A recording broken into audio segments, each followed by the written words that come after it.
Chapter 388. Who is Park Chung-tae? He is the #1 TKM doctor in South Korea, and no one can beat him in South Korea. Even in Japan, not many TKM doctors are better than him. In 1995, there was a plague outbreak in South Korea. Many Western experts rushed to South Korea to investigate, but they could not find a vaccine after more than a year. In the end, Park Chung-tae led his team to explore South Korea and found ancient prescriptions to save tens of thousands of people. He was hailed as the Korean medical sage by the South Korean government.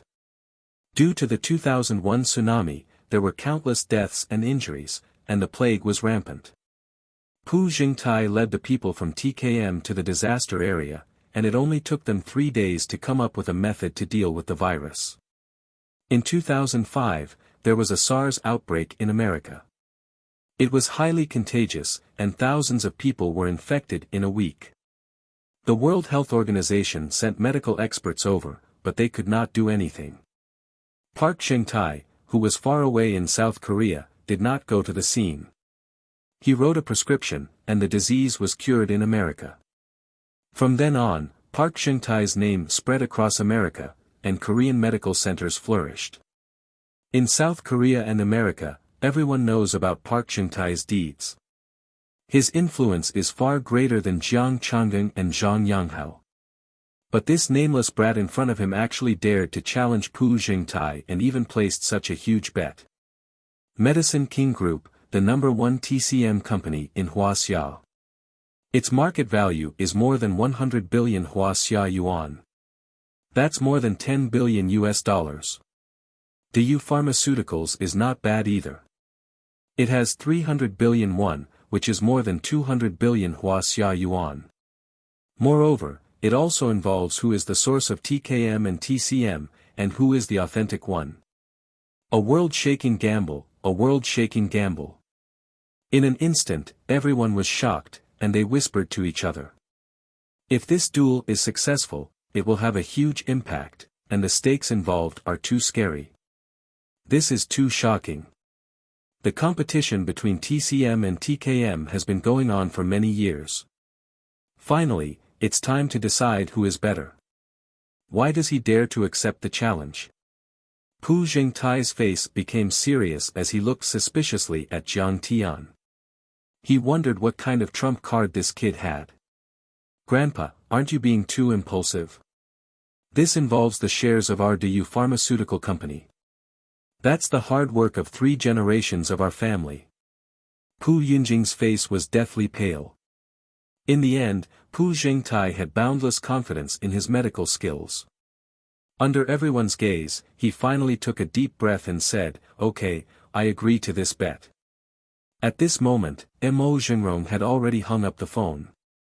He walked over with a complicated expression. The higher-ups said that we're an independent academic institution, and they don't support or oppose this bet.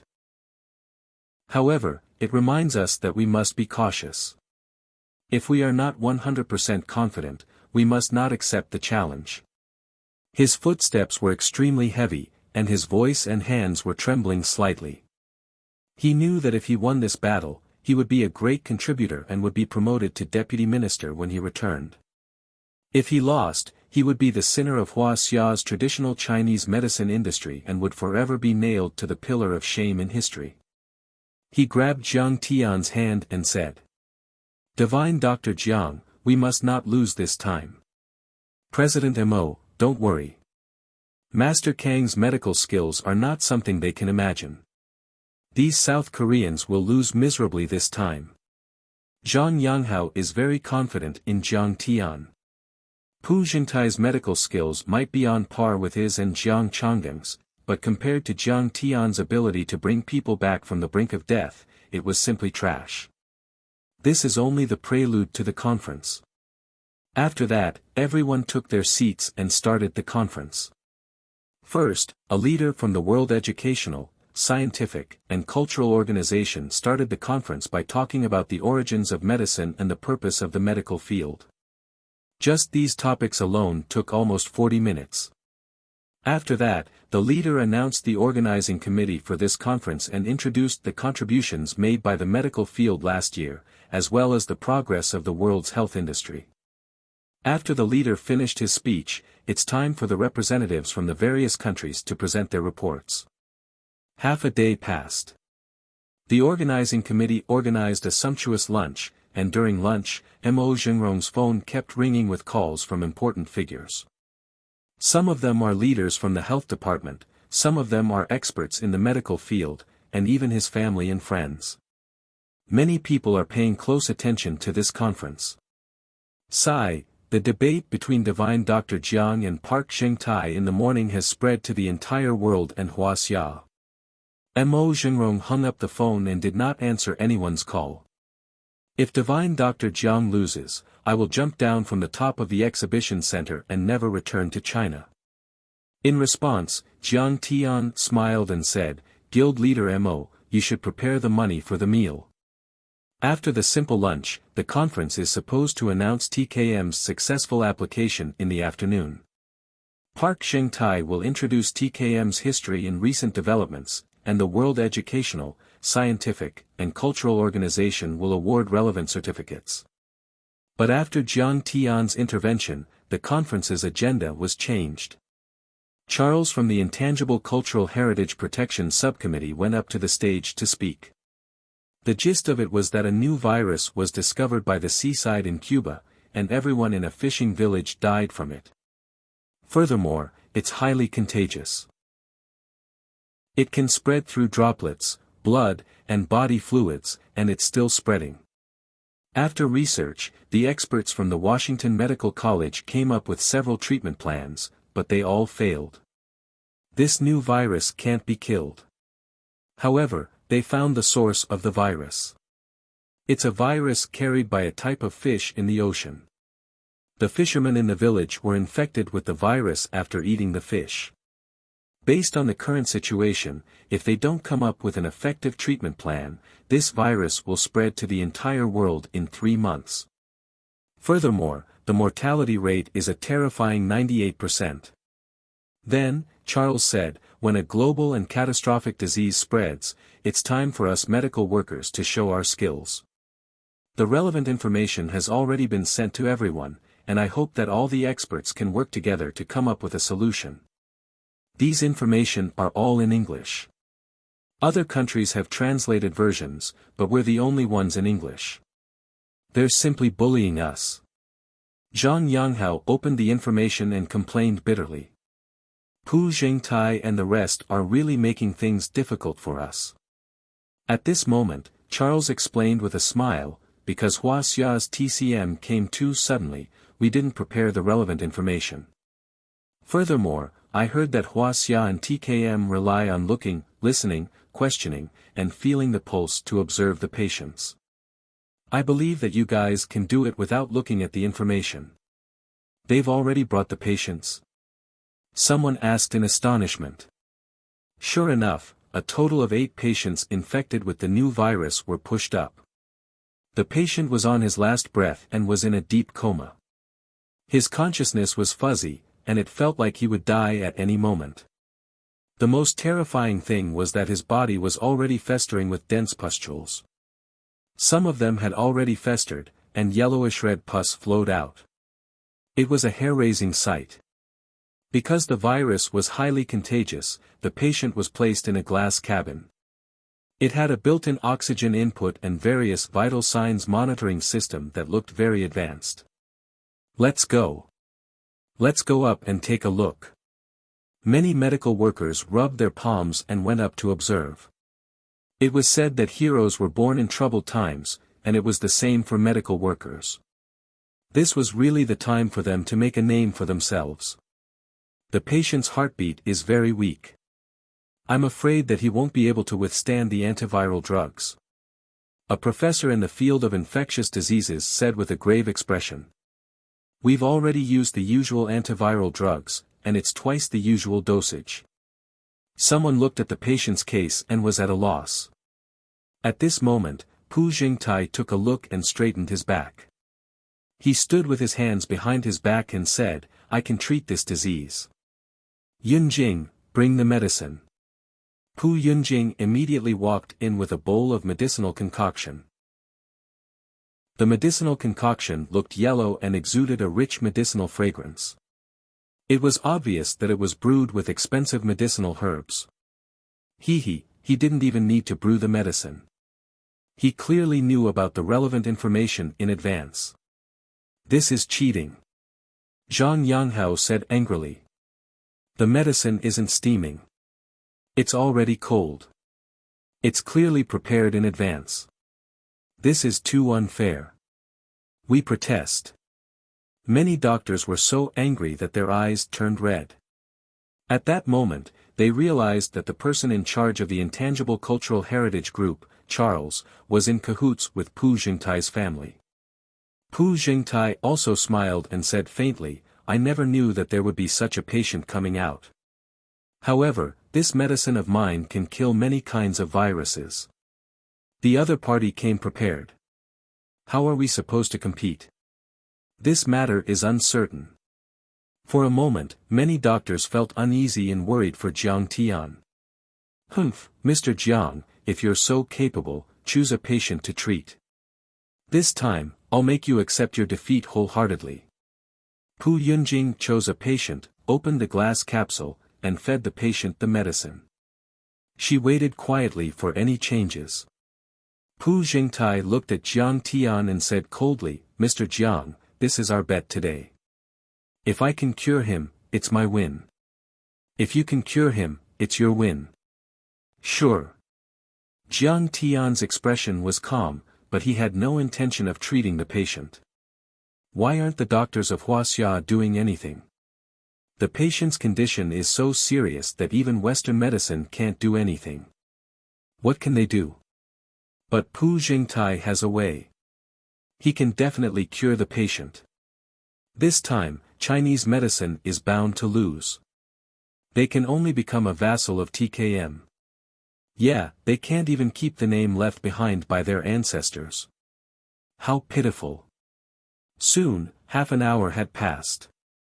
Everyone looked at Jiang Tian and the others and started to talk and mock them. Yeah, didn't Miracle Dr. Jiang say that he has a way? Why isn't he treating the patient?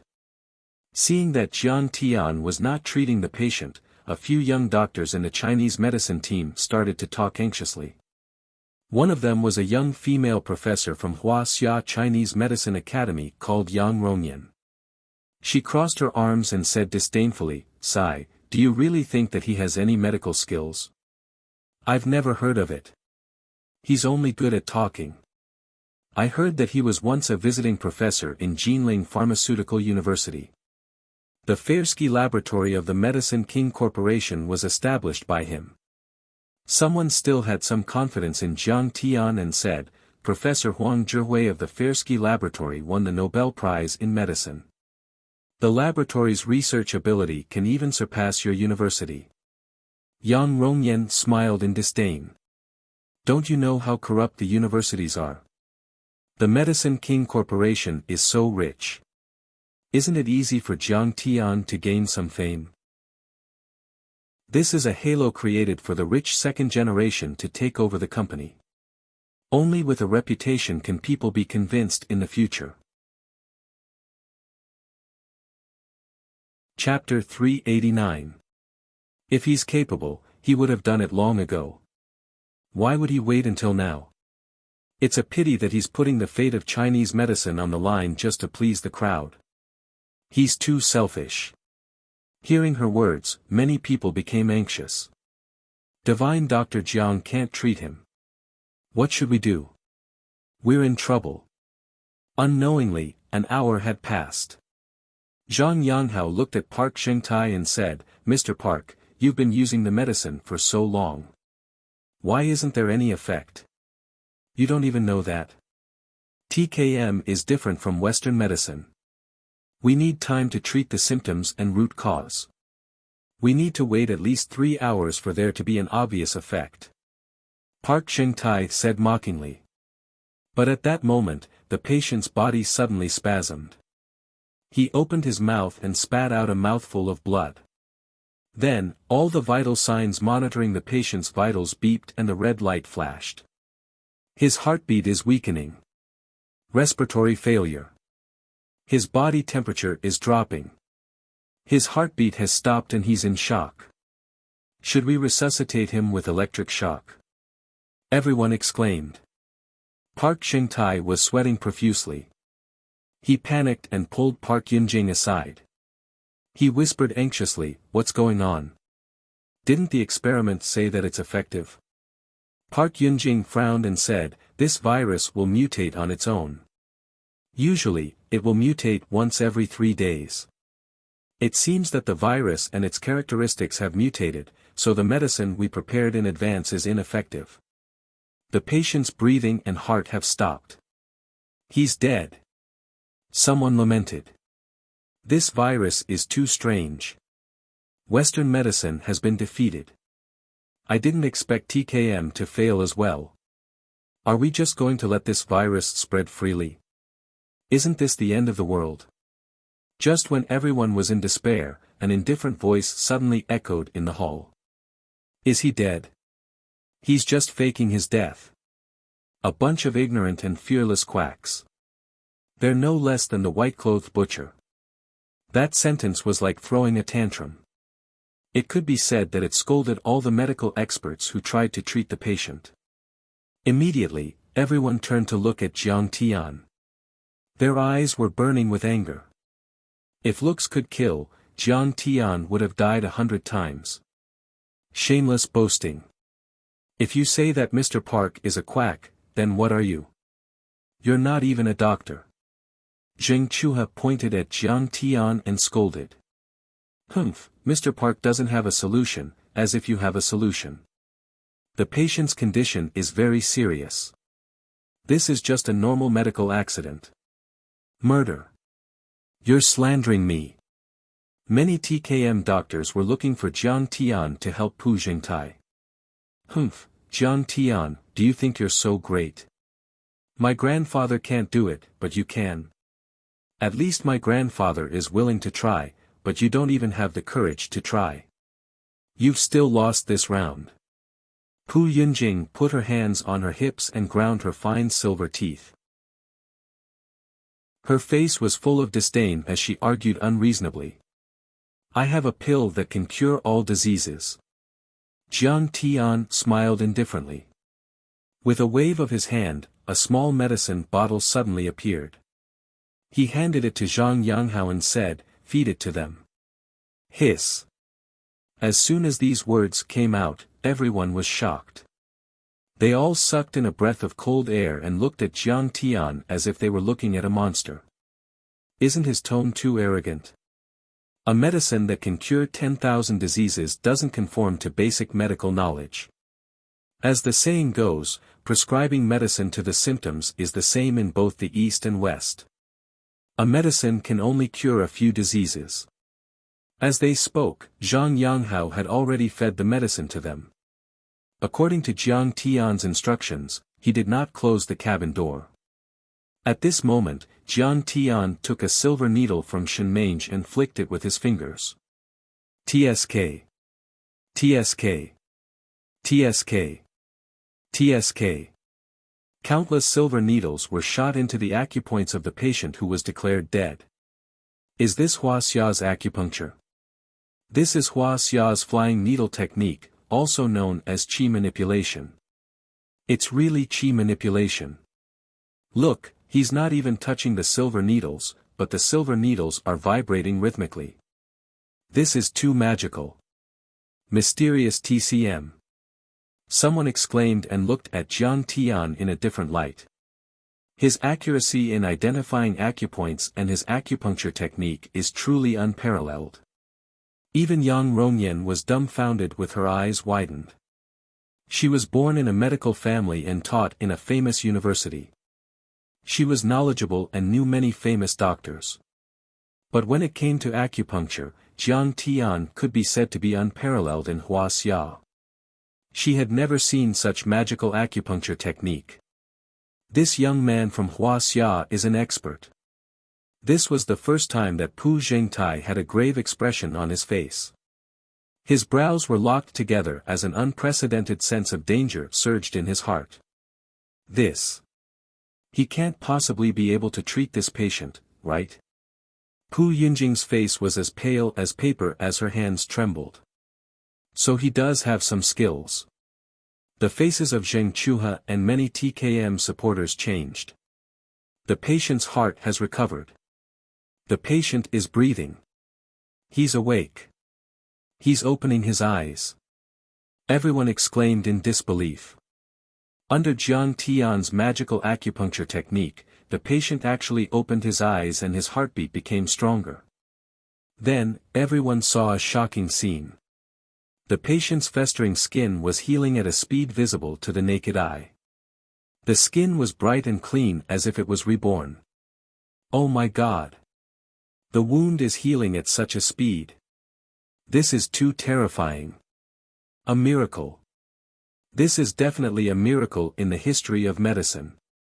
No, even a miracle can't be described. This is a miracle. Only a god can do this. Oh my God, what did I just see? Unbelievable.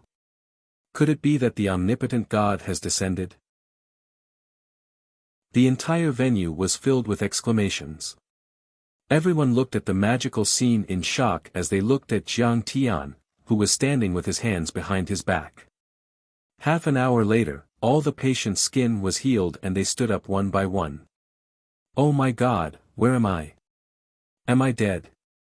Many patients asked in disbelief as they looked at their bodies that seemed to have been reborn. You're already healed because you've met the real God. Many Western medicine doctors said with a smile. Old Master Jiang, today, Divine Dr. Jiang defeated TKM and saved Chinese medicine by himself.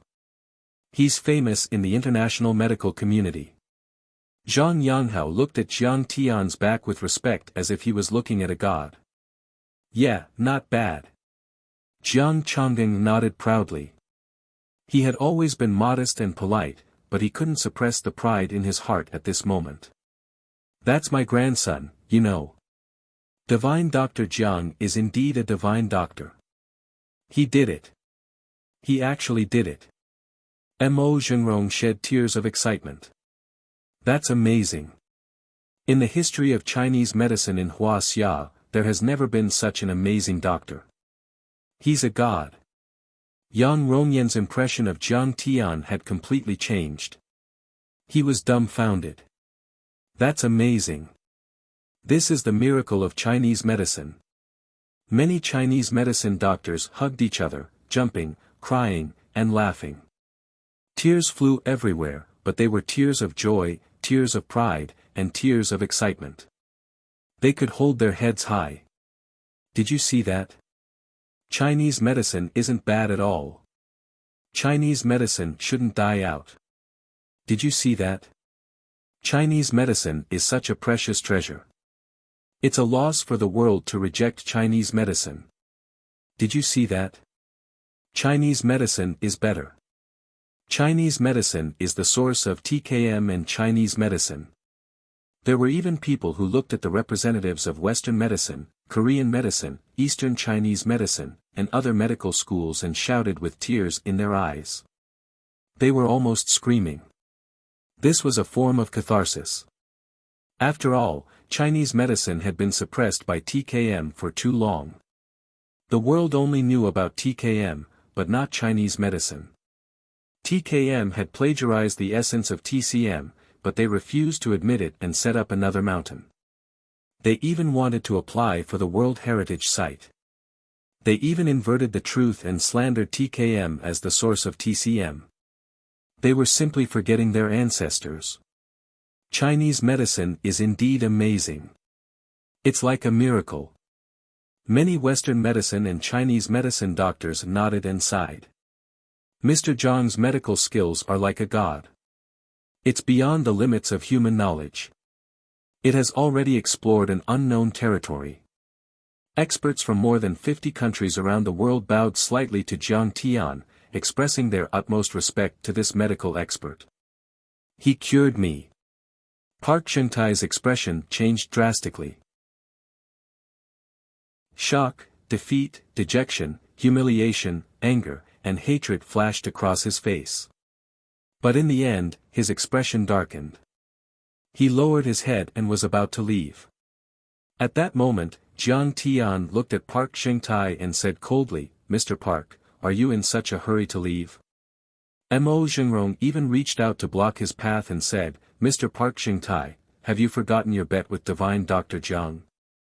There are so many witnesses and media at the scene. This matter is of great importance. We respect UNESCO's decision." Park Xingtai's face was covered in sweat. Park Yunjing looked at Charles for help. Charles stood up and walked slowly to the stage. He pondered for a while and said, "It's obvious that Mr. Jiang's treatment is better than Park Xingtai's in this competition." This. Park Yunjing frowned. Could it be that this old bastard is going to eat his fill and not admit it? "You said that you would help me." But the next moment, Charles changed the topic and said with a smile, "As for whether Mr. Jiang won or not, we can't make a hasty decision." "Why? Isn't it obvious?" "Yeah, the patient can stand up. After testing, the virus in her body has disappeared." Many Chinese medicine doctors were indignant.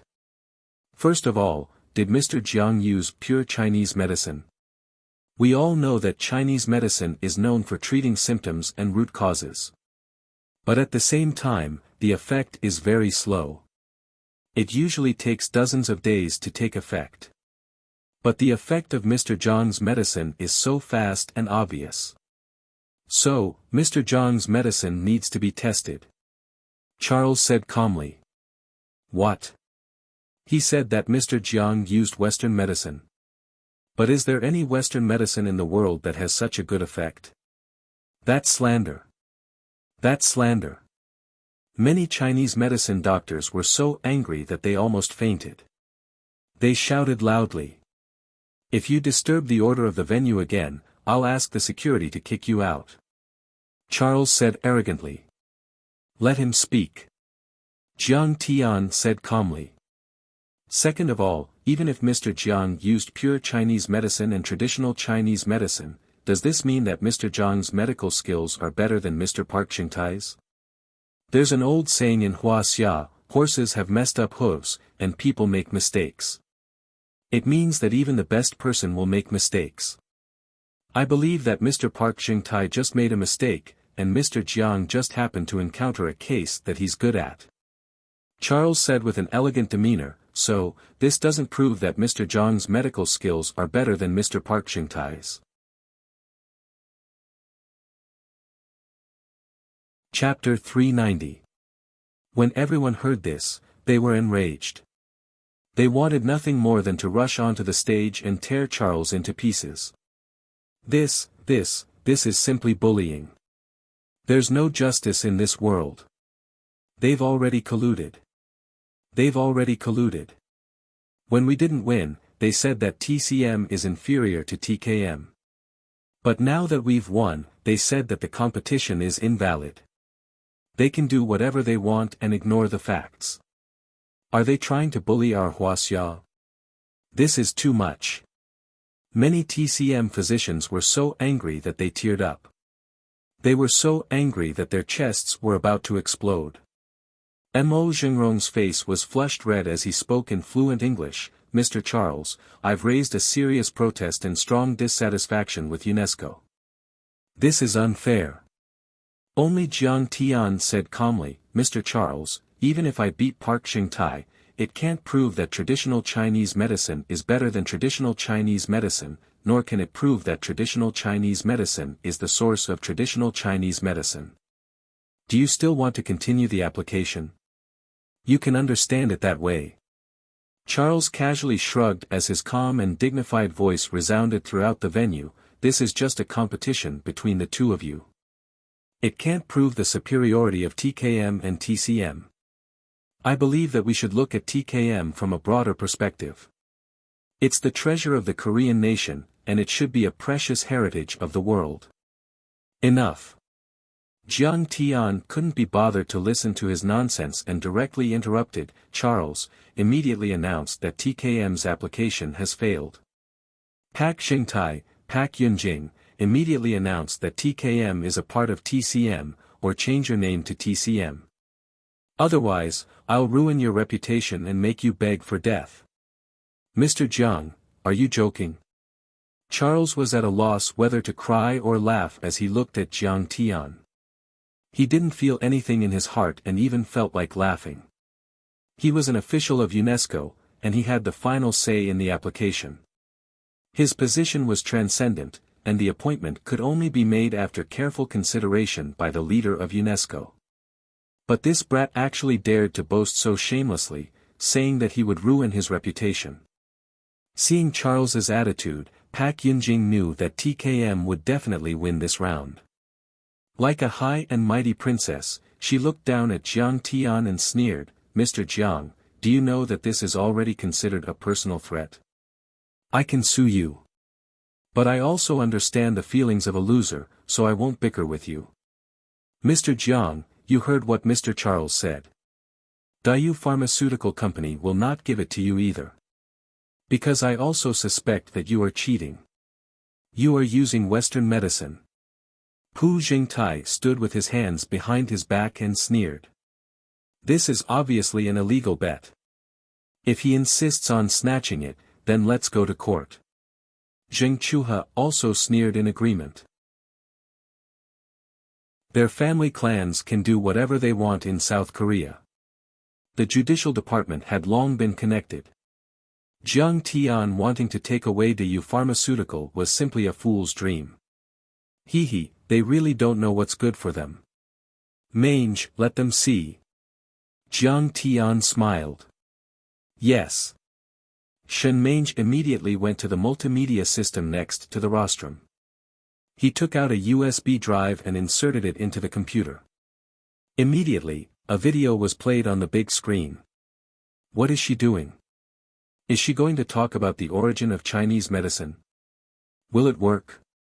I have the final say in this place. Charles casually took a sip of tea and did not even turn his head. He was confident that he had Jiang Tian and the rest in his grasp. However, the next moment, he saw Pu Yunjing's expression change drastically, and he also heard a voice that scared him out of his wits. "Beautiful Ms. Pu, the application for TKM has been approved. You only need to announce it at the venue tomorrow. But you have to fulfill your promise." "Charles, I said that I will not mistreat you." Dayu Pharmaceutical Company issued bearer bonds with a face value of $2 million USD. The liquidity in the market is very good, and you can exchange them at any financial institution. Charles instantly felt as if he had fallen into an ice cellar. His hair stood on end as if he had heard the whispers of the devil. Damn it! Turn off the video. He rushed toward Shenmange like a brown bear and pushed Shenmange's chest. Slap! Shenmange raised her hand and gave Charles a big slap on his face, which sent him flying 5 meters away. Charles fell to the ground and shouted, "Security, staff, get the computer back. What are you waiting for? Hurry up." Pu Yunjing also quickly ordered the bodyguards behind her. It was almost time for the key plot. Yes. Several security guards from the organizing committee and the Park family's private bodyguards rushed toward Shenmange, punching and kicking. However, they were just ordinary people. How could they be Shenmange's opponents? Shenmange's fingers hit the air and knocked down one after another, making them all lose their fighting strength. Ms. Pu is a very trustworthy businesswoman. But the conditions you mentioned before don't seem to be just these, right? Of course I didn't forget. Then there was the sound of violent breathing. The high-definition and censored brawl on the big screen was very exciting. 18 positions were unlocked one after another. Obscenities, lewd laughter, and color, smell, and taste were all present. Dumbfounded. Everyone looked at Charles and then looked at Pu Yunjing. They only felt that it could be said that it was the most exciting drama they had ever experienced in their lives. At this time, they suddenly understood why Jiang Tian was so overbearing. It turned out that he had such a terrible bomb. It was no exaggeration to say that this bomb could not only blow up the results of the application of TKM by Park Chung-tai's family, but also destroy UNESCO. Many years later, when everyone drank a glass of wine in the bar and recalled the young man who made a scene at the application of TKM, they could not help but shake their heads and sigh. They gave a thumbs up and praised, "That Hua Xia kid is simply too ruthless. This is the biggest scandal in the history of our UNESCO. Charles is the biggest shame in our history." The officials of UNESCO were all livid. They looked at Charles as if they could kill him. Turn off the power. Pu Yunjing only felt dizzy. Her face was red, green, and white, and finally became completely pale. She was paler than a dead person who had been dead for 3 days. Her delicate body was trembling. "Why don't you finish watching such an exciting plot?" Jiang Tian smiled and flicked his fingers. The bodyguards of Park Chung-tai's family stood there motionless as if they were immobilized. The T-18 scene was still going on. It was quite explosive. The reporters were all excited. They aimed their cameras at the big screen and aimed at Pu Yunjing, Charles, and the other parties involved. This is absolutely explosive. Charles from UNESCO's Intangible Cultural Heritage Protection Group actually slept with Pu Yunjing. Scandal. It's definitely a big scandal, big news. Not only was there monetary bribery, but there was also sexual bribery. Oh my God, it turns out that they even plagiarized the patent of Medicine King Group. Charles even wanted to help them hide it from the world. This is too shocking. Shady. It's too shady. To them, they only wanted to see the world in chaos. If there was no accident, there would be no story and no news. This was definitely a huge scandal, a huge accident. If it was reported, it would definitely ignite the whole world. Yunjing, I really didn't expect. Zheng Chuha's face was pale as his eyes were about to split apart. His whole body was trembling violently. He never expected that the goddess he admired would be so obscene behind his back. She had just agreed to be his girlfriend that night, but she turned around and slept with Charles. This made him feel deep despair, humiliation, and anger. Chuha, this is the only time Pu Yunjing knew that tonight, she and her TKM and Korean medicine business were completely finished. Even her love was over. 2 crystal-clear tears silently slid down Zheng Chuha's face. He closed his eyes, but Pu Yunjing's coquettish and ear-piercing voice still echoed in his ears. He was devoted to Pu Yunjing and protected her like a loyal dog. A few years ago, Park Chung-tai's family made a mistake in expanding, and the capital chain was almost broken. He took out more than 201 from his family as an interest-free loan to the Park family. This directly caused him to be impeached by the board of directors, and he almost lost his position as the CEO. But now, Pu Yunjing actually treated him like this. He suddenly raised his hand and slapped Pu Yunjing's face as he roared, "Bastard! Bitch! If it weren't for me and the support of modern industry, how could you, Pu Yunjing, be where you are today?" Following that, he grabbed Pu Yunjing's hair with one hand and slapped her face again and again. He said angrily, "But, how did you treat me? Do you think I'm a toy?" Chapter 391. I was just putting on a show. Pu Yunjing helplessly defended herself as she gave a lame excuse that even she did not believe. For a moment, the scene was in chaos. Pu Yunjing's cries and begging for mercy, Zheng Chuha's cursing and beating, Pu Jingtai's persuasion, Cui Juanxi's scream, and Charles's screams all joined together and soared into the sky. Suddenly, the sound from the stereo stopped, and the image froze. The video ended. At this moment, one of the highest-ranking officials from UNESCO walked up to the stage and said with regret and shame on his face, "Everyone, it's clear that there's a despicable academic corruption in UNESCO, and there's also a serious unfairness in TKM's World Heritage application. I would like to express my deepest apologies to all the medical workers in the world, especially to Wuxia's TCM. He bowed deeply under the flashing lights and countless reporters taking photos. He remained bowed for half a minute before he straightened his back. After an emergency discussion, we have decided to remove Mr. Charles from his position in UNESCO. Furthermore, TKM's World Heritage application has failed. What? Charles felt as if he was struck by lightning as he lowered his head in despair. He knew that his academic career was over, and no academic institution would accept him. This was a loss that he could not bear. Furthermore, he had no idea how to face his wife and children. They would definitely know about this matter, right?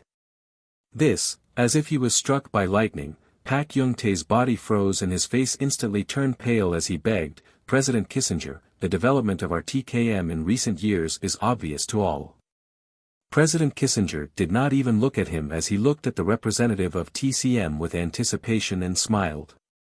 Everyone, we have finally witnessed the miracles of TCM today.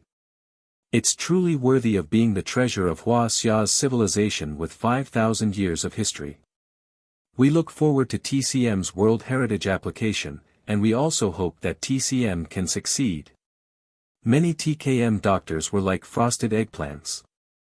They were completely listless as they lowered their prideful heads with dejection written all over their faces. That's great. That's great. TKM deserves this outcome for plagiarizing TCM's achievements. He deserves it. We support UNESCO's fair decision. This Wuxia gathering is the first victory of those South Korean plagiarists. Both the Dragon Boat Festival and Li Bai were stolen by them. Today, TKM's application for the World Heritage Site finally failed. This means that plagiarism won't work. On the other hand, the Chinese medicine practitioners of Wuxia were so excited that their faces turned red. They clapped and cheered, jumping up and down happily.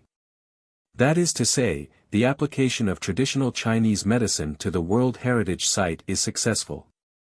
There is basically no escape. Everyone was talking about it. Well, since the president of UNESCO has spoken, it means that he absolutely agrees. Next, it's just a procedure. Zhang Yanghao nodded happily and looked at Mo Zhengrong. However, he found that Mo Zhengrong had turned his head away. His eyes were slightly red, and he was secretly wiping his tears. Wiping his tears, Mo Zhengrong looked at Jiang Tian with gratitude and sighed, "This time, I have to thank divine physician Jiang. He has single-handedly pushed Chinese medicine to the international stage. He is a great contributor to the development of Chinese medicine. Since the founding of the People's Republic of China, there is no one who can compare to him in terms of the development of traditional Chinese medicine." Everyone's gazes landed on Jiang Tian in unison. He stood there indifferently with his hands behind his back. His gaze and expression were extremely calm, without the slightest ripple. It was as if all of this was within his expectations. It was as if doing such a shocking feat was as easy as casually sweeping away a cloud of dust. Everyone agreed with him. In fact, Jiang Tian did not have much involvement in the Chinese medicine industry. He only did 2 or 3 things, and they were enough to leave a mark in history. First, Jiang Tian built the Fersky laboratory and developed the theory and technology of extracting TCM ultramicromolecules with Huang Zhihui. This gave birth to Wuxia's first Nobel Prize in medicine. Second, under Jiang Tian's plan, the Jiang family launched a new product and became the first modern Chinese medicine enterprise worth over 10 million renminbi. Lastly, the counterattack today was to defeat TKM's scheme of applying for the World Heritage Site and restore TCM's reputation. It might sound like a simple task, but when he thought about it carefully, it was practically an impossible task for TKM to complete.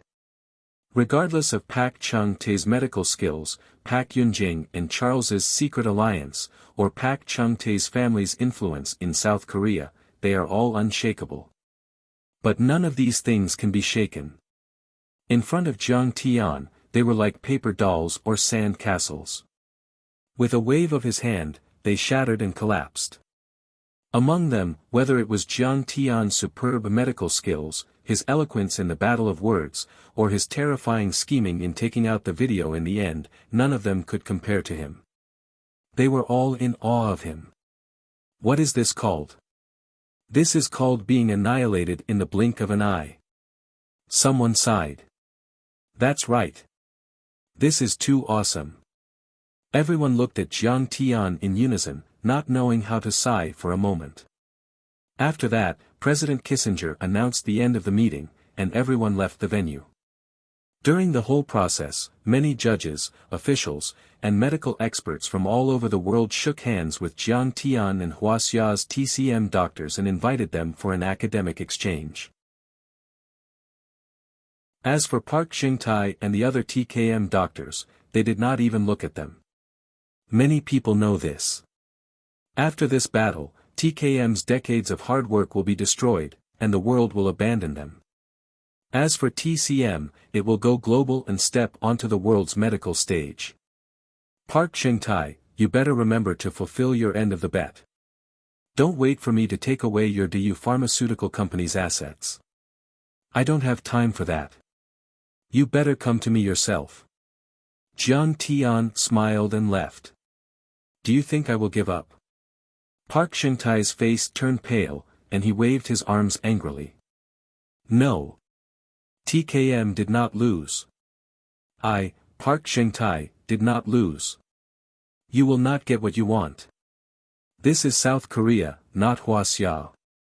This is not a place where you TCM doctors can do whatever you want.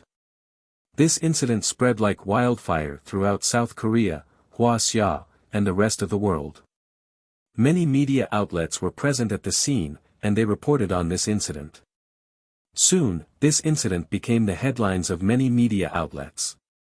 This is simply too heaven-defying. Wuxia's TCM is amazing. Many medical professors and researchers were studying that magical video, and they were shocked by it. This is the best way to show our country's strength.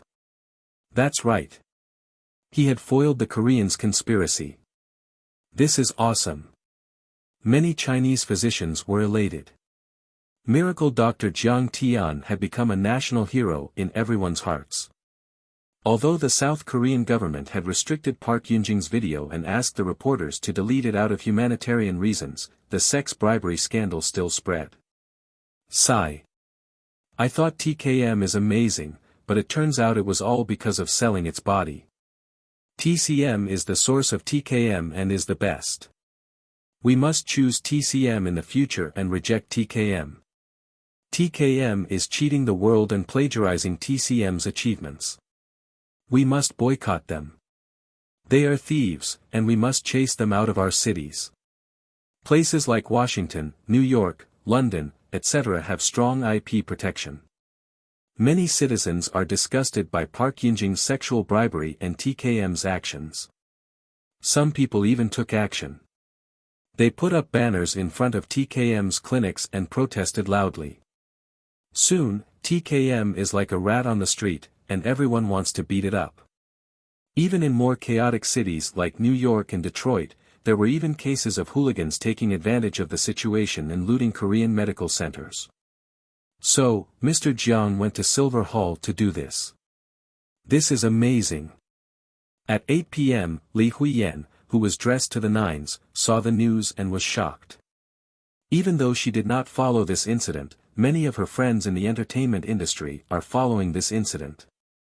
They know she is in South Korea and forwarded the news to her. They even asked her to get Jiang Tian's autograph. She was even a little regretful that she should have followed Jiang Tian to the Silver Hall in the morning, because Yin Dongyuan brought her around his company like he was showing off his wealth, but they didn't reach any cooperation. I wonder if Jiang Tian will reply to me if I contact him now. Li Huiyan thought to herself. Li Huiyan knows there is no need to trouble two people for the same thing. If she wants to cooperate in South Korea, she will either not hug Jiang Tian's thigh or hug Jiang Tian's thigh. This showed his trust and loyalty to a person. Li Huiyen had left with Yin Dongyuan in the morning, and it will be taboo for her to look for Jiang Tian again. Are you talking about that Mr. Jiang we met in the Silver Hall this morning? Yin Dongyuan asked with a smile. Yes. Li Huiyen immediately keeps her phone. He is in trouble. Yin Dongyuan swirled his wine glass and said. He might not even be able to walk out of South Korea alive.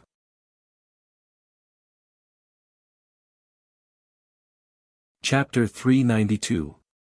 What did you say? Li Huiyen asked in disbelief. Mr. Jiang is very famous in Wuxia, and he has a terrifying influence in South and East China. Don't tell me that you guys want to make a move. It's a pity that he is in Wuxia. Yin Dongyuan smiled and replied in disdain, no wonder you wanted to follow him this morning. So it turns out that he's the young master of the Medicine King Corporation. I didn't know about it before, and I only found out about it after watching the news today. But you should be glad that you did not go with him. If you went with him, you might be a corpse by now. Why? Li Huiyen's heart was pounding. Yin Dongyuan shook his head. The Park family had suffered a great loss this time, and Park Yunjing had hired a hitman to make a move. Furthermore, you should know that this is a national humiliation for South Korea. All the government will support the Park family. You. How can you guys do this? Li Huiyen's heart sank as she took out her phone to call Jiang Tian to remind him to be careful. Seeing this, Yin Dongyuan snatched her phone and said with a dark face. Ms. Li, you better respect yourself and make a choice that suits you. Don't get yourself into trouble. Give me back my phone. Li Huiyen snapped and tried to snatch her phone back. Yin Dongyuan placed the phone into the ice bucket filled with red wine. The phone was soaked, and the screen turned black. Shrugging his shoulders, Yin Dongyuan smiled. Now that your phone is broken, we should enjoy this wonderful night together. You can't save him, and no one can save him. You're shameless. Li Huiyen said angrily. Let's go. Accompany me to meet my friends. They will be beneficial to you. Yin Dongyuan was not angry and laughed. Furthermore, you will meet the palace master of Tanjun Daoist Palace later. I heard that she is looking for a music teacher, and your singing is pretty good. Do you know what it means if you become her music teacher? I don't care. I'm leaving. Li Huiyen waved her hand and left. She wanted to find a phone to inform Jiang Tian. Stop. Yin Dongyuan grabbed her wrist and pulled her into his arms. He said coldly, don't you know how influential you are in Wuxia? You don't even have the chance to work with the South Korean film industry, let alone those big productions. Do you know what it means to come with me? Please maintain your gentlemanly demeanor. Show some respect and let me go. Li Huiyen pulled with all her strength, leaving a few bruises on her wrist, but she couldn't get rid of his hand. Respect? Yin Dongyuan smiled coldly and said, don't pretend to be noble and virtuous. Everyone knows the rules of this circle. Don't pretend to be virtuous. If you want to get those resources, you have to accompany me tonight. If not, I can ban you from South Korea, and you will not be able to get any roles.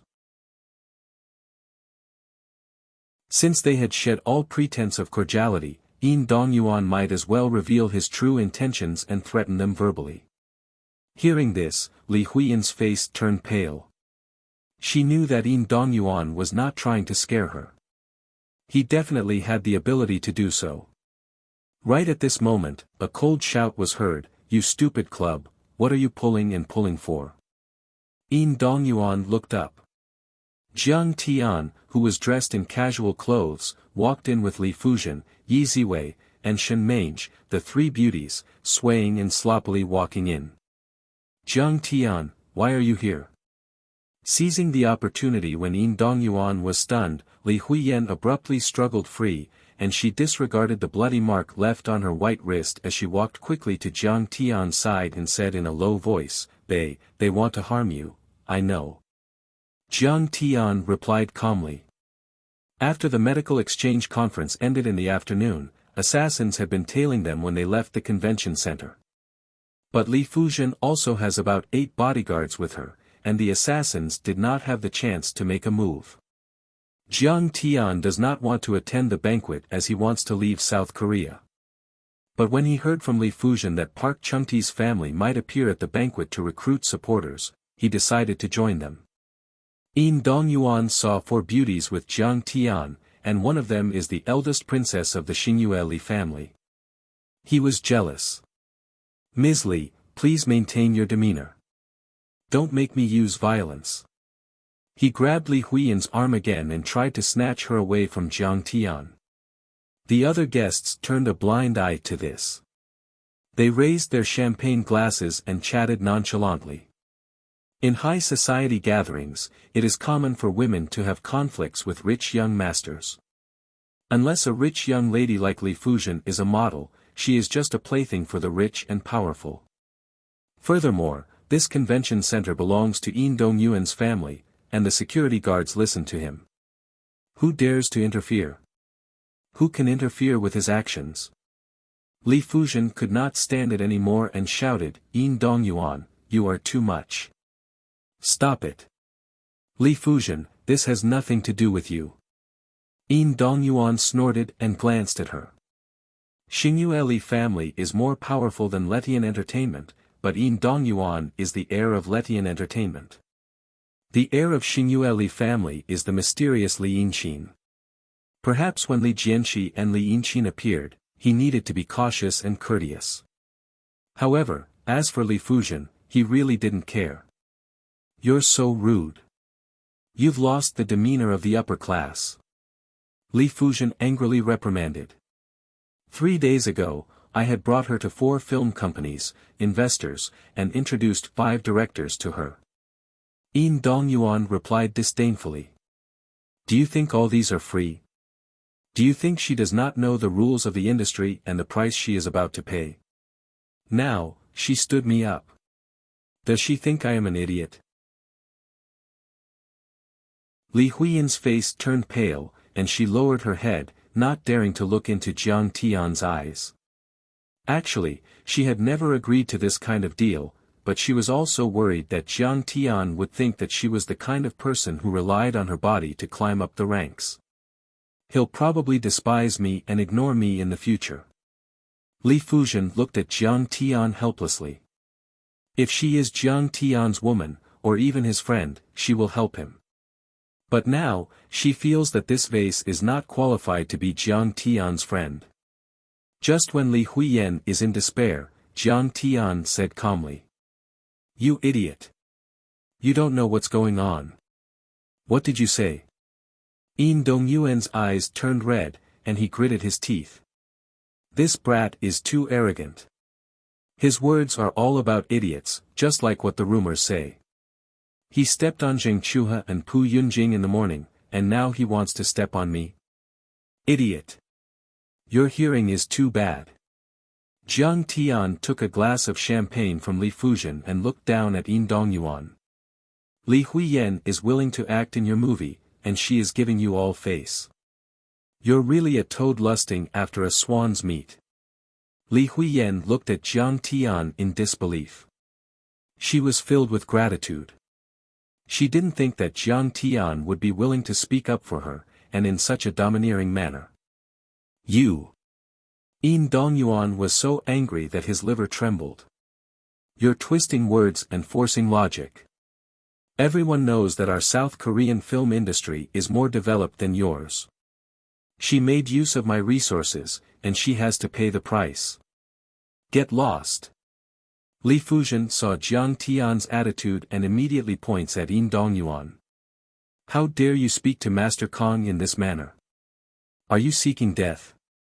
Miss Li, Mr. Yin, what is going on? When Li Fuzhen spoke to Yin Dongyuan again, a few big shots from the entertainment industry came over to ask about the situation. Yin Dongyuan can bully a Wuxia celebrity like Li Huiyan, but it is a big deal when Li Fuzhen is involved. If Li Fuzhen bullies Yin Dongyuan, the entire South Korean film industry will be embarrassed.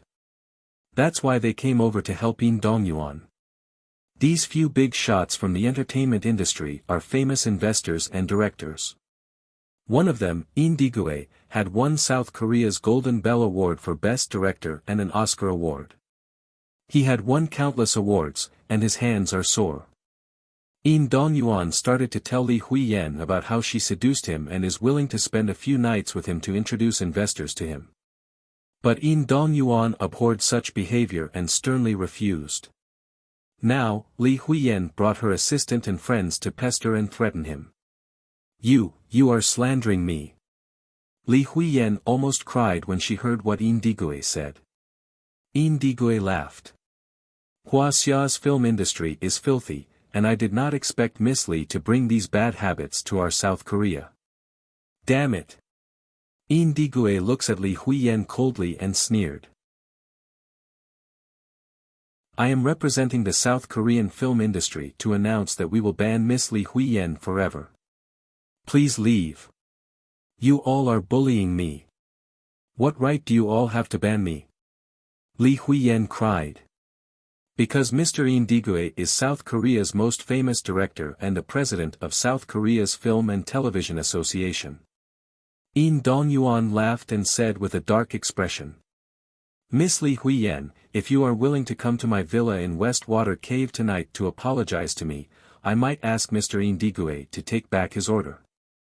Yin Dongyuan is determined to get what he wants. He does not believe Li Huiyan is willing to give up the South Korean market and opportunities. He had played this kind of trick too many times, and it worked every time. No one could withstand this kind of terrifying pressure. Many South Korean film industry moguls are looking at Li Huiyan like a cat playing with a mouse. I will not apologize to you. Dream on. Li Huiyan took a deep breath and said coldly. Yin Dongyuan's face froze, and he laughed. Have you considered it carefully? Do you know what you are rejecting? If I am willing, we will let you win the Big Bell Award soon. Li Huiyan looked at Jiang Tian and said firmly. I know, but I refuse. Are you retarded? Yin Dongyuan asked in disbelief. You are the one who is retarded. Jiang Tian laughed. What's so great about the Big Bell Award? What's so great about the Oscars? It's like trash. You think you can fool girls with this thing and these ridiculous chips? You're really confident. What a joke.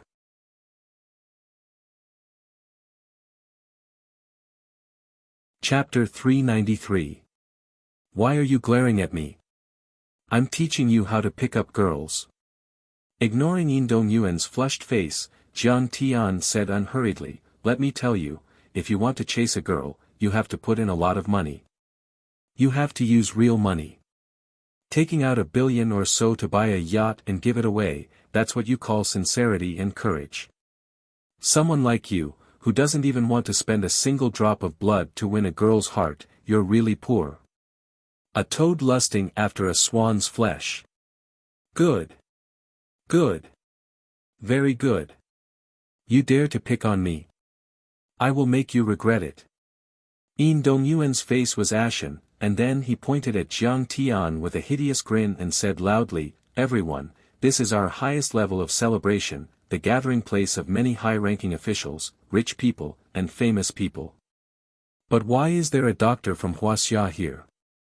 She's a scammer. She even slandered our TKM's doctor. In an instant, everyone's gazes shot over. There was some disdain, some hatred, and some hostility. Li Huiyan's face turned red. At the same time, Park Youngtae stepped forward and pointed at Jiang Tian. He's the one who slandered our TKM and caused our application to fail. He's the enemy of the entire country. Oh, so he's the one who started a war with our TKM and messed up our application. That girl from Wuxia not only offended Yin Dongyuan, but she's also with the culprit. She's in trouble now. Yin Dongyuan is a vengeful person, and he's hard to deal with. Now that she's with this doctor from Wuxia, it's the same as going against the entire South Korea. She will be torn to pieces.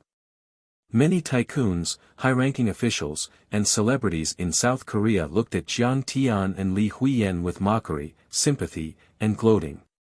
Yin Dongyuan, Park Young-tae. Are you trying to chase me out? Jiang Tian smiled faintly and said, Pu Jingtai, you idiot. I originally wanted to let you off, but you sent assassins to tail me. Now, you even came here to deliver your head to me recklessly. Looks like I have no choice but to kill you. On the side, Li Fujian crossed his arms and sneered, the contempt in his eyes overflowing. In many people's eyes, Jiang Tian was Li Fujian's friend. The darker ones might even associate him with a boy toy. But in reality, Jiang Tian was the backer of Xingyue Li family, Tan Jun's faction, and the South Korean government. Yin Dongyuan and Park Jingtai were just two scumbags. How dare they challenge Jiang Tian? They must be tired of living. So what if I kick you out? Yin Dongyuan pointed at Jiang Tian and barked arrogantly, those who can attend Tan Jun's celebration are all members of South Korea's upper society. Not a single Huaxia was invited. What right do you have to sneak in? Get out of here. He had vaguely heard that there was a peerless expert called Kong Tae-chu who had repelled the Japanese experts and saved Lord Tanjuan's lineage. It was said that even the palace master of the Tan Jun Daoist palace, Li Jinju, treated him like a god, and even the president had to bow down to him. This was a high-class gathering, but the enemy of TKM was here. Wasn't he here to cause trouble? Do you know that Tan Jun's celebration is to welcome me, Kong Tae-chu? Jiang Tian smiled. On the side, Li Huiyan's face suddenly changed as she looked at Jiang Tian in disbelief. She had heard of Kong Tae-chu's name many times in Huaxia's upper society gatherings. They addressed him as Master Kong, saying that he could fly, control lightning, condense energy into weapons, and even drive ghosts. But she never expected that the Master Kong they were talking about was her high school classmate, the Master Kong Jiang Tian that Bai Chofei mentioned. What are you joking about? That person's name is Kong Tae-chu, and he's from South Korea. How could he be a Huaxian? Yin Dongyuan laughed so hard that his teeth almost fell off. He was too far away from the Tan Jun Daoist palace, and he didn't have access to the core secrets. Furthermore, the surname Jiang was a prominent surname in South Korea. With his twisted pride, he naturally thought that Kong Tae-chu was from South Korea. Huh, you guys are really plagiarizing experts. You said that Li Bai and Chu Yuan are from your country, and Chinese medicine is from your country. Now, I'm from your country. Jiang Tian didn't feel anything in his heart, and he even felt like laughing. Tan Jun Daoist Palace's new palace master, Li Jinju, South Korea's president, Lu Wuxuan, and Star Moon Group's president, Li Jianxi. Korean Residential Group's chairman, Choi Myung-do, and Hyundai Industries chairman. Greetings, Mr. Kong Tae-chu. It was also at this moment that a loud singing voice resounded throughout the entire venue. Everyone's face changed, and they turned around. Li Jinju, who was wearing a golden crown and a red gown, was walking down the spiral staircase from a high building, surrounded by important figures. Li Jinju was like a queen as she led a group of people down the stairs.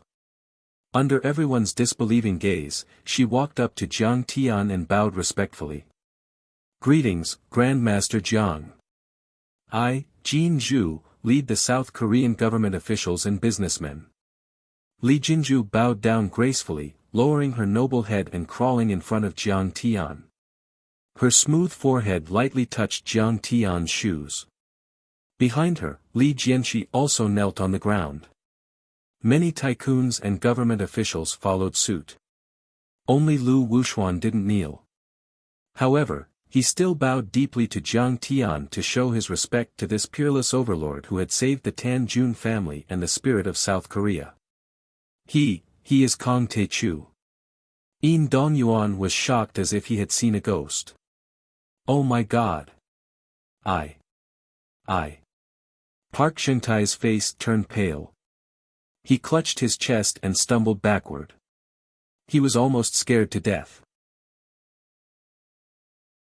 Suddenly, he realized that he had been abandoned by the Tan Jun Daoist palace from the very beginning. He was given to Kong Tae-chu by the Tan Jun Daoist palace as a stepping stone for him to promote Chinese medicine to the international market. He was a living target to showcase the strength of Chinese medicine. A thought appeared in his mind: the Park family is finished, and Daewoo Pharmaceuticals can't be saved either. Who is Kong Tae-chu? Yin Digui asked the tycoon beside him in confusion. No one answered him. He seemed to be a famous director with a great reputation. However, he was only the head of an opera troupe in the upper-class society. He was not worth mentioning. Moreover, they knew that this person had offended Kong Tae-chu, and his career as an artist was about to end. Alright, Jinju, get up. Jiang Tian helped Li Jinju to her feet, and Li Jinju held his arm as they walked upstairs. When they walked past Park Sheng-tai and Yin Dongyuan, Jiang Tian said calmly, "Those two are not allowed to appear in South Korea." Then, he walked past them and continued walking. Many high-ranking officials and tycoons looked at the two of them sympathetically. They knew that the two of them and their families were finished. The Chue family of Korea and the Zheng family of Hyundai Industries had received the news before the banquet because they were close to Li Jianxi. That was why Zheng Chuha and Chue Juanxi avoided them. However, the Park family and the Yin family did not receive any news. They did not even have the right to talk to Jiang Tian. Jiang Tian was the backer of the Tan Jun family. Even the South Korean government needed his help. That was because Tan Yong's faction was the only superpower in South Korea. Now that it had fallen, many of its officials and tycoons were exposed to the claws of the world's superpowers. Only Jiang Tiankai could protect him. The current Jiang Tian could annihilate Pu Jingtai's family and Yin family with a single sentence, let alone just killing two people. When they arrived at the second-floor banquet hall, Lu Wuxuan raised his wine glass and proposed a toast to Jiang Tian. Mr. Jiang, thank you for saving the Tan Jun family and teaching the palace lord of the Dao Palace a peerless skill. Let me propose a toast to the great Mr. Jiang. A toast to the great Mr. Jiang. All the members of the South Korean upper-class society raised their glasses and toasted Jiang Tian. Beside him, Li Huiyan was shocked. The president of South Korea, the head of the Xingyue Li family, the chairman of Hyundai Industries, the president of Hyundai Industries. Why are they all so respectful to him? Because he is a godlike man. Li Jianxi said slowly. Kong Tae-chu had become a force to be reckoned with. He alone could suppress an entire country. Superpowers like the United States, Japan, Russia, and the European Union might not be afraid of Kong Tae-chu, but small countries like South Korea and Singapore could only rely on Kong Tae-chu. Mr. Li is right. Mr. Jiang is the savior of all South Koreans. He is the hero of South Korea. The people around him nodded in agreement. Li Huiyan couldn't believe what she was seeing. But she knew she had made the right choice today. She might finally be qualified to ride on Jiang Tian's coattails. In the next few days, Li Huiyan felt Jiang Tian's power. He was like a god. Yi Ziwei didn't speak Korean well, and Shen Mange didn't understand Korean at all. Li Huiyan, on the other hand, had learned Korean in order to enter the South Korean entertainment industry. So, she acted as the translator during the process of taking over Daewoo Pharmaceutical. All the departments in South Korea cooperated with Yi Ziwei. The chiefs, secretaries, chairmen, and CEOs were like subordinates greeting their superiors when they see Yi Ziwei and the rest. In just 3 days, Medicine King Group took over all the shares of Park Jingtai's family. The head of the family that Yin Dongyuan belonged to also led Yin Dongyuan and the senior management of Letian Film and Entertainment Group to apologize to Li Huiyan. Yin Dongyuan was in tears as he slapped himself in the face, saying that he had failed to recognize Mount Tai. Letian Film and Television was tailor-made for Li Huiyan. They were preparing a 300 million won Sino-Korean joint venture female lead movie. Of course, Li Huiyan is the female lead, and Li Huiyan heard the male lead is South Korea's #1 male star, and the director is a famous director from Hollywood. Li Huiyan's career has entered a new chapter, and she said she will try her best to persuade Master Kong to give Letian Film and Entertainment Group a chance. But even so, Yin Dongyuan didn't dare to stay in South Korea anymore. He left for France and went to an art school to study film. Actually, it was to avoid Jiang Tian. After that, South Korea's Ministry of Health and Welfare announced that they will shelve TKM's application for World Heritage Sites and admit that traditional Chinese medicine is the origin of TKM. From now on, TKM will be known as traditional Chinese medicine.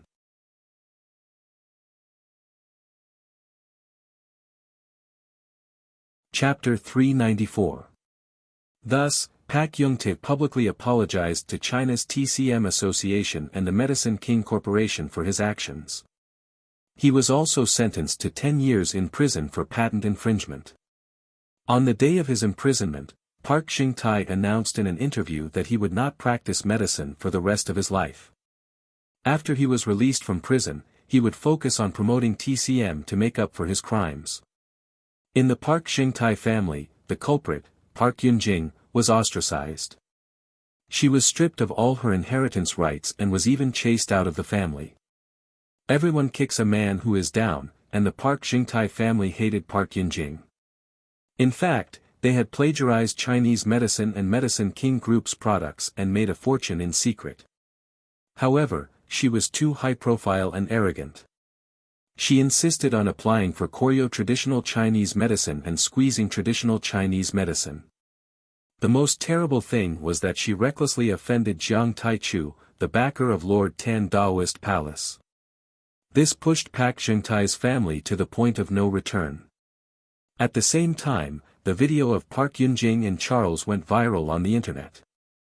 After all, this video was full of emotions and emotions. It was very clear and was very enjoyable to watch. It was way better than the 2008 Hong Kong video by photographer Chen.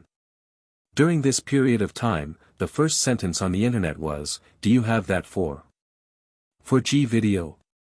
Pu Yun-jing, who had lost her status, wealth, and reputation in one night, whose soul had been torn to shreds by despair, humiliation, resentment, and regret, drank 10 bottles of bamboo charcoal soju that night. In the Daewoo Pharmaceutical Company's headquarters office building, she jumped and fell into a pool of bloody pulp, ending her sad and miserable life. But the South Korean government kept a low profile on this matter, and no media was allowed to report it. They could only say that Park Yun-jing died in a car accident. This shocking news was only secretly circulated within a small circle of the upper class. The battle between TCM and TKM also came to an end with Park Yun-jing's suicide. Park Jing-tae family, the leader of TKM, lost everything. Their assets were seized, their founder was imprisoned, and their CEO committed suicide. Even the Hyundai Industries, Daehan Housing, and many other companies and financial groups that had helped them in the past were affected to varying degrees. This incident had a far-reaching impact, and some financial observers claimed that this incident might even change the industrial structure of South Korea. As for Jiang Tian, he did not care about any of this. In his eyes, whether it was Pu Jing-tae, Pu Yun-jing, or Jing Chuha, they were all just ants that he could casually slap to death. He refused the visits of many high-ranking officials, tycoons, and family heads. Instead, he stayed at the Tanjun Daoist Palace to guide Li Jinju's cultivation. He also taught her a set of sword art, the Taishian 13 swords. Now, she was as powerful as the transcendent state. Unknowingly, Huaxia's National Day arrived.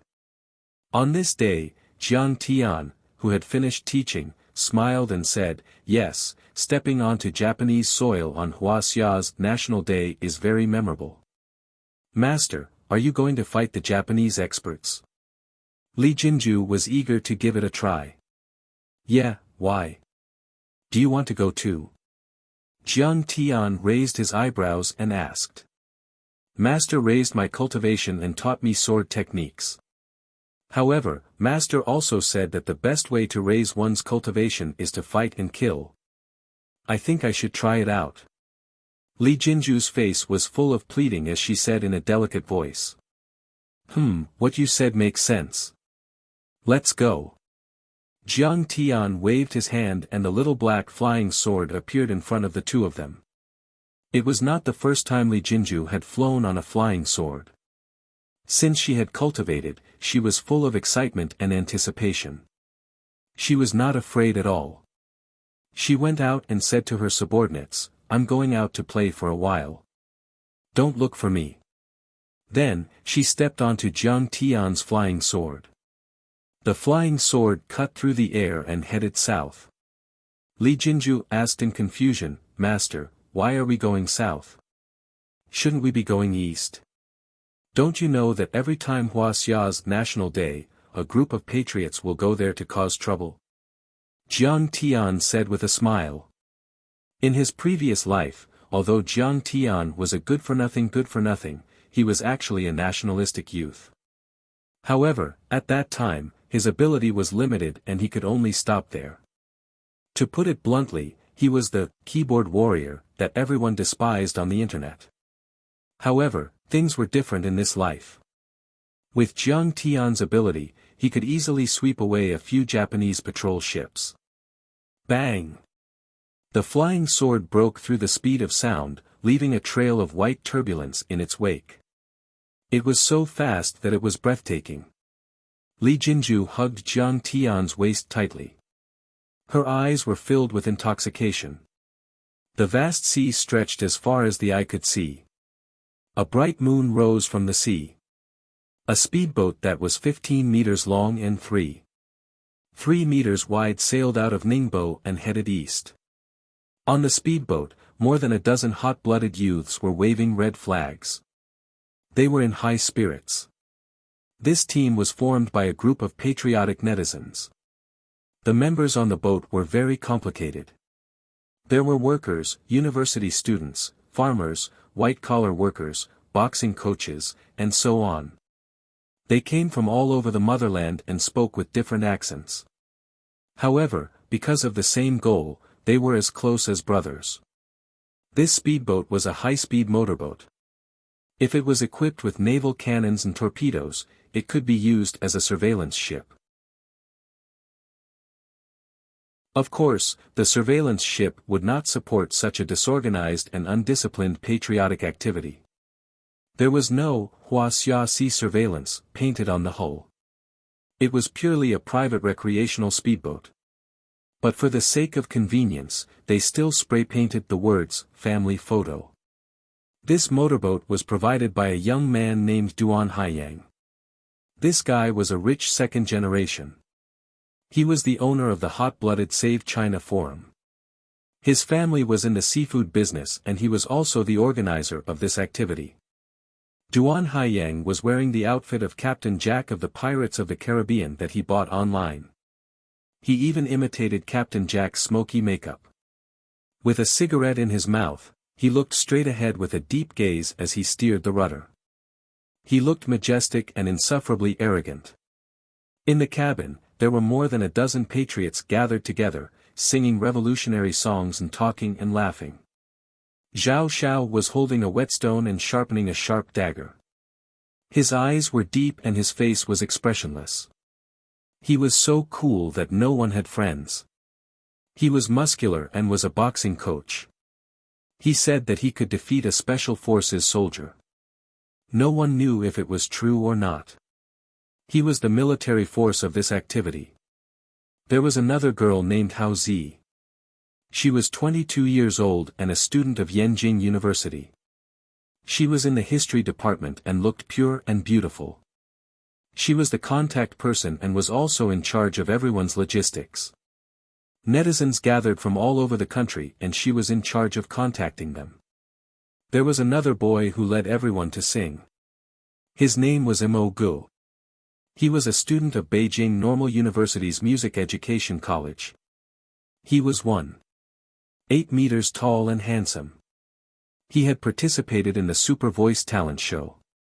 Although he was stopped in the top 50 in the country and did not win the championship, he had captured a lot of fans. He was a famous figure in Beijing Normal University and the entire Yenjing University circle. There was also a guy named Wang Lin. However, this guy was not dull at all. He was very funny and was the comedian of this activity. Seeing Zhao Zhao's action, Wang Lin smiled and said, "Zhao Zhao, why are you sharpening your knife? It's scary." Zhao Zhao said indifferently with a cigarette in his mouth, "Do you think I'm joking? If I meet those Japanese, I will definitely kill one or two of them." "Damn, you're serious." Wang Lin smiled and said, "Under normal circumstances, we will circle around the island and go home. If you want to be more arrogant, we will land on the island, plant the flag, announce our sovereignty, record a video and go home." Zhao Zhao rolled up his sleeves and showed the scars on his arm. He snorted and said, "Do you think I'm joking?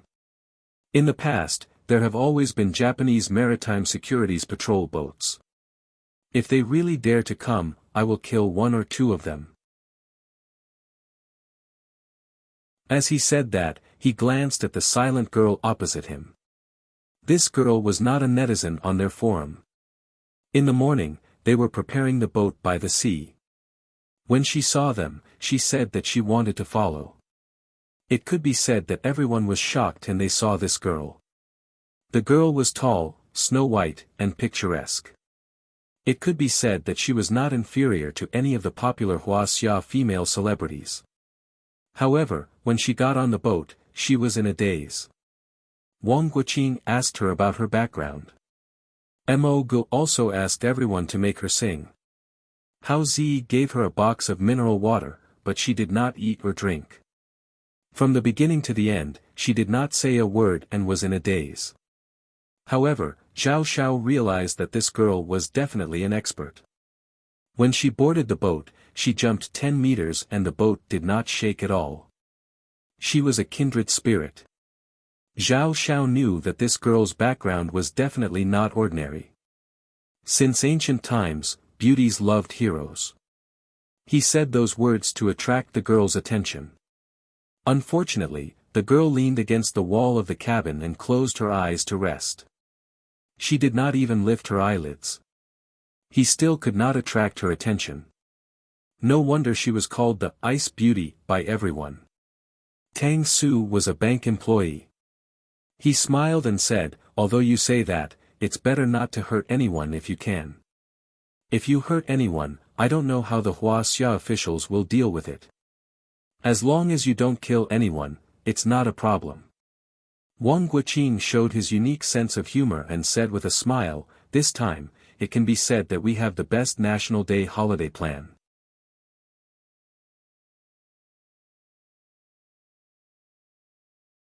Chapter 395. Boom!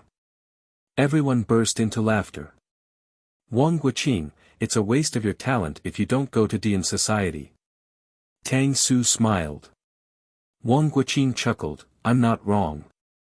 Traveling between 2 countries and 3 places without spending a single cent is natural and pollution-free. It's also very meaningful.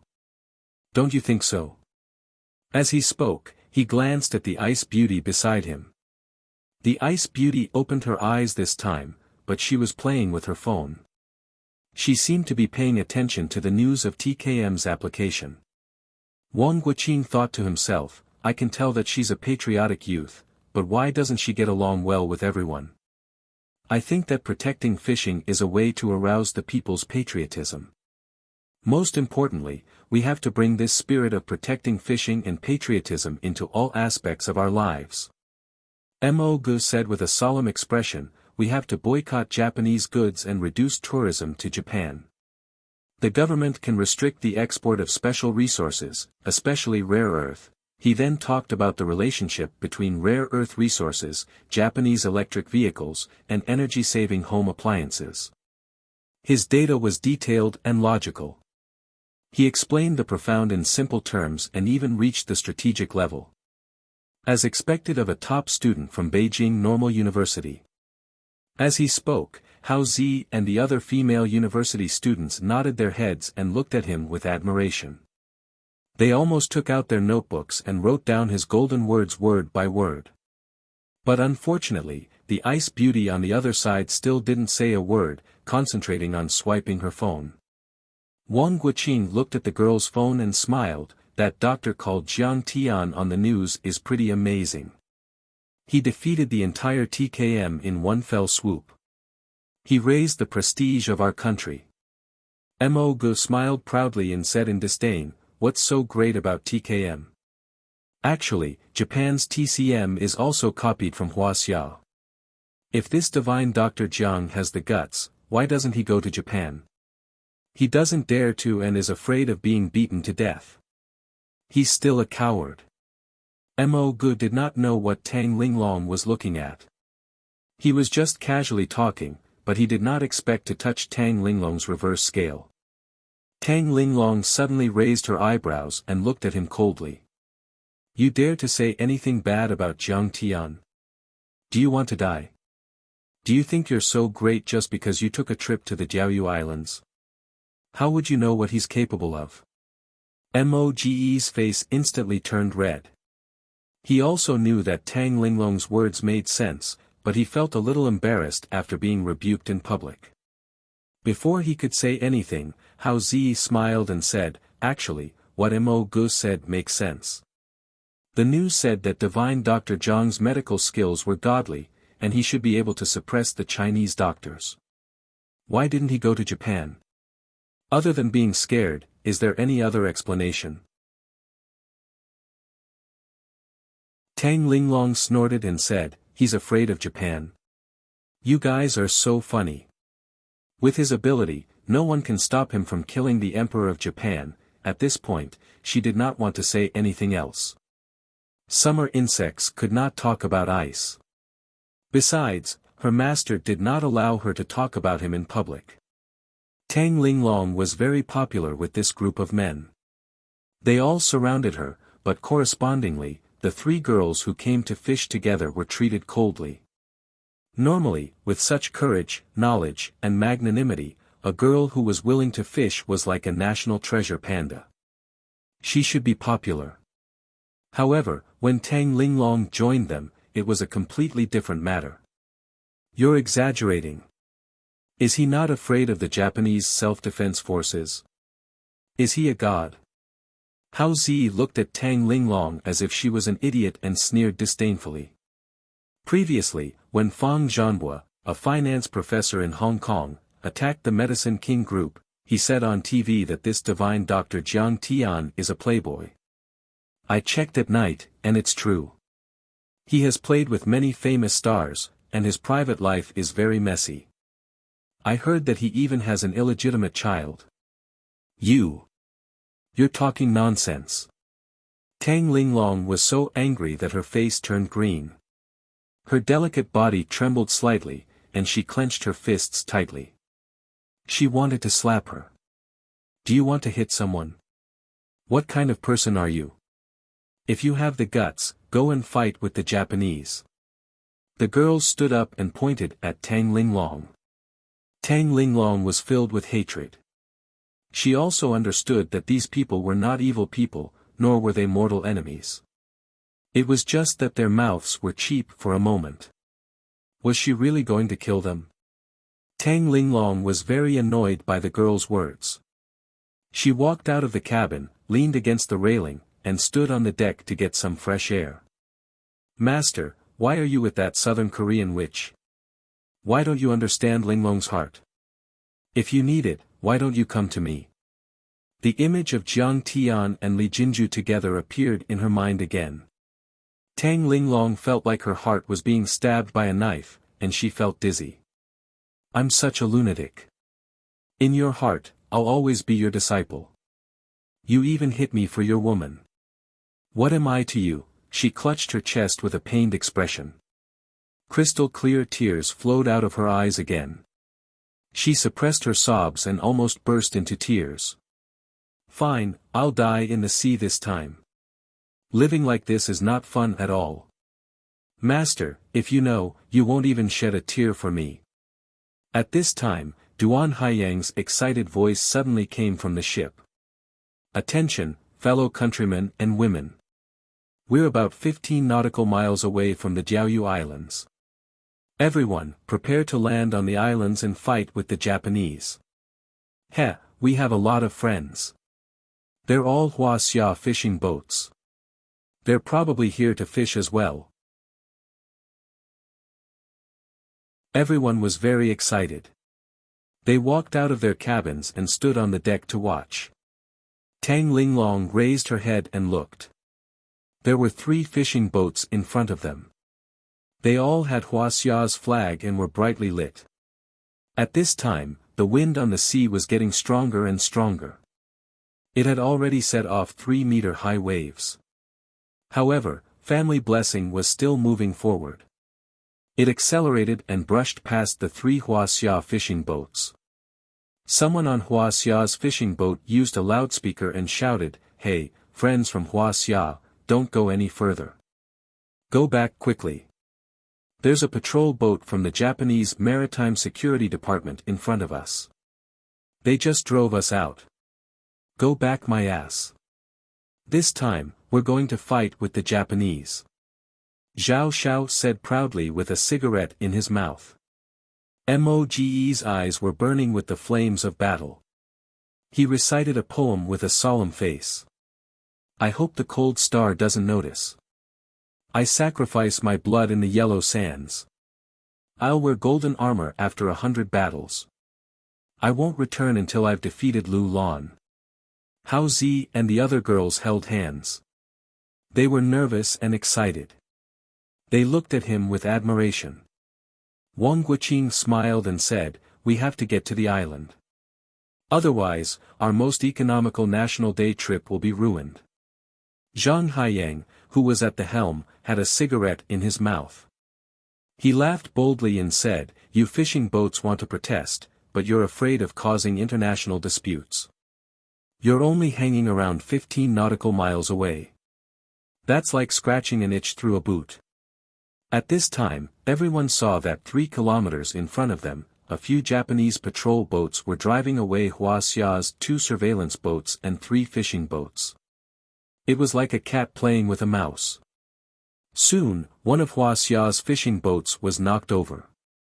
A few frogmen from the Japanese patrol boats jumped into the water and scooped up the fishermen. However, the Japanese surveillance boats continued to ram into the other 2 Wuxia's fishing boats. They almost capsized several times. As for Wuxia's surveillance boats, they were too small compared to the other party. They could not be of much use even if they wanted to protect them. They were completely useless. For a moment, everyone felt a little scared. Fuck, they're so ruthless. They even sank Wuxia's fishing boats. Maybe the fishermen will drown. Are these the surveillance boats of the Japanese Maritime Security Agency? Only Tang Linglong's eyes were burning with fighting spirit. Moge's face was ashen. He quickly put on a life jacket. The others also followed suit. The Japanese patrol boats were more than 10 meters above the sea. What did 10 meters mean? It was as high as a 6-story building. If you looked at photos and videos, it would not be much. However, if you took a small speedboat and looked up, you would feel shocked. It was as if you were facing a huge monster. It was like a small insect looking up at a lion or a tiger. It felt especially powerless and small. A sense of fear emerged involuntarily. Haiyang. Why don't we stop? Wang Guqing suppressed the fear in his heart and said with a smile, if we just stand here, they'll probably take us to Japan for a vacation. But if we crash into them, we might really sink. That's not a joke. Zhang Haiyang was still hesitating. He had not decided whether to move forward or not. Tang Linglong rushed into the cockpit. With a flick of her arm, she pushed Zhang Haiyang to the side. She began to steer the boat with a frosty expression. She sped up and rammed into one of the huge Japanese patrol boats.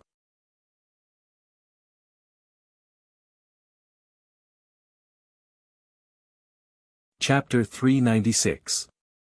Fuck, you don't want to live anymore. Zhang Haiyang was so scared that his face turned pale. I don't want to live anymore, but I won't let you die with me. Tang Linglong glanced at him coldly. That murderous aura scared Zhang Haiyang, who originally wanted to fight for the rudder, and he subconsciously took a step back. The family fortune was super fast. While everyone was hesitating and arguing. In about 10 minutes, they were only 200 to 300 meters away from the Japanese patrol ship. For a moment, the Chinese and Japanese ships all noticed the motorized speedboat that appeared out of nowhere. The people on the boats were extremely surprised. Swish! Swish! Swish! Dozens of searchlights shone on the family fortune together, making it the focus of the entire sea. A Wuxia surveillance ship came from the rear. Everyone saw an electronic screen on the surveillance ship, and big red words were scrolling back and forth. The Jiaoyu Islands and its affiliated islands have been Wuxia's territory since ancient times. Please stop your infringing activities. A majestic voice came through the loudspeaker of Wuxia's surveillance ship. Wuxia's ships in front, attention. Wuxia's ships in front, attention. You have entered a sensitive sea area. For your safety and the safety of your ship, to avoid unnecessary disputes, please turn back immediately. Please turn back immediately. Tang Linglong's face showed a hint of mockery. Suddenly, she came out of the cabin door, picked up a gasoline can, and threw it 50 meters ahead of her. Then, she picked up another gasoline can and jumped out. Whoosh! Her body shot out like a whistling arrow and accurately stepped on the gasoline can that was floating on the sea. The gasoline can only sank slightly. As she threw the gasoline can in her hand, she shot out again and stepped on the second gasoline can. Then, she jumped again. Her body was as strong as a dragon as she climbed steadily and landed on the deck of the Japanese patrol ship. What's wrong? Can't think straight and want to commit suicide? A girl complained resentfully. Although there were searchlights, the lights were concentrated on the family fortune, and the other places were dark. Especially from their angle, they couldn't see Tang Linglong's movements clearly and thought that she had committed suicide. What's the point of committing suicide here? You can't be considered a martyr. Someone said viciously. The others had different expressions. Some were regretful, some were shocked, some were puzzled, and some were mocking. Damn, a martial arts expert. However, Zhao Zhao's expression changed drastically, his eyes filled with horror.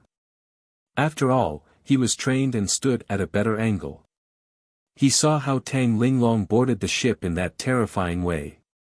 The PLH patrol ship Tang Linglong boarded, Daishan, belonged to the Mizuho class.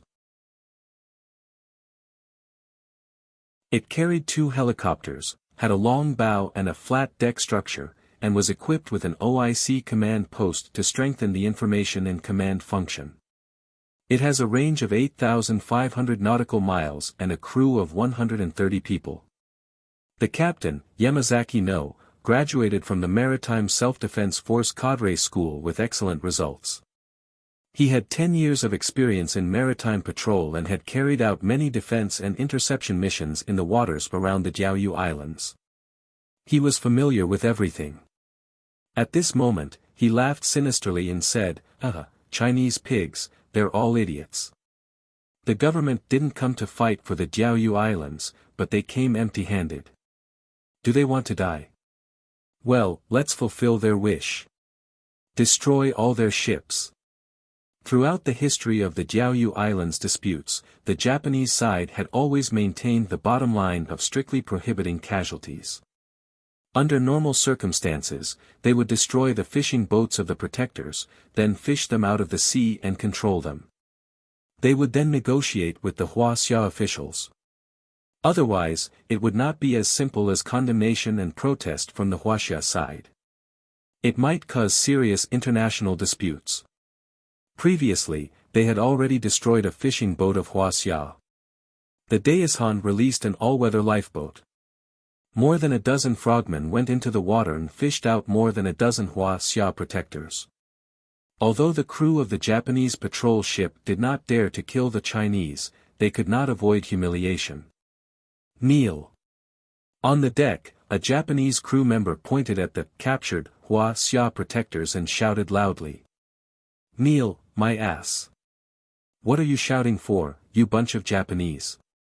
The two sides had fought many times over the years.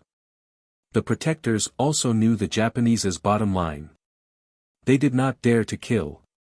After all, it was not the first time that the two sides had caused trouble on the Jiaoyu Islands.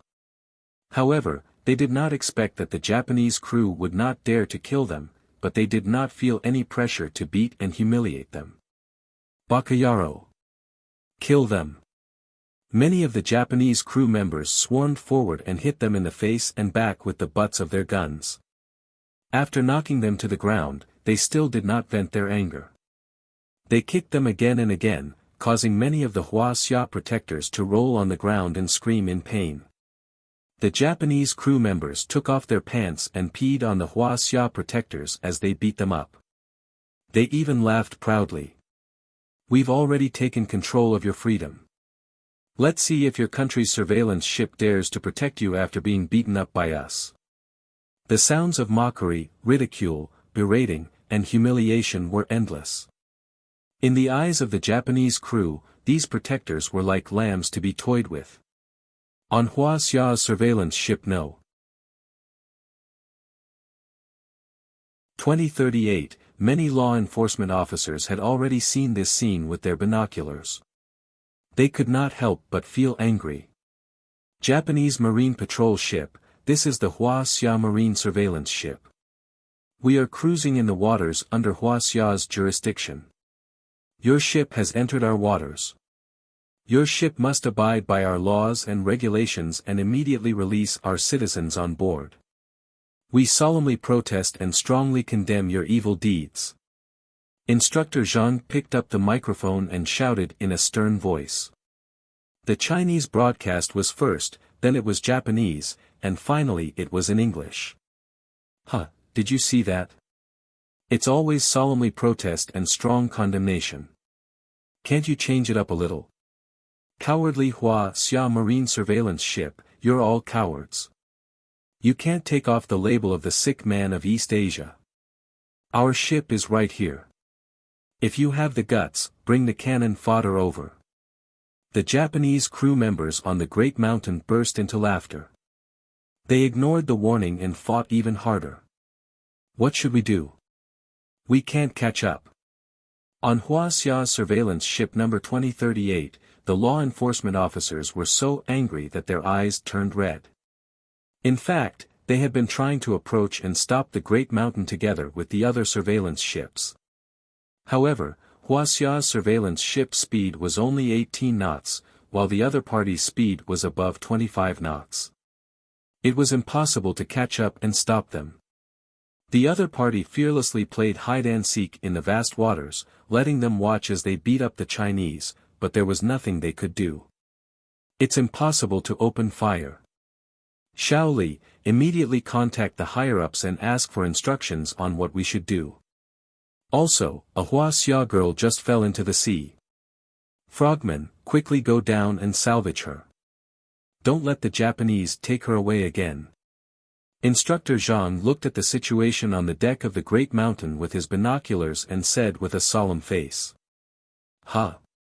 How did she get up there? Isn't she walking right into a trap?" At this moment, he let out a cry of surprise. He saw a figure appear on the deck of the Great Mountain like a ghost.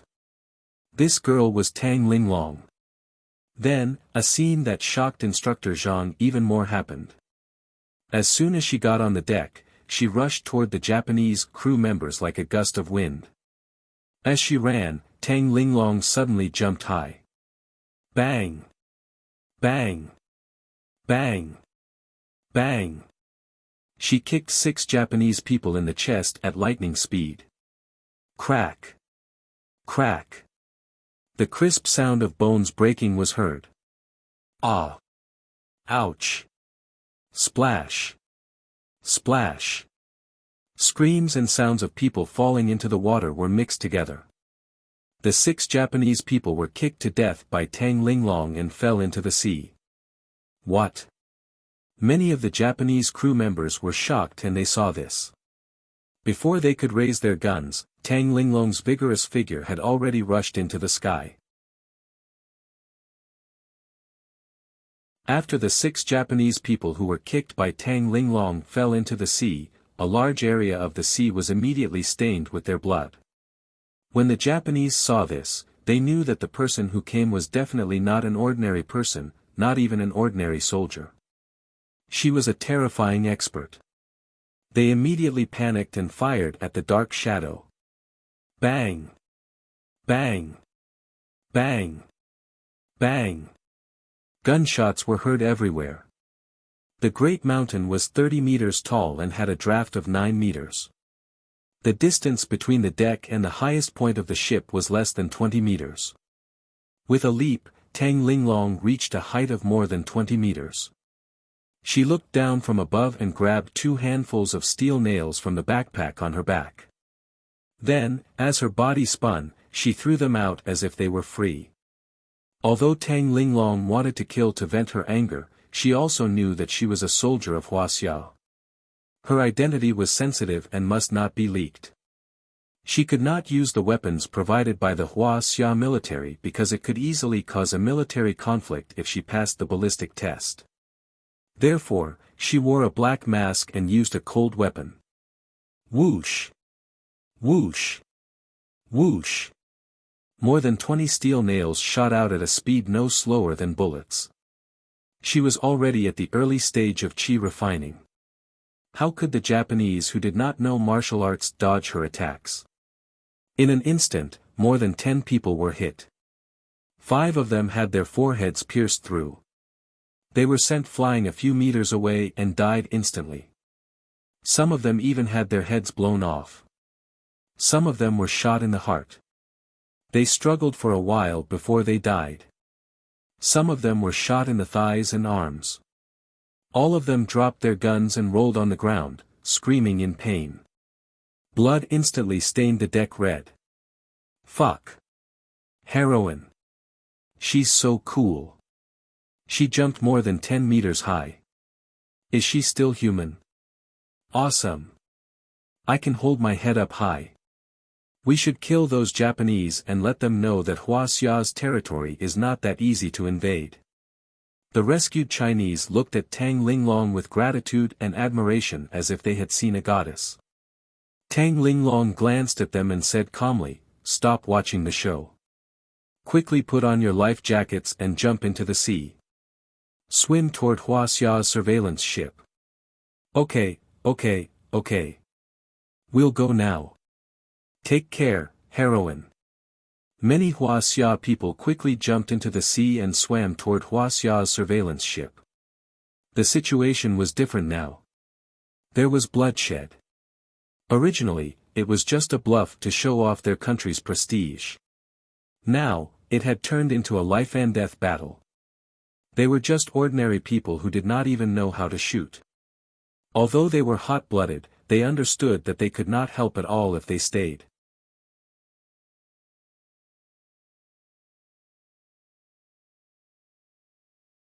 Chapter 397. Baka. This Wuxia woman knows how to use witchcraft. No, she should be a martial artist from Wuxia. She's definitely not an ordinary person. Open fire. Rat-a-tat-tat. All the Japanese crew members on the Great Mountain rushed to the deck and fired at Tang Linglong when they heard the news. Moreover, the other 6 patrol boats did not care about chasing away Huaxia's fishing boats. They closed in on the great mountain from all directions and fired at Tang Linglong. Bastards! Tang Linglong slaughtered them like she was chopping vegetables. The pain and frustration in her heart were relieved a lot. She felt extremely happy and satisfied. She pulled out a soft sword from her waist and used the mystifying phantom steps that Jiang Tian taught her. Her slender body refracted on the deck and left behind afterimages. She dodged all the incoming bullets and charged into the crowd of Japanese. At this time, Tang Linglong's eyes were as sharp as a knife. Her face was as cold as ice. Her murderous aura soared to the sky. She used all the Taishian 13 swords. Her attacks were ruthless and decisive. It could be said that she was massacring everyone. Her Taishian 13 swords was incomparably sharp.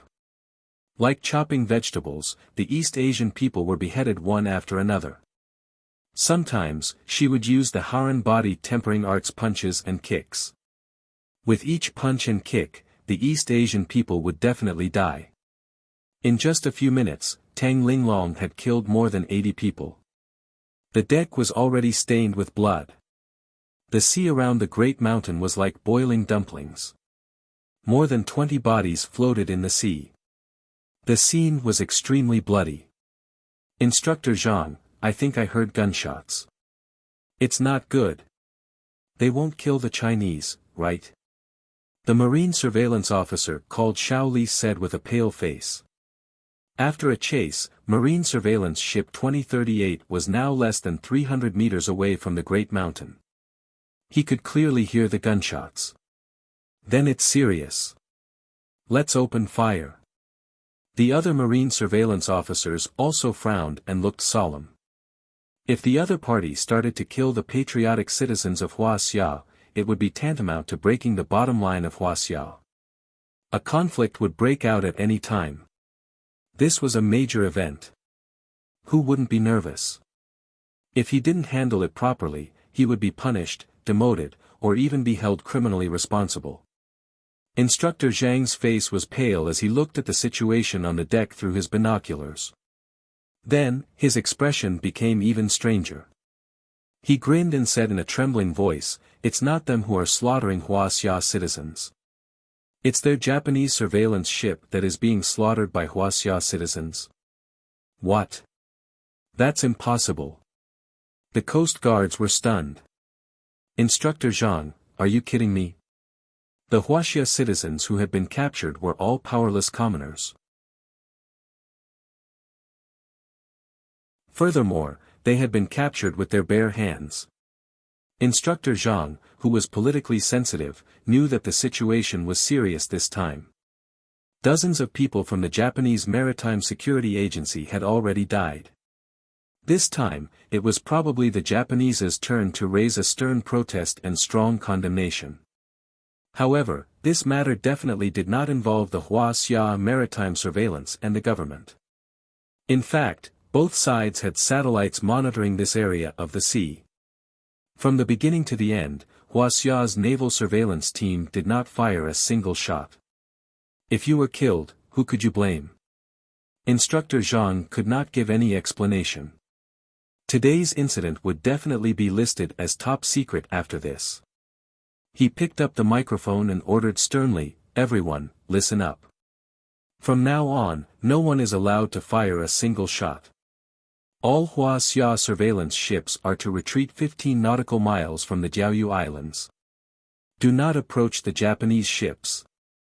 "Fuck you, I actually got shot." Tang Linglong, who was in the middle of the battle, suddenly trembled. She gritted her teeth and cursed angrily. Her shoulder was stained with blood. Although she was already at the chi refinement stage and could block bullets, however, the enemy's 6 patrol ships surrounded the great mountain so tightly that not even a drop of water could escape. Hundreds of guns were fired at the same time. Her chi refinement was not at the level where she could withstand continuous shots. However, Tang Linglong had already killed more than 100 crew members on the great mountain. She quickly rushed into the cabin, bandaged her wounds, and rushed all the way to the cockpit.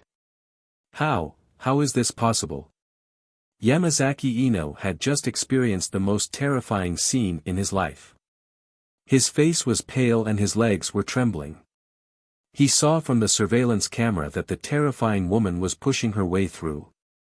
His comrades fell one after another. None of them could withstand a single blow. The scariest thing was that the woman walked as if she was flying. Her body was like a ghost. She was invulnerable and could withstand bullets. She was like Wonder Woman from Marvel Comics. The entire Great Mountain had turned into a living hell. Blood and broken limbs were everywhere. Bakayaro, this must be the legendary ancient martial artist from Wuxia. Yamazaki Ino suddenly understood. His expression changed drastically. He wiped the cold sweat off his forehead and considered if he should abandon the ship and run away. When he was studying at the Japanese Maritime Self-Defense Force Cadre School, he had a good relationship with a famous scholar. This professor was a researcher at the Defense Research Institute, the most famous official think tank in Japan. He was directly connected to the higher-ups of the Japanese Maritime Self-Defense Force and had access to a lot of confidential information. Once, the two of them were drinking in an izakaya. The professor was drunk and told him some little-known truths. It turned out that the ninjas, onmyojis, and kendo masters in Japan were all real. They were not just legends and empty talk. And Wuxia had martial arts figures. According to legend, Wuxia martial artists could fly in the sky and burrow into the ground. They were invulnerable to swords and spears. They could walk on water and hurt people from a distance. When Yamazaki Ino saw this, he immediately connected Tang Linglong with the legendary Wuxia martial artists. Yamazaki Ino had not made a decision yet. After all, abandoning the ship and running away was also a capital offense. He would have to go to court. He was also very hesitant. At this moment, there was a burst of gunshots outside the door. The gunshots only rang out for 5 seconds before it fell into a terrifying silence. Is that Wuxia person dead or? A few of the higher-ups on the ship looked at each other. Their faces were ashen and they were bewildered. Bang! The cabin door, which was made of stainless steel and was 3 centimeters thick, was kicked away from the outside. The cabin door directly smashed 2 crew members into meat paste and broke the glass window of the cockpit. It flew 10 meters away and fell into the sea with the door. Yamazaki Ino, who was so scared that his face was ashen, simply pulled out his pistol and pointed it at the figure that appeared at the door. He pulled the trigger to the end and the bullets poured towards the person as if they were free. He was shocked to see that the woman covered in blood seemed to be blooming with a white light, and all the bullets fell to the ground. Do you want to die? Tang Linglong frowned and raised her hand to shoot out a steel nail. Chi! With a bang, Yamazaki Ino's wrist was nailed to the operating table. He screamed miserably. The other 2 first officers and the like were just about to shoot. Tang Linglong waved her hand and a ball of white light exploded beside the 2 of them. The 2 of them let out a muffled groan and blood spurted out of their 7 orifices at the same time. They fell to the ground on their backs. Devil! She must be a devil. Seeing this scene, Yamazaki Ino was so scared that his soul left his body. He grimaced in pain and his whole body trembled like a sieve. These short 10 minutes were the most painful and terrifying scene that Yamazaki Ino had experienced in his life. He was almost scared out of his wits. He was an iron-blooded soldier who was not afraid of death. He was also an extreme militarist and had a deformed national self-esteem. He had never admitted or accepted the defeat of World War II. He had never agreed with or accepted the growing strength of Wuxia. In his eyes, Wuxia was just a bunch of weak lambs, a nest of insignificant ants. If it wasn't for the United States dropping atomic bombs on Hiroshima and Nagasaki, which turned the tide of the war, Wuxia would have long been Japan's territory. What he admired most were the Japanese war criminals of World War II. Every year, he would go to the national shrine to worship the war criminals. Every time, he was full of vigor as if he had gained great courage. He hoped that one day, he could set foot on the land of Wuxia like the martyrs and sages, burning, killing, and looting, and recreating the glory of the greater East Asia co-prosperity sphere. But now, he had met a transcendent existence like Tang Linglong. He was really afraid. Wuxia martial artists were too terrifying. I'll be in charge of piloting. You're in charge of firing at the other 6 Japanese warships. Tang Linglong shook off the blood on the soft sword. Her cold eyes did not contain a trace of emotion, like an ice goddess. This, I will be executed by the military court. Yamazaki Ino spent a lot of effort to pull out the iron nail. He pinched his blood-stained palm and said pitifully. If you don't do it, I will execute you right now. Tang Linglong began to skillfully control the Yamaishi. Don't kill me, I'll fire.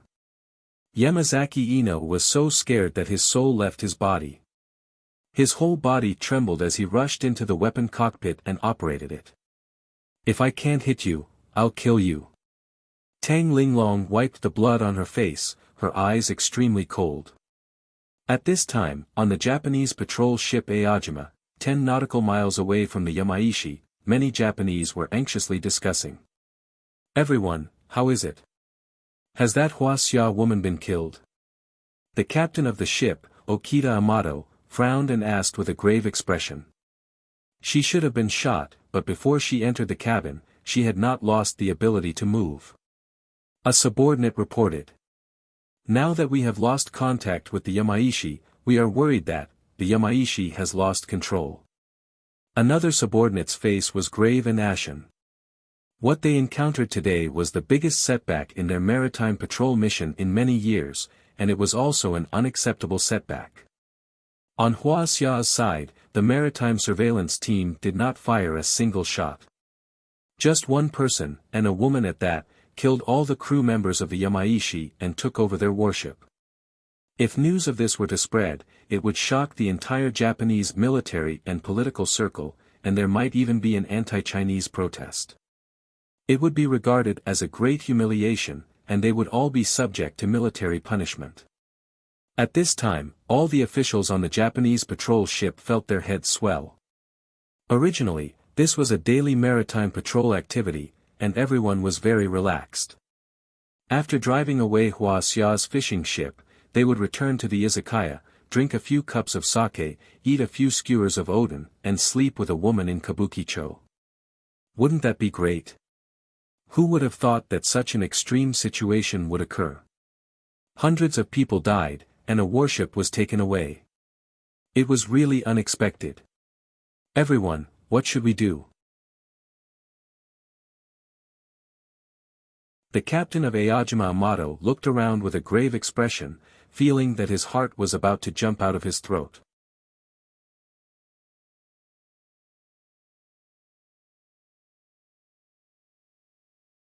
Chapter 398. He could not guess what the enemy's next move was, nor did he know their intentions, so he could not make up his mind. Now that Wuxia had taken over the Taishan, if she opened fire, the other warships would be in trouble.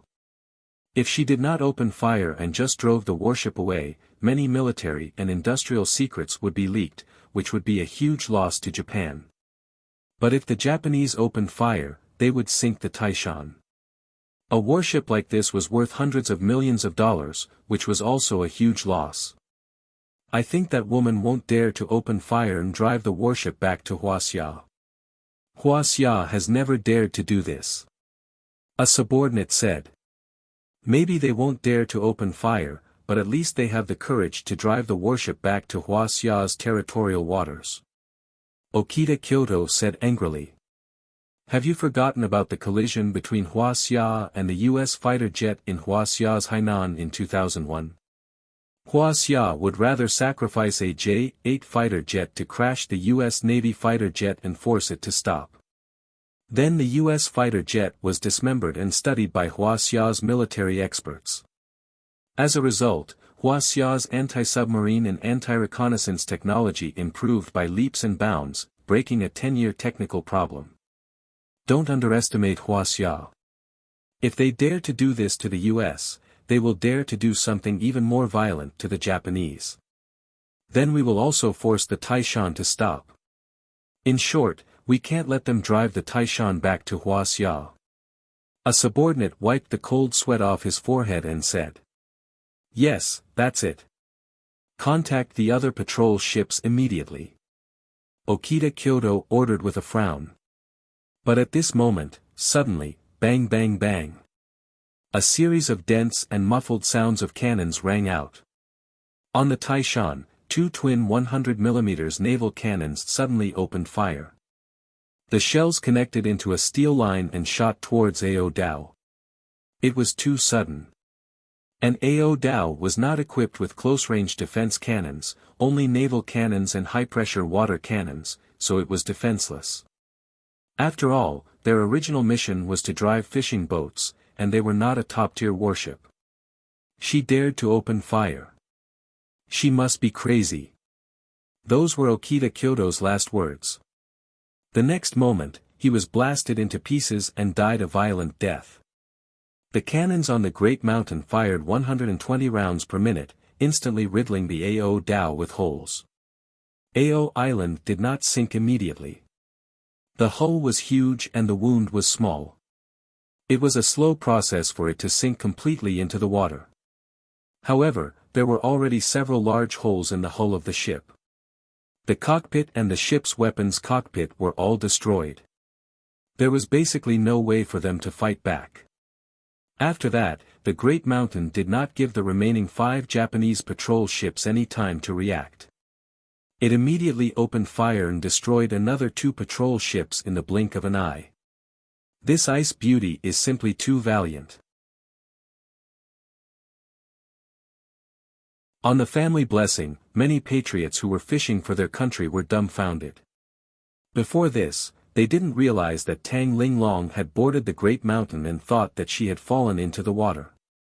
However, when they heard the concentrated gunshots and looked through their binoculars, they realized how terrifying the ice beauty was. They were momentarily stunned. Then, Tang Linglong took control of the Great Mountain and sank 3 Japanese patrol ships in an instant. They were even more dumbfounded. It's ridiculous that we still want to covet such a miraculous woman. Zhao Xiao shook his head and smiled bitterly. Sigh, she's completely different from us.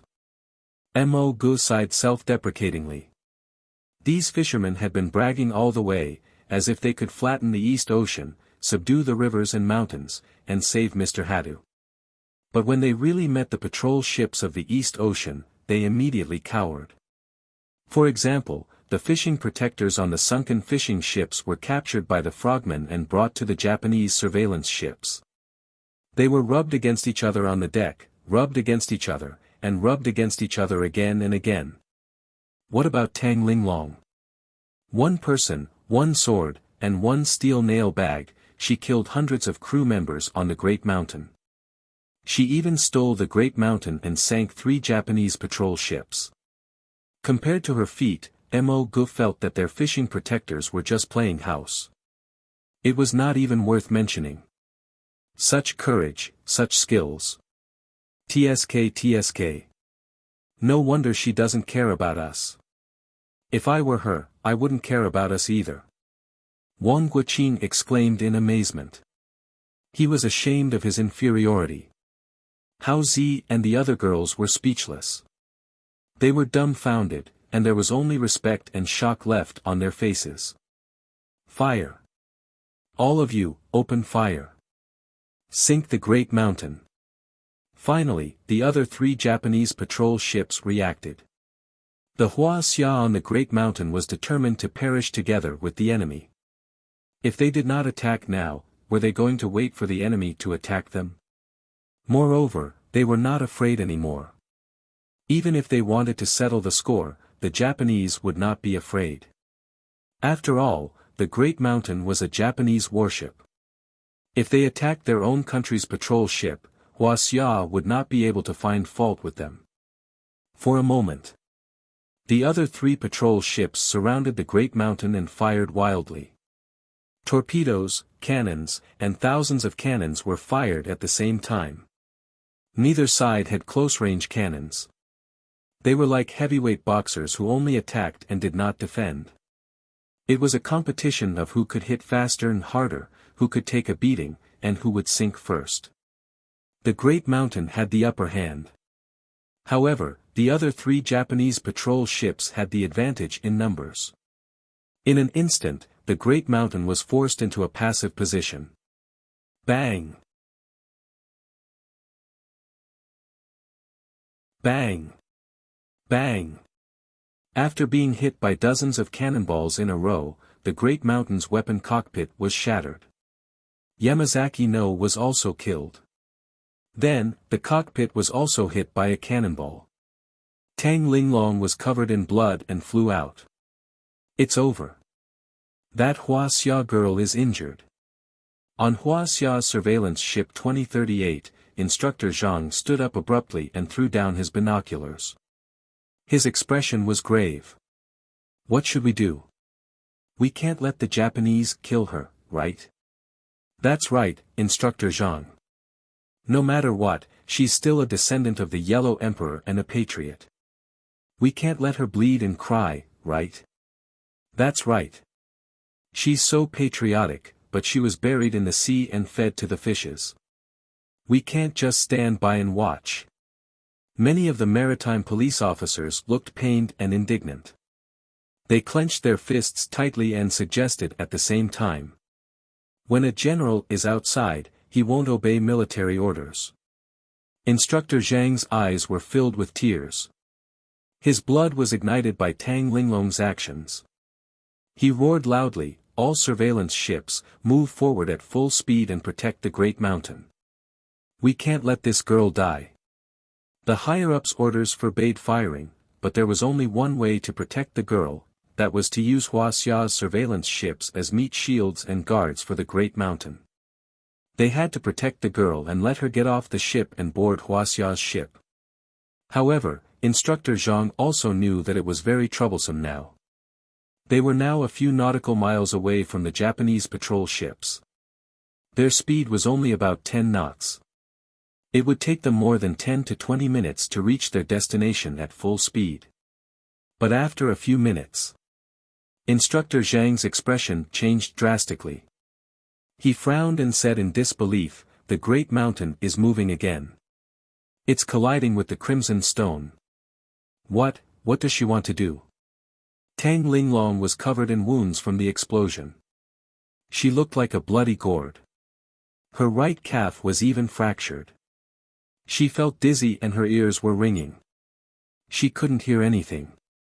She had used her protective wind when the cannonball hit. Otherwise, she would have died long ago. "Master, am I going to die?" Tang Linglong felt dizzy. She had lost too much blood and felt extremely weak. Her whole body was burning with pain. "It's really good. It seems that when my body hurts, my heart doesn't hurt so much." Tang Linglong wiped the blood and tears on her face and limped to her feet. She went to the control panel, steered the rudder, and headed toward the nearest crimson stone. It quickly crashed over. "Master, I hope I can meet you sooner in the next life." Tang Linglong endured the severe pain. She gritted her teeth and large drops of tears oozed out of her beautiful eyes. Her hands quickly steered the rudder. The speed of the great mountain increased steadily and soon reached 25 knots. It moved forward at full speed and rampaged forward. 1 knot was 1 nautical mile per hour. The great mountain was now only 3 nautical miles away from the Crimson Stone. It would only take a few minutes for the great mountain to collide with the Crimson Stone. She wants to crash into it. Instructor Zhang on the surveillance ship 2038 was also dumbfounded when he saw this scene. His eyes were about to pop out of their sockets. No, it's too late. The Crimson Stone and other warships are firing continuously. The great mountain is about to sink. Someone sighed in a trembling voice. Hero. Women are not inferior to men. We are really ashamed. Many coast guards couldn't stop trembling. They took off their hats and saluted the ship where Tang Linglong was. Their eyes were slightly red, and some even had tears streaming down their faces. We joined the army to protect our country. We have long put aside life and death. Today's matter will only result in death. In the past, Deng Shichang of the Beiyang Navy was in the middle of the Japanese Sea in the Jiawu Kingdom. Amidst the dazzling clouds, the weather suddenly changed and he single-handedly defeated the entire navy. Later, under the siege of the Japanese warships, his Ziyuan was injured in many places and the hull of the ship tilted. Deng Shichang said to all the officers and men on the ship, "We joined the army to protect our country. We have long put aside life and death. Today's matter will only result in death." He resolutely steered the ship at full speed to crash into the flagship of the Japanese First Guerrilla Fleet, Yoshino. He was determined to perish together with the enemy. The Japanese warship's officers and men were shocked and they saw this. They desperately fled and fired torpedoes at the Ziyuan warship. After Deng Shichang fell into the sea, his followers tried to save him with a lifebuoy, but he refused and said, "I am determined to kill the enemy and serve my country. Today, I will die in the sea. Why would I want to live?" His beloved dog, Taiyang, swam to his side and bit his arm to save him. Deng Shichang swore to live and die with the warship. He resolutely pushed the dog's head into the water and sank into the waves with the rest of the 250 officers and men on the ship. This scene made them think of Deng Shichang's heroic deeds in the past. Many of the Huaxia Coast Guards straightened their backs. Their eyes were filled with shock, respect, admiration, and pain as they looked at the great mountain in the distance. Their posture was perfect. The blood in their chests was completely ignited and boiling. She actually crashed into the warship. Is this ice beauty crazy? At this moment, everyone on the family blessing was dumbfounded as they looked at the scene through their binoculars. She's courting death. Mo Gu sighed. His face was filled with shock and his eyes were red.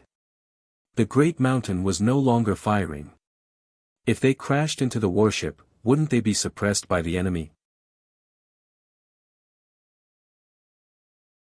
Not to mention that it was very likely that they would be sunk before they crashed into the warship.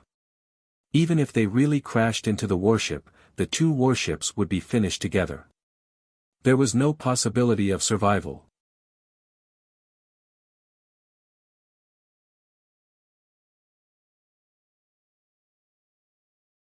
Chapter 399.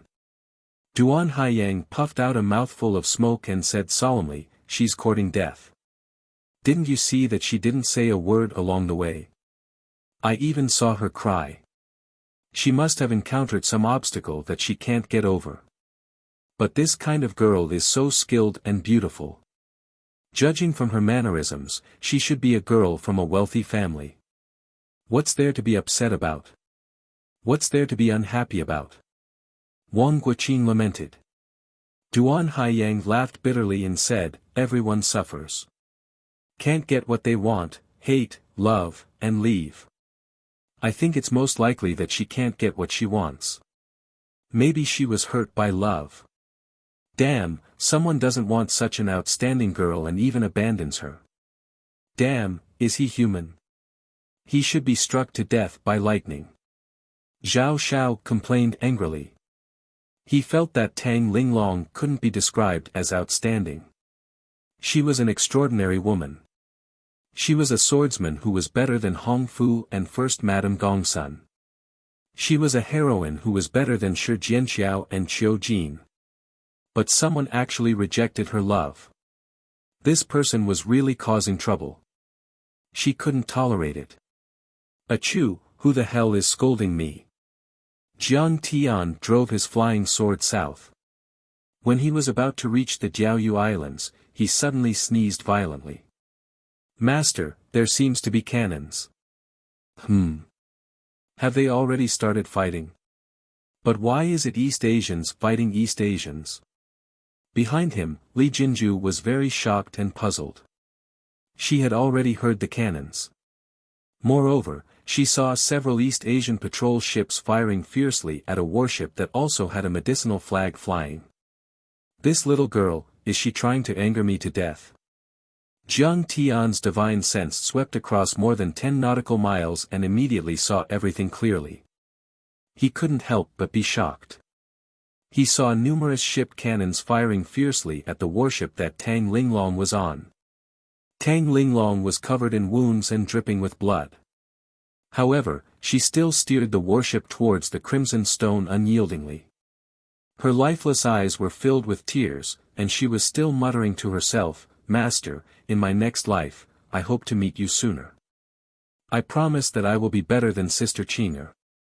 You will never fall in love with another woman." Jiang Tian had already vaguely felt that Tang Linglong's feelings for him had already surpassed that of a master-disciple relationship, but he absolutely did not expect that Tang Linglong, this girl, would be so extreme. Just because she misunderstood the relationship between him and Li Jinju, she actually used this kind of suicidal killing to end her life. If he didn't happen to rush over, Tang Linglong would have undoubtedly died. Break! At that moment, Jiang Tian didn't have time to think. With a low shout, he waved his right hand.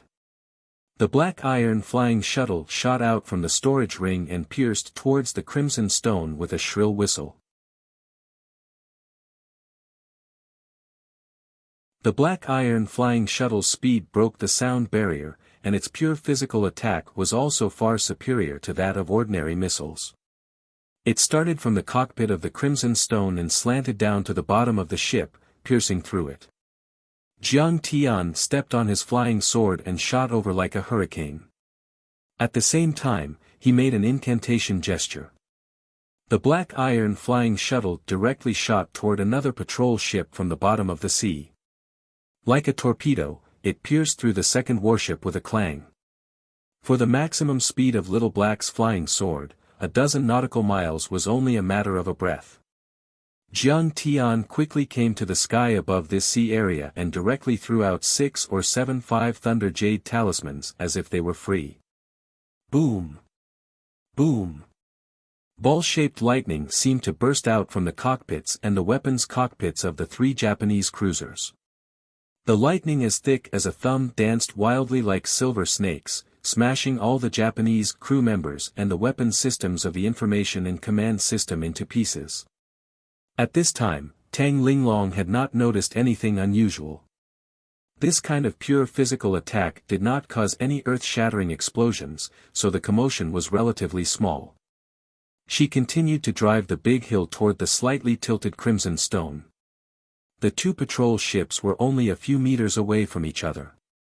At this time, in the messy cockpit, Tang Linglong, who was covered in blood, let go of the rudder and slid into the seat. She felt very tired, very tired. She had lost an astonishing amount of blood. If it were not for the fact that she was hanging on by one breath, she would have died long ago. She slowly closed her eyes. Her heart was filled with despair but also extremely calm. She murmured weakly, "It's great. I'm finally free. Stupid girl, do you want to die? My, Kong Teichu's, disciple is not as useless as you." Suddenly, a gentle voice rang out. Tang Linglong tried her best to open her eyes. She saw Jiang Tian, who was dressed in white, standing behind her with his hands behind his back. She could not help but be shocked. "Master, why are you here?" Then, she shook her head and said, "I must be dreaming. People will always have all kinds of hallucinations before they die." She fainted again. Jiang Tian carried Tang Linglong and stepped on the flying sword again. In a flash, they arrived on Hua Xia's surveillance ship number 2038. You are. Zhang Haiyang was dumbfounded when he saw the shocking scene through the binoculars. This young man could actually step on a big sword and shoot through the air. His speed was really comparable to a supersonic fighter jet.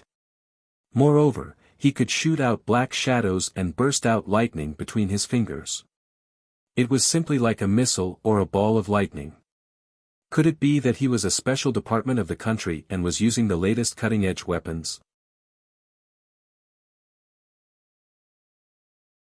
Comrade, I need a cabin to treat her. Jiang Tian's expression was very serious.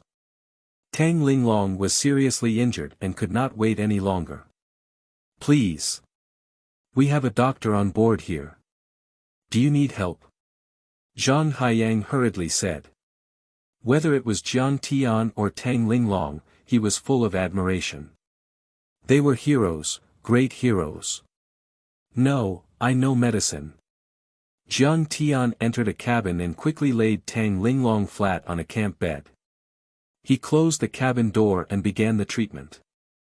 Jiang Tian was busy for half an hour and finally cured Tang Linglong. His first thought was to take Tang Linglong and Li Jinju away.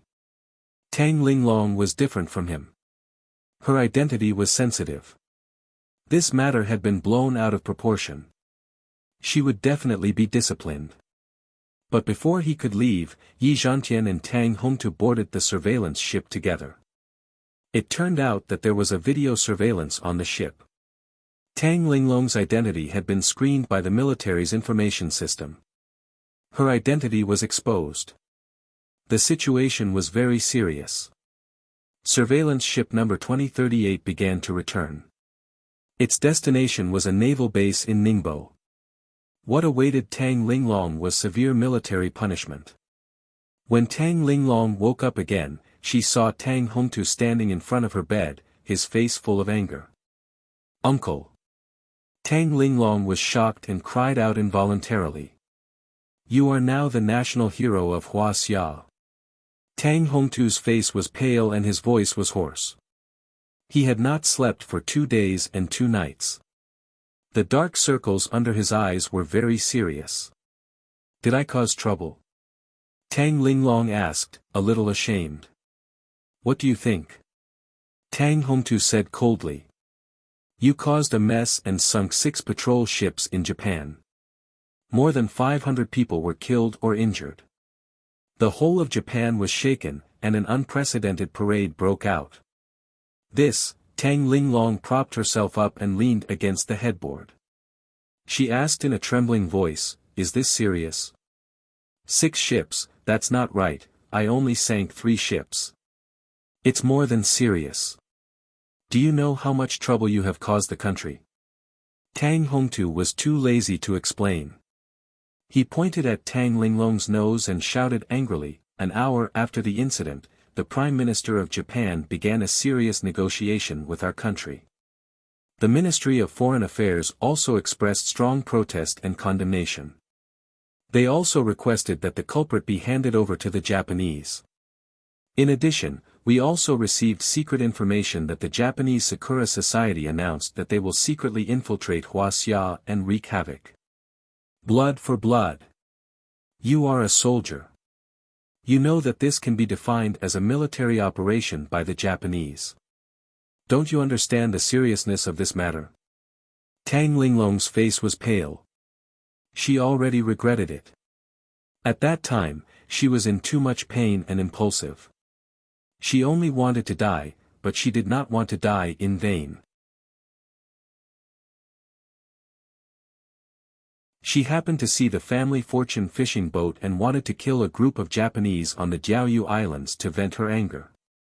However, she forgot that she was not an ordinary Wuxia citizen. She was a long formation warrior, an elite in the Wuxia army. Once this news was exposed, the nature of the matter would completely change. It would change from a civilian operation to an organized and premeditated military operation. It might even cause a war between the 2 countries. She took a deep breath and said in a deep voice, Uncle, I know I was wrong. I will bear all the responsibility. How are you going to bear the responsibility? How are you going to bear the responsibility?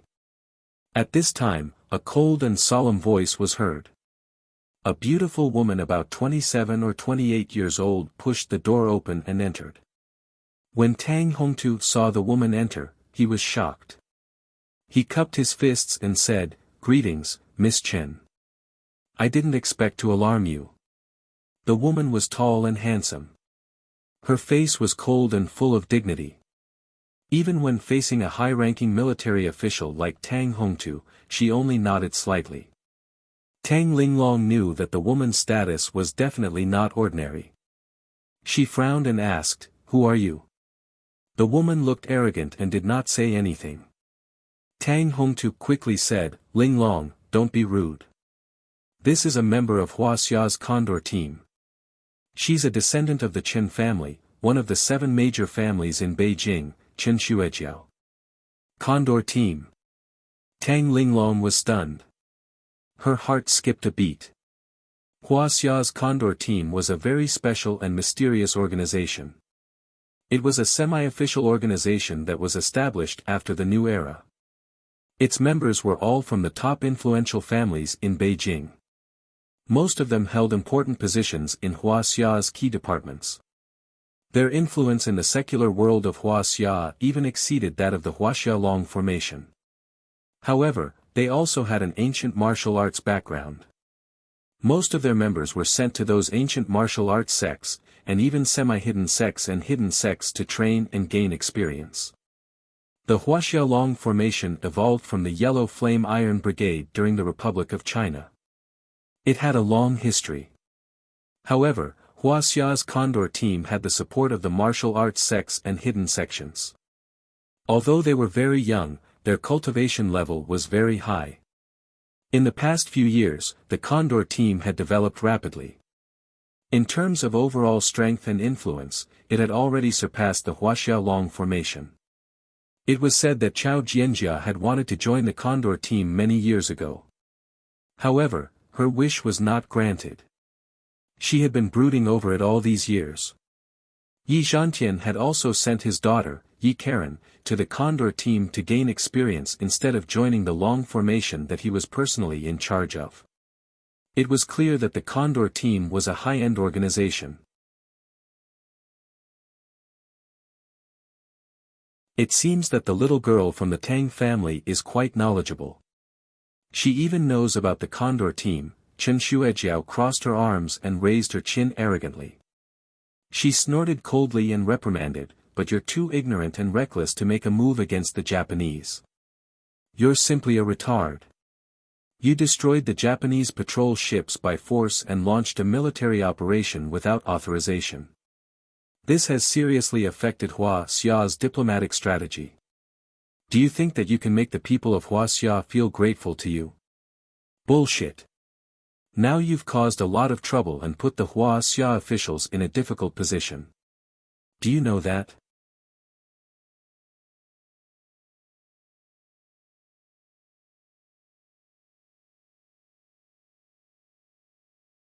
Chapter 400. I've said it before, I'll take responsibility. Tang Linglong's face turned cold as she shouted angrily. Although she knew that she was no match for Chen Xuejiao in terms of power, status, and influence, she could not accept such humiliation. "Idiot, how are you going to take responsibility?" Chen Xuejiao curled her red lips and said disdainfully, "You're a member of Fighting Dragon, an elite in Huaxia's army. Where is the dignity of our country if we hand you over? Where is the dignity of our nation? But if we don't hand you over, how are we going to answer to the Japanese? Can you think of a foolproof plan? Tell me." This, Tang Linglong was stumped by her question. She was tongue-tied and had nothing to say. Her face was tense and solemn. "Ms. Chen, Linglong knows that she's wrong. I hope that the Condor team can give her a chance." Tang Hongtu bowed and said with a smile, "She's a patriotic woman after all. She's doing this to protect the dignity of our country and our nation. Officer Tang, you should know that a soldier's first duty is to obey orders from their superiors. She's acting on her own accord and has caused the country to be in a passive position. Is she still worthy of being a soldier? The Tang family is also a military family. How can you teach such a piece of trash? Chen Shuejiao scolded harshly. She did not even give Tang Hongtu any face. Ms. Chen's scolding is reasonable. Tang Hongtu's face was red. He could only agree and apologize. There's only one way now. Chen Shuejiao raised her chin and said proudly, "First, we'll expel Tang Linglong from the military and move the time back to half a year ago. Then, everything on Fishing Island will be her personal and civil actions. Also, the Condor team will send her to Japan and let the Japanese judge her." What? How can you do this? Tang Linglong trembled and tears welled up in her eyes. She could not accept this at all. Not only would she be expelled from the military, but she would also be sent to Japan to be judged by the court. She could be imprisoned for life or even sentenced to death. Hearing this, Tang Hongtu frowned and pondered for a long time before asking in a heavy tone, "Chen Shuejiao, is this your personal opinion or the Condor Group's?" "This is the opinion of the 7 major families in Beijing and the Condor team. Of course, I personally think that this is very reasonable. I hope that Zhanglong will fully cooperate with the military," Chen Shuejiao said arrogantly. Tang Hongtu's face stiffened as despair filled his heart. The 7 dominant families of Yanjin were too powerful. They were all top nobles and had the support of martial arts sects and hidden sections. Their strength was far beyond that of Chao Shixiang's family. Their power was too great. They controlled the inside and outside of the Red Wall, the imperial court was high, and the Jianghu was far away. Everything was their power. Their words carried enormous weight. Such a terrifying clan, such a transcendent power, not to mention a small Tang family, even the head of the Tang family wouldn't be able to shake their decision. He sighed deeply in his heart. Looking at Tang Linglong, he said solemnly, "Linglong, you have to be rational. Don't make any unnecessary resistance. Cooperate with the Condor team first. I will definitely protect you." "What Condor team? In my opinion, they are just a few sparrows. How dare they decide the fate of my disciple?" At this time, an arrogant and cold voice sounded out. Jiang Tian kicked the door open with a bang and walked in with large strides. "Master, I have embarrassed you." Tang Linglong looked at Jiang Tian with mixed feelings. She was grateful, ashamed and frustrated. "No, you have done well." Jiang Tian reached out and patted her head. He smiled gently and said, "You have killed a lot of Japanese and raised the prestige of our country. I am very proud of you. You are Kong Teichu." Chen Shuero looked at Jiang Tian and was slightly shocked. Even though the Condor team was powerful enough to intimidate Huaxia, it was no less powerful than the Huaxiaolong formation. Even though she was the daughter of the Chen family in Yanjin, Kong Teichu's valiant achievements and fame made her very wary. "Since you know it's me, get out of here." Jiang Tian turned around and said coldly, "Bitches are pretentious. Who do you think you are to talk to me?" Jiang Tian noticed that Chen Shuejiao had also reached the initial transcendent state as soon as he entered the room. To be able to reach the realm of martial Dao Grandmaster before the age of 30 was already amazing in the eyes of others. But in Jiang Tian's eyes, she was nothing. "Kong Teichu, don't think that you are so great just because you are the most powerful Grandmaster in Huaxia. Do you know that there are at least 80 people in the Yin sect who are as powerful as you? Huaxia is not a place for you to be so arrogant." Chen Shuejiao's face turned red when she heard Chen Fan say, "Bitches are pretentious." Her chest heaved as she shouted angrily. The Chen family was very influential in the political and business world. They controlled the Ministry of Foreign Trade and the Energy and Mineral Department and had the support of the Yin sect. They were very powerful. They had secret collaborations with many Japanese tycoons and families and were very imaginative in the international arena. This made the arrogant and domineering Chen Shuejiao act like everyone has to listen to me, no matter who she was facing. Most importantly, although Jiang Tian was rumored to be a god in the underworld, Chen Shuejiao found that Jiang Tian did not have the powerful aura of a cultivator when she saw Jiang Tian. She could not help but wonder if these rumors were true. "Bitch, I will show you how arrogant I am this time." Jiang Tian's eyes turned cold. He raised his hand and swatted it down as if he was swatting a fly. He snorted and said, "Bitch, kneel down and talk to me." Boom!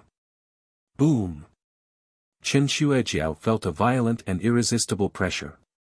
It was as if tens of thousands of mountains were pressing down on her together. Her cultivation could not withstand such pressure at all. The bones in her body creaked as if they were about to break. Her body sank and her knees bent uncontrollably. She knelt on the ground. "Kong Te Chu, let go of me. I am a member of the Condor team. I am a disciple of Wu Dang's sect. I am the daughter of the Chen family of Yan Jin. How dare you touch me?" Chen Shuejiao struggled and tried her best to exert her transcendent stage cultivation but to no avail. "So what if you are from the Condor team? So what if you are from Wu Dang's sect? What bullshit is the Chen family? They are nothing in my eyes. How dare you use them as your trump card?" As Jiang Tian's hand pressed down, she was still lying on the ground like a toad despite the humiliation and resentment on her face. "This. Master Kong." Tang Hongtu was once again at a loss for words. He could not believe what he had just seen. Even in the eyes of Tang Hongtu, the Condor team was not to be trifled with because they had the support of the sects and even the Yin sects. The Qin family of Yan Jin was even more influential in Huaxia. Chao Shixiang's family and the Tang family of Lin Zhou City were too far away from them. Jiang Tian's performance had shocked him. It was the first time he had seen such a domineering person. Jiang Tian truly did things his own way, running amok without fear. It was as if wherever he went, it was his territory. Wherever he went, everything there would belong to him. Everything had to submit to him, and he had to listen to his orders. With such an overbearing overlord, no matter where he went, he would be the king of the world. To Tang Hongtu, Chen Shuejiao was like a princess. She was superior and could not be disrespected or offended. However, with Jiang Tian, everything had changed. The daughter of the Chen family, who used to be a member of the Condor team, was forced to kneel on the ground by Jiang Tian. Whether it was the Condor team, the Chen family of Yan Jin, or even the semi-hidden Wu Dang sect, they were just ants in Jiang Tian's eyes. "So what if I hit you? Is the Condor team that powerful? What's so great about Wu Dang's sect and the Yin sects?" Jiang Tian snorted arrogantly. "Where were you when Lin Zhenyu and Xiaobin took down Huaxia? In the end, he still chose to be a coward. I was the one who led Zhang Long to fight with them. Do you think you are worthy of being a big shot in front of me? Master Kong, she is just a junior. Please let her go." Yi Zhantian heard Chen Shuejiao's scream and hurried over. He was shocked and quickly tried to persuade Chen Shuejiao. He did not expect that Jiang Tian would still be so domineering even after he had told Chen Shuejiao everything. "Fine, brother Yi, I will give you face and spare her life. But don't do it again." Jiang Tian snorted and retracted his hand. Chen Shuejiao struggled to get up. She was panting heavily, but she still glared at Jiang Tian with hatred. Jiang Tian said lightly, "Don't glare at me. This has nothing to do with my disciple. I will take full responsibility." "How do you want to take responsibility?" Chen Shuejiao sneered. "I will go to Japan with you. I would like to see how the Japanese will judge me. As long as they have the ability to kill me, even if they use heavy weapons, it will be their ability." Jiang Tian's expression did not change as he said indifferently. Very well, Boss Yi, Officer Tang, as you can see, Master Kong is willing to go. Chen Shuejiao was neither servile nor overbearing even in front of Yi Zhantian. She was not intimidated by Jiang Tian's words. Moreover, this matter involves an international dispute. You should understand the seriousness of the matter. I advise the Dragon Group not to interfere. As the elites of the army, the Dragon Group must obey the orders of their superiors and must not interfere. Tang Hongtu furrowed his brows. He knew the gravity of the situation. The Chen family of Yan Jin controlled the Ministry of Foreign Trade and Economic Cooperation and monopolized the import of many electronic and automobile brands in Japan. They were deeply involved with the Japanese business community. Tang Linglong's action had shaken the entire Japanese. The political circle and the tycoons protested. It had seriously affected the Chen family's interests. Therefore, the Chen family had to find a scapegoat to answer to the Japanese. Chen Shuejiao wasn't exaggerating at all. The opinions of the 7 major families in Yanjin were like an imperial edict. Not even Chao Shixiang dared to defy them.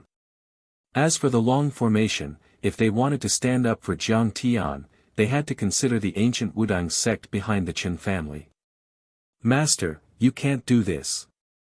Tang Linglong was taken aback. She said anxiously, there are members of the Cherry Blossom Society in Japan. They might even use large-scale firearms. If you go in alone, they will kill you. Master Kong, you must be careful. Yi Zhantian warned anxiously. There are several immortal state warriors in the Cherry Blossom Society. These immortal state warriors are as powerful as the top elites on the dark roll. It is reckless for you to go in alone.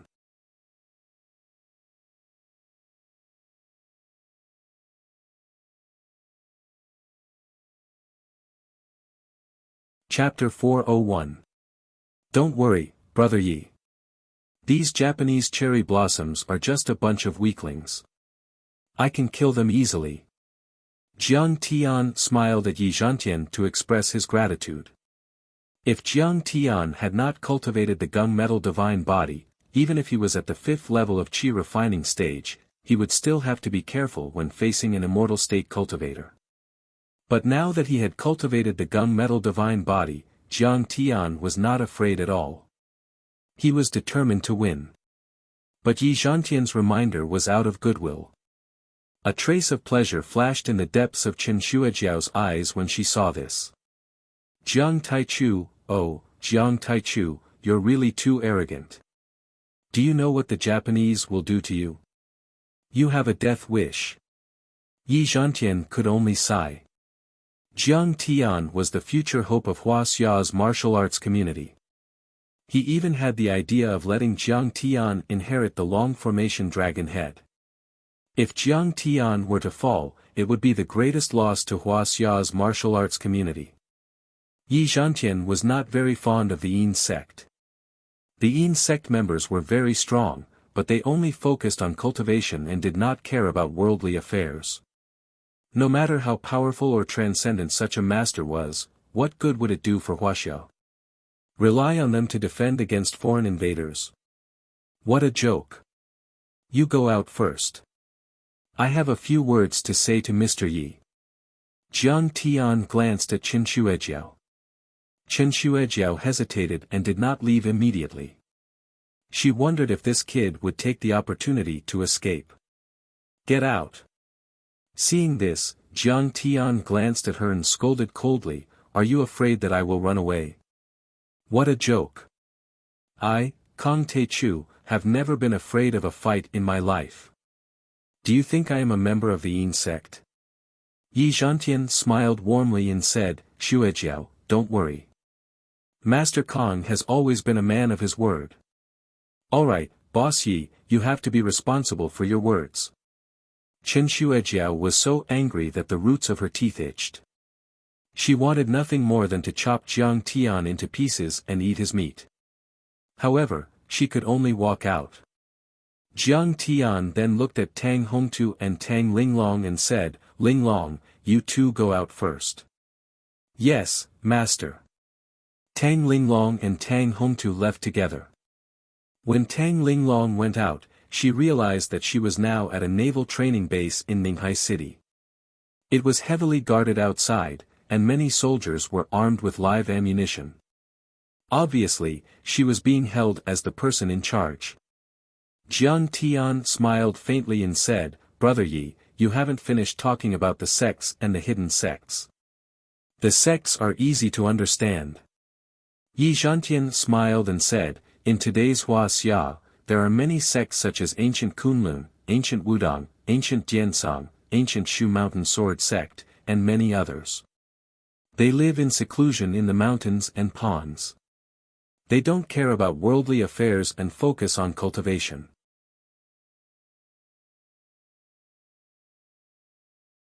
They have hundreds or even thousands of years of history. Some of them even started in the pre-Qin dynasty. They have a strong foundation, and in terms of cultivation techniques, cultivation resources, and talents, they are far superior to any martial arts family that we know of. This is also the reason why the Condor team rose to prominence. Their members are all disciples of secular families who have been trained by these sections."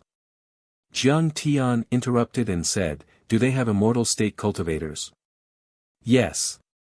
Yi Zhantian sighed and said, "Take ancient Wudang for example.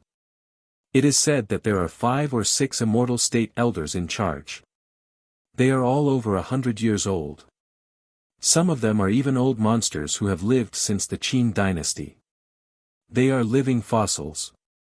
Jiang Tian nodded slightly.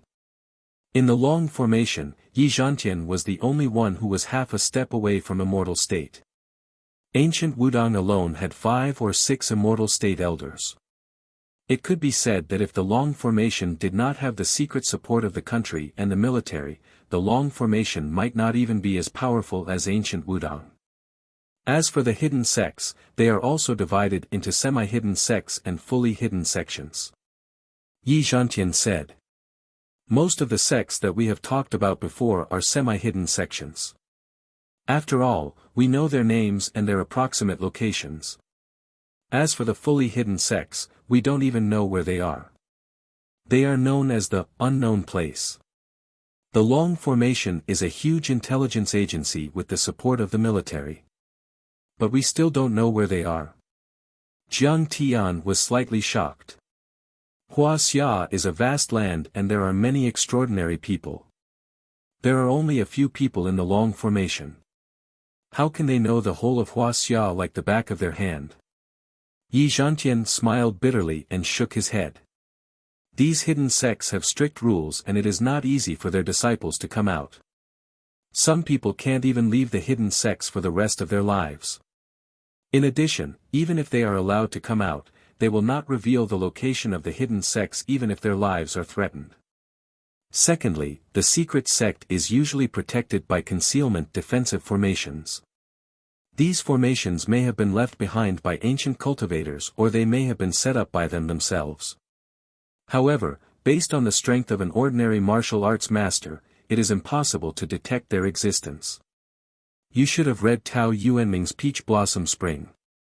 In fact, the Peach Blossom Spring that the people of Wuling entered during the Eastern Jin dynasty should be a hidden sect. To be exact, it is a small world isolated by an array, a small space parallel to our world. Jiang Tian's heart raced and his hands trembled slightly. He was not afraid, but excited.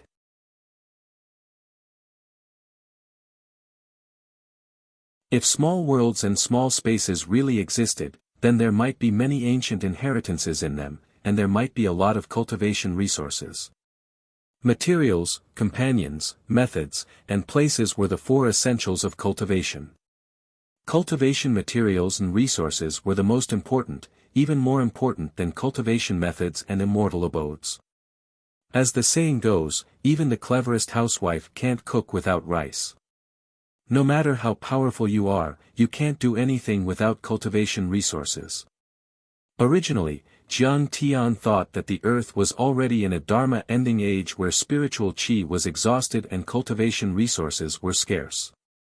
But now, for the first time, Jiang Tian realized that the world was so vast. Seeing Jiang Tian's expression change, Yi Zhantian looked at Jiang Tian meaningfully and said, "With your level and knowledge, you should have heard of the existence of the ruins of immortality. You know about the ruins of immortality? It seems that the rumors I heard are true." Jiang Tian asked. Yes. In the legends of the cultivation world, the ruins of immortality is the largest hidden sect world.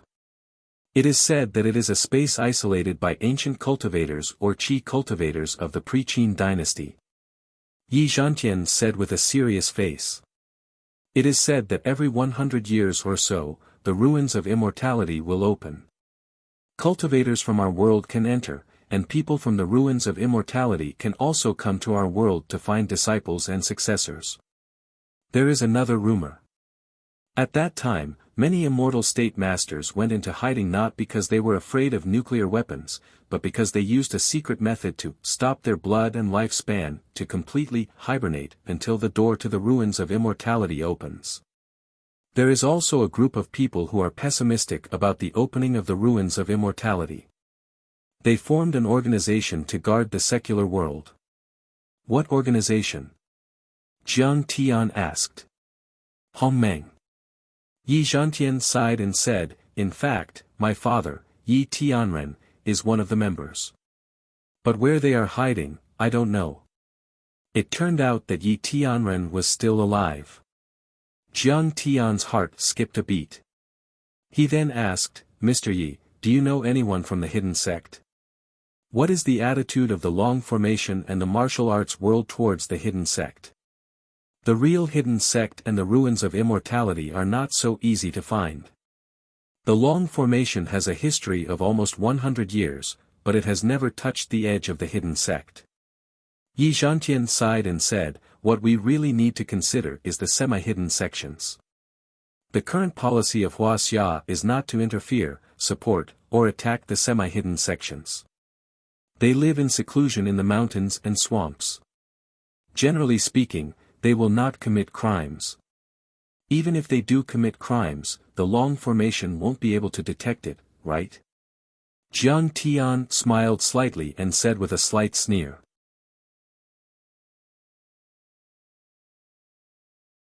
An immortal state master could speak the truth and kill people unknowingly. The Long Formation could not deal with him. In the final analysis, the Long Formation could only suppress the masters under the immortal state in the martial arts families closely connected with the secular world.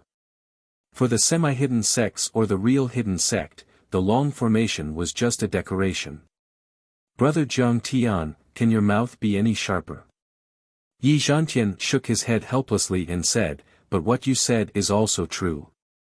The Long Formation can't do anything to an immortal state master. But at least they don't do things on a large scale and invade the secular world. As for the fights between the semi-hidden sects, they are usually in the mountains and swamps. Even if they fight to the death, it won't affect the secular world. The higher-ups of the government and the Dragon Group will turn a blind eye to it. Now the officials have drawn out some areas for them to prohibit the secular world from entering. You often see some tourist prohibited areas in some scenic spots. It is very likely that some semi-hidden sects are located there." Then he asked Yi Zhantian for more information about the hidden sect. Jiang Tian smiled and said, "The sects such as the ancient Wudang sect have now joined forces with the secular aristocratic families to form the Condor Group. Aren't you worried about the Long Formation that these semi-hidden sects will completely control the secular world? At least for now, there is no need to worry." Yi Zhantian said, "The original intention of the Condor Group was to protect Wuxia and resist the invasion of the world's masters. Besides, they now have the support of the 7 major families in Yanjin. Why should I go against them and look for trouble?" Jiang Tian nodded and said, "Okay, Mr. Yi. Let's stop here. I should go to Japan to receive my punishment. Brother Jiang, please wait." Yi Zhantian grabbed Jiang Tian's hand and sighed with reddened eyes. "Actually, I and the entire Long Formation admire and support what you have done. But you are too humble. Some forces can't be shaken and some decisions can't be influenced. I am ashamed to say that the Long Formation and its predecessor the Long Formation, the Yellow Flame Iron Brigade, have been good at defending but not aggressive enough. They have only killed and driven away those troublemakers in Wuxia. They have never stepped out of the country. Perhaps in Yi Zhantian's heart, this might be the final farewell between him and Jiang Tian. He said all the words hidden in his heart in one breath. But you, in the Battle of Hassa Island in Xing Continent, in the Battle of Tanjun's Daoist Palace, you stepped out of the country, brazenly brandished your sword, and showed off the might of our country. You did what the Dragon Group wanted to do but didn't dare to do, wanted to do but couldn't do.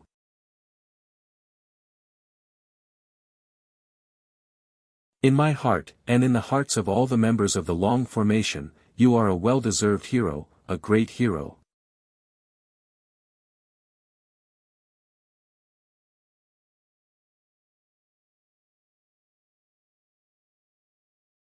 Chapter 402. Jiang Tian thought to himself. Old Yi, you think too highly of me. What kind of hero am I? I don't have such a high level of self-awareness. To put it bluntly, they were the ones who provoked me, so I went to avenge them. Otherwise, I would have killed them for their treasures. As for controlling the Wuxia faction and Tanjun's faction, I didn't even think about it before I took action. That was what he thought, but he couldn't say it out loud. Jiang Tian smiled and said, Brother Yi, you are flattering me. Besides, I understand that you represent the martial arts community of Wuxia and have a military background. There are a lot of things that you can't do. I know that you came to Japan not because you want to surrender, but because you want to defeat all the Japanese elites. Yi Zhantian said seriously. But you have to understand that this battle is going to be very dangerous. If you can't beat them, run away immediately. Revenge is a dish best served cold. When you reach the immortal state, or even beyond that, we will deal with them. Jiang Tian saw the redness in Yi Zhantian's eyes. He patted him on the shoulder and said, Brother Yi, don't worry. Prepare some good wine. When I come back, let's celebrate. With that, he walked out of the door. Outside the door was a spacious living room. A few young men with extraordinary bearings and vast auras stood there with solemn expressions on their faces. They were all members of the Condor team. Most of them were members of the Red Wall and came from the top 7 families of Yanjin. Moreover, they were often supported and nurtured by their respective sections. Most of them were above the transcendent state in terms of martial arts cultivation. They could be said to be the most outstanding group of young talents in China. Grandmaster Jiang, have you finished saying your last words? Chen Shuejiao crossed her arms and sneered disdainfully. Are you looking for a beating? If you keep showing off, I will strip you naked and throw you on the street. Jiang Tian glared at Chen Shuejiao. Chen Shuejiao's face turned pale and she took a step back. After that, Jiang Tian ignored him and waved his hand indifferently. Let's go. Let's board the plane and head straight to Japan. Master. Tang Linglong limped forward and threw herself into Jiang Tian's arms. She hugged Jiang Tian tightly and wailed with tears in her eyes, I'm unfilial. I'm guilty. I'm sorry that I've harmed you this time. It's fine. I'm going to Japan for a vacation. What's there to be sad about? With a gentle smile, Jiang Tian patted her shoulder and swept his sharp gaze across the crowd. My disciple only killed a few Japanese devils. What crime did she commit? You can rest assured. Whoever dares to bully you, whoever dares to touch a single strand of your hair, when Master returns, I will chop them into pieces.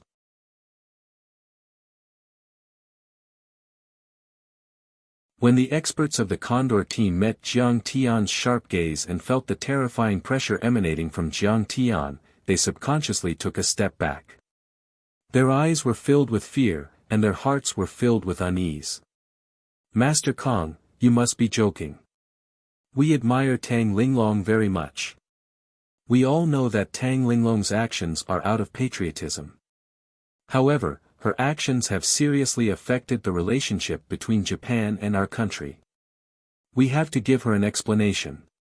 The young man in the lead took a step forward and bowed with cupped fists. His expression was humble and respectful, but a trace of jealousy that was difficult to notice flashed in the depths of his eyes. His name was Qin Zongheng, the young master of the Qin family in Yanjin.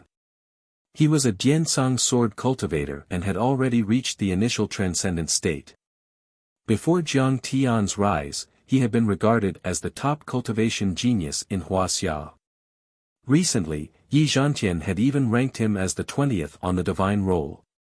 He'd always been extremely conceited and complacent, but since Jiang Tian swept through and rose up in a domineering manner, his radiance was instantly covered by Jiang Tian, and it was like a grain of rice that couldn't compete for brilliance with the bright moon, dimming in comparison. How could he not be jealous? That's right. I'm going to Japan this time to give you an explanation and give them an explanation. Jiang Tian cracked a smile and said. He didn't like the Condor team at all. The Condor team was a group of top elites in Wuxia. They claimed that they were responsible for reviving Wuxia and protecting the country. They even had the potential to crush the Long formation and replace it. But in fact, these slogans, these bold words, were all shouted for others to see. They were good at scheming against each other, doing business, and playing politics, but how many of them had ever fought on the front lines? How many of them had bled or been injured? How could they be as brave as Wuxia's dragon group, risking their lives to kill the enemy? After all, they hadn't been tempered by war. They relied on the protection of their ancestors and enjoyed the fruits of others' labor. They didn't have much courage. They only thought about building a good relationship with the international overlords and winning economic benefits for their families or themselves. Just like how Tang Linglong killed a few Japanese soldiers, they were eager to show their goodwill to Japan and give them an explanation. They were like traitors who had betrayed their country. Where was their backbone? Where was their courage? Even though they had the support of their sects or even semi-hidden sects, even though they had many transcendent state grandmasters among them, they were nothing in Jiang Tian's eyes. Grandmaster Jiang is truly lofty and lofty, swallowing 10,000 li like a tiger.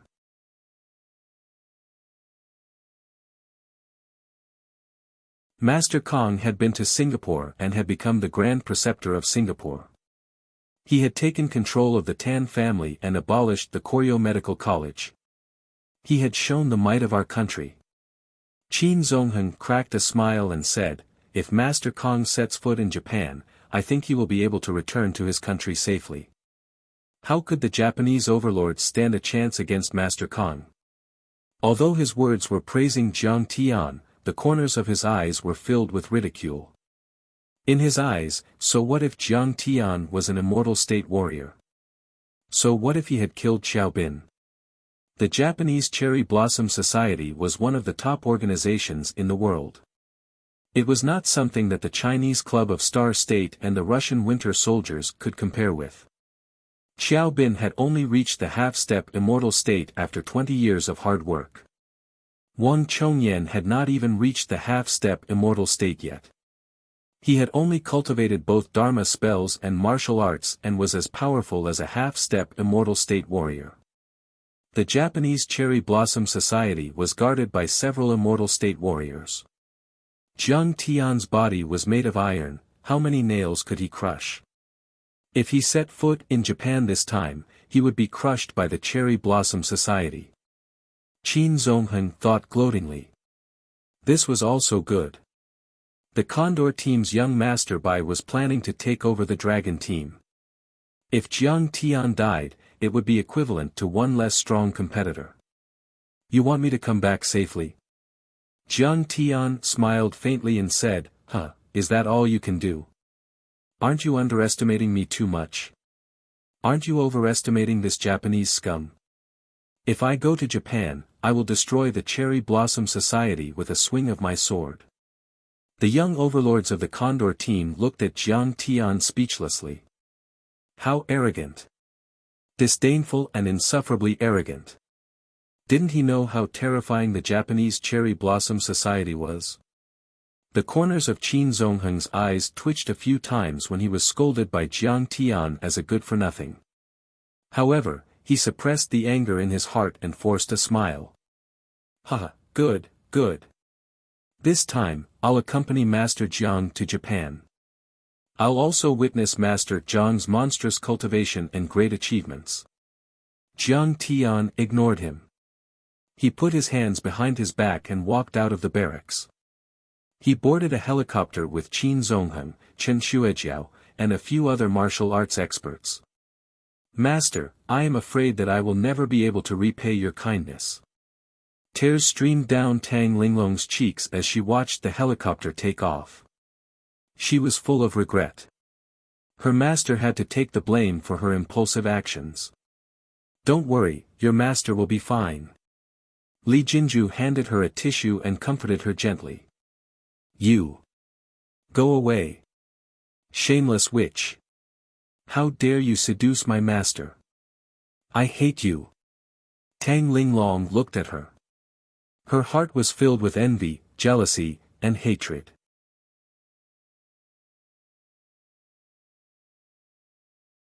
She pushed the tissue away and shouted. She had been jealous of Zhao Xueqing before, but it was not as intense as now. After all, she knew that Zhao Xueqing was her master's first wife. Before her master rose to power, she had never left him. Later, Zhao Xueqing embarked on the path of cultivation and became a supreme beauty.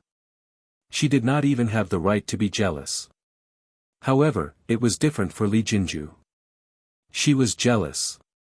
She was jealous that Li Jinju could win Jiang Tian's favor. She was jealous of her position in Jiang Tian's heart. She was jealous that she could be naked with Jiang Tian. She was jealous that she could help her master's career in South Korea. She was jealous. She was jealous of Li Jinju's beautiful appearance and noble status. She was the goddess of South Korea and the #1 beauty. She was also the princess of the Li family and the palace master of the Tanjun Daoist palace. She could not compare to them. She hated. She hated everything. She hated everything in the world. She hated fate's tricks and arrangements. She loved her master more than Li Jinju. Why did Jiang Tian treat her master 10,000 times better than her? He might even slap himself in order to protect Li Jinju. "Humph, stupid girl, I'm comforting you. Why are you so rude to me? If it weren't for you, would my master be in danger in Japan alone? You are a jinx." Li Jinju wanted to comfort Tang Linglong. She even wanted to tell her the truth about Jiang Tian helping her to refine the blood pill that day. However, she did not expect her to be so ungrateful and even insulted her. She was angry and immediately retorted. She crossed her arms and said sarcastically, "Am I a witch? My master likes me to be gentle and sensible. He likes me to be young and beautiful. Unlike you, a simple-minded and violent girl. Even if you wait 10,000 years, my master will not like you. You're talking nonsense. If you have the guts, fight with me." Tang Linglong was so angry that she was trembling. She suddenly spat out a mouthful of blood and supported herself against the wall. Li Jinju was shocked when she saw Tang Linglong vomiting blood. Before her master left, he said that he would chop anyone who dared to hurt Tang Linglong into pieces. If her master knew about this, he would not let her off. She took a step back and rolled her eyes. "I'm not going to fight with you.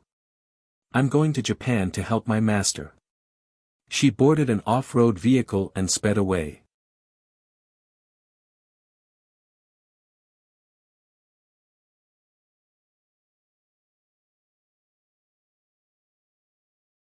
Chapter 403.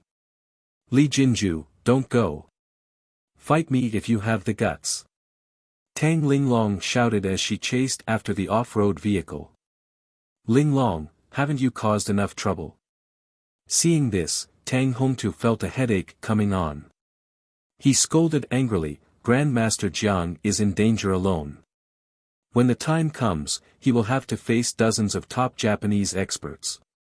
Do you still want to cause trouble and disturb his condition? Wah! Master, Tang Linglong was stunned for a moment. Then she squatted on the ground and burst into tears like a helpless child. It's good to be young. Yi Zhantian saw this and shook his head. He couldn't help but laugh. Beauty's favor was the hardest thing to bear. A beauty's love was long, but a hero's pride was short. Jiang Tian must have had a headache facing so many admirers. On a cruise ship, the Great East Asia, parked near Jeju Island. In a luxurious private room, the furnishings were elegant and the lights were bright. Ishi Yuren sat at the head of the table and listened to the reports of his subordinates. Our men have been hiding around the Tanjun Daoist palace to keep an eye on Kong Taechu. However, 2 days ago, he suddenly disappeared. This subordinate was also an elite of the Yamaguchi-gumi. He was a jounin and was as powerful as a transcendent grandmaster or ethereal enlightenment cultivator in Huaxia. His ability to sense aura was amazing and he was especially good at tracking, hiding, and assassination.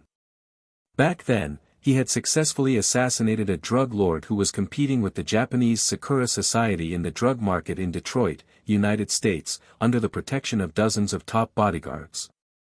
He had escaped unscathed, and those bodyguards did not even see his shadow. But now, his face was pale and covered in cold sweat. He trembled as he reported, fearing that Ishii Yuren would kill him with one strike. After hearing the report, Ishii Yuren's face was so cold that a layer of frost could be scraped off. His eyes were filled with anger. Useless. You can't even do this well. Get out of here and break 3 of your fingers as punishment. Forget it, Mrs. Ishii. He's monitoring Kong Taechu. It's too easy for a deity realm expert like him to hide his tracks. Hattori Hanzo advised with a bitter smile.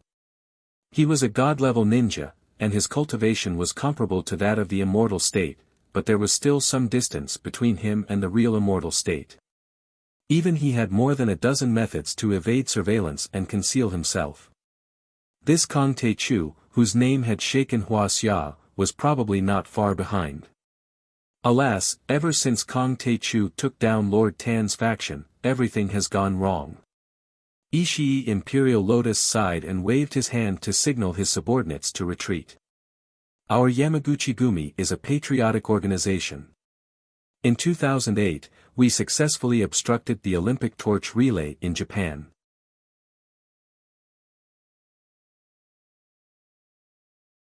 Every year, during the Diaoyu Islands dispute, we will also ruthlessly attack those reckless fishermen from China. She said in a deep voice with a furious expression. But this time, before our ships could even make a move, the Great Mountain and a few other Japanese patrol ships were sunk by the enemy. More importantly, we have lost Kong Taechu's whereabouts. It's really a pity. So what should we do now? Nagaki Miyamoto said bitterly, the assassination attempt on Kong Taechu failed, and the fishermen did not arrive in time. If Lord Onpei knows about this, I'm afraid he will be very disappointed in us. Can you blame us for this? Hattori Hanzo smiled disdainfully and said, Kong Taechu is too cunning. I'm afraid he is afraid of us Japanese overlords, so he ran back to Huaxia. I think Master Onpei Jipping will also understand after he understands the situation. Did he run away? Kong Taechu is known as the only immortal state overlord in Huaxia. He may even be able to suppress Yi Zhantian. He is very strong, but compared to us Japanese overlords, he is still too weak. Ishii Imperial Lotus picked up the teacup and took a sip. She sneered disdainfully. She was not exaggerating. In recent history, Japan had repeatedly violated Huaxia and committed heinous crimes. They had always been suppressing Huaxia, and the two countries could be said to have a blood feud. Similarly, the martial arts world of the two countries had many conflicts. There were many bloody incidents, and they were called old enemies. In the late Qing dynasty, Sasaki Koshiro, the sword sage of Japan, once traveled across the ocean to Wuxia and challenged many Wu Dao grandmasters. He was invincible all the way. In the end, he forced the immortal state master who accompanied the Empress Dowager in the Forbidden City to intervene. However, the immortal state overlord still lost to Sasaki Koshiro. This battle was also known as the pinnacle of the 19th century. In the early years of the Republic of China, the Japanese Grand Onmyoji, Onpei star map, traveled to Wuxia and challenged many Taoist masters in Wuxia. With the art of yin-yang, he defeated the sect master of the Maoshan sect and killed Master Lei of the Celestial Master sect. It was said that many semi-hidden sects perfected cultivators had intervened, but they could not do anything to him. During the anti-Japanese war, the former sword sage of Japan, the sword god of Japan, and the top master of the Cherry Blossom Society, Miyamoto Geniki, once challenged many masters of the Yellow Flame Iron Brigade on the 800-mile Chin Creek. He killed 3 martial arts grandmasters and a half-step immortal state overlord. Yan'an was in a state of emergency, and in the end, even Yi Tianren, the great ancestor of China, intervened.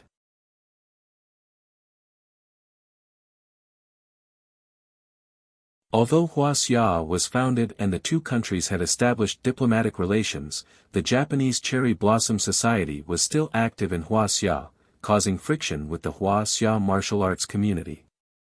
However, even the Long Formation could not wipe them out. It could be said that for more than a century, the Japanese overlords rarely lost to the overlords of Wuxia. This made many overlords of Japan look down on Wuxia, thinking that Wuxia was invincible. In their view, no matter how powerful Kong Teichu was, he was just an immortal state overlord, or half-step immortal state overlord. In Japan, there were more than a dozen immortal-level ninjas and kendo master Fan Ru who were comparable to an immortal state warrior. There were also Shikigami who were far more powerful than an immortal state warrior. How could he not run away? The people of Wuxia are cowards, like a flock of sheep. They always like to run away. Hearing this, Nagaki Miyamoto gradually pulled himself together. He curled his lips, revealing deep wrinkles, and snorted disdainfully. They are good at guerrilla warfare, which is running away. The military operation known as the Long March was also a great escape that involved throwing away their helmets and armor. They just call it that to make it sound good. It seems that Kong Teichu is no different from those ugly Wuxia people. Yeah, I really overestimated him. Hattori Hanzo smiled contemptuously and nodded. But if you think about it carefully, no one from Wuxia has dared to challenge Japan in the past 100 years. His choice is understandable. He frowned and pondered. In fact, I even think that he is only half-step immortal state overlord, only slightly stronger than Xiaobin of the Russian Winter Soldiers. I have never seen an immortal state overlord before the age of 30. Transcendent state overlords are rare. Maybe he used some secret method to disguise himself as an immortal state overlord. But if he doesn't come, we will lose a chance to show our strength. Ishii Yulian sighed regretfully. But at that moment, her satellite phone rang. She picked it up and said a few words. Her expression changed abruptly, and her jade-white hands trembled slightly. Ishii, what's wrong? Seeing that she hung up, Hattori Hanzo frowned and asked. The Great Mountain incident was caused by Kong Teichu. As soon as Ishii Yulian said this, everyone was shocked, but they also had a feeling of, I see. Yes, he had the guts to destroy several patrol ships and kill hundreds of people on the Senkaku Islands. How many people were there in Wuxia? Kong Teichu was probably the only one. Besides, after the mediation of Wuxia's Condor team, Kong Teichu was sent to Japan as a war criminal to be judged by the Japanese government. Ishii Yulian said with a complicated expression. Idiot, the Condor team is too cunning. Sending Kong Teichu here. This is a hot potato.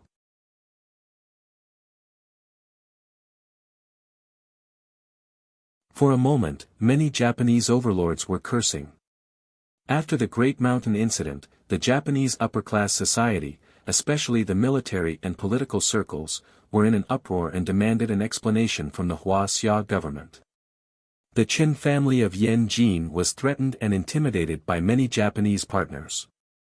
Many Japanese consortiums said that they would terminate their cooperation with the Qin family. The Qin family immediately said that they would give Japan an explanation. And now, the explanation was here. However, an immortal state warrior was no ordinary person. He was as powerful as a nuclear bomb. If they didn't kill him, it would damage the country's prestige. Killing him was extremely difficult and dangerous. If this wasn't a hot potato, then what was? If this wasn't a trap, then what was? Are you afraid? Ishi Yulian smiled like a female Zhuge Liang who was confident of victory. He smiled and said, Kong Tae-chu has been tied up by the dragon-snaring lasso and drank the heart-burning tea of 5 poisons. He's just a piece of trash now. What? Dragon-snaring lasso. Isn't that the Dharma treasure of Nomiya Shrine? Heart-burning tea of 5 poisons. Why did we use it on him? Many of the Japanese experts present were overjoyed when they heard this. Their eyes shone with excitement. The dragon-snaring lasso was one of the top 10 Dharma artifacts in Japan. According to the legends, it was made by Abe Saimai, the founder of the Japanese yin-yang masters and the best yin-yang master in Japan. He had killed a dragon in Sangshan Lake in Hokkaido and used the dragon's tendon to make it. The dragon was an ancient beast that had terrorized half of Hokkaido during the Heian era. It could swallow a village with its mouth and move mountains with its tail. Abe Saimai was no match for it back then. In the end, dozens of kendo grandmasters and immortal-level ninjas worked together to kill it. The power of the dragon-snaring lasso was extraordinary. It could swallow the blade chi of ninjas and kendo masters and turn them into energy for the dragon-snaring lasso to increase its durability. Once bound, no matter how powerful you were, you would still be captured and unable to escape. In fact, the stronger your cultivation base, the stronger the binding. Not even immortal state warriors could do anything about it. As for the 5 poison heart-burning tea, it was carefully refined by the ancestors of the Hejia school using bone-eroding vermilion frog, een snake, soul-breaking grass, red crown red, mercury water, and many other highly toxic substances. 1 drop of the tea could kill dozens of elephants. 1 pot could kill 100,000 people and turn a city into a wasteland.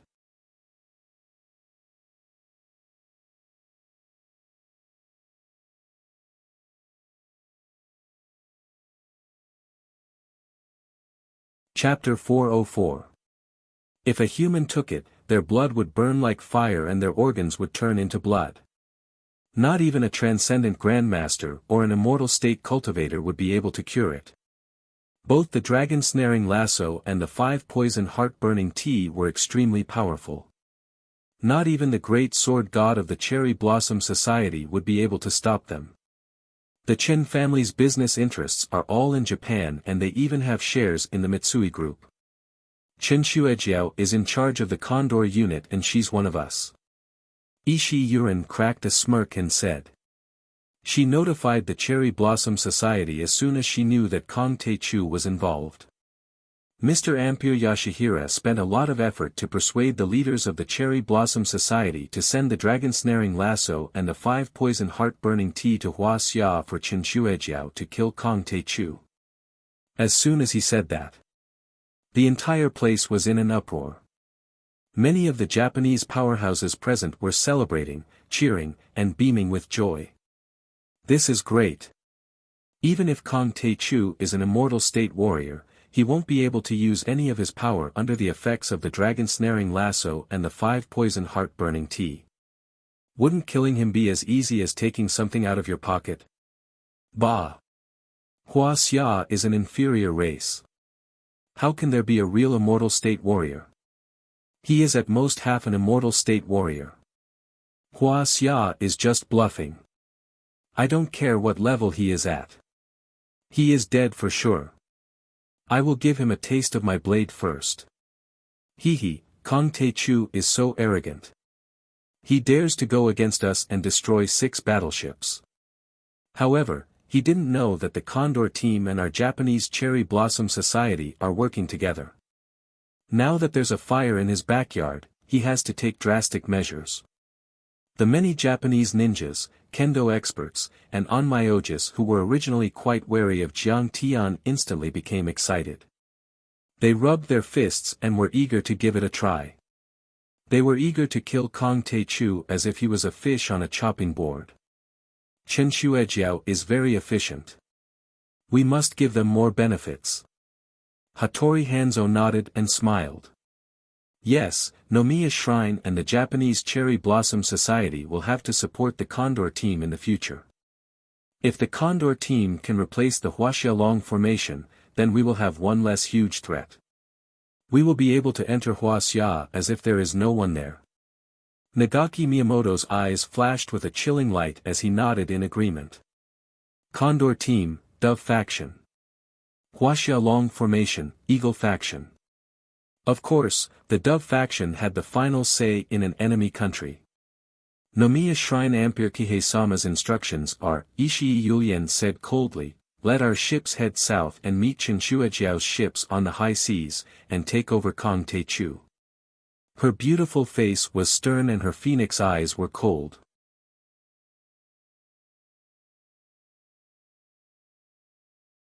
She said word by word, to avoid any unexpected changes, execute Kong Tae-chu on the high seas. Kill Kong Tae-chu and raise the prestige of our country. Kill Kong Tae-chu and raise the prestige of our country. For a moment, the blood of many Japanese experts was boiling. They pulled out their katanas and shouted at the top of their lungs. The prestige of our country. The name of your Condor team's ship is really funny. When the helicopter flew to a ship, Jiang Tian saw a few big words on the hull of the ship and couldn't help but laugh. Qin Zongheng's face turned red, and then he said seriously, Master Kong, the Condor team has always regarded the Japanese Cherry Blossom Society as our mortal enemy, and we also want to kill them. However, everything needs to be done with strategy. Now is not the time to start a war with the Cherry Blossom Society. Wait until when? With your strategy, the so-called hiding your strength is meaningless. Jiang Tian sipped his tea calmly and sneered, you are improving your strength, but others are also improving their strength. This is a war of attrition, a protracted war. The best time to start a war was 10 years ago, 100 years ago. If we haven't started a war before, the best time to start a war is now. Even if we suffer heavy losses, we can't let them live peacefully. Even if we lose 800 of our own men, we have to injure 1,000 of our enemies. Look, the Cherry Blossom Society has been snatching cultivation resources in Wuxia for so many years.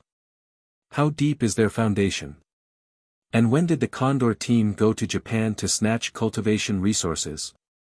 Qin Zongheng's face froze, and he said anxiously, the Cherry Blossom Society has 4 major shrines and 12 shikigami. Most of these shikigami originated from the Heian era, and they have hundreds of years of history. They absorb the power of faith of the people every day and cultivate a huge amount of soul energy. They have unfathomable abilities, and even immortal state experts are no match for them. He asked in a hoarse voice, do you think you can kill them? Isn't it a hopeless situation for us to set foot in Japan? We have to conserve our energy. Oh, wait 20 years, 50 years, 100 years. Will these shikigami die? Jiang Tian sipped his tea and sneered, no, their soul energy will only grow stronger. You are a senior member of the Condor team, and you have a broad vision and experience. You should know that the competition in the cultivation world is actually a competition for cultivation resources. Then, you should be robbing and snatching, instead of hiding in China and wasting your resources. Don't think about splitting the cake, you should think about how to make it bigger. I can't explain it to you. Qin Zongheng's body trembled and his face paled after hearing what Qin Fan said. But he didn't say anything else.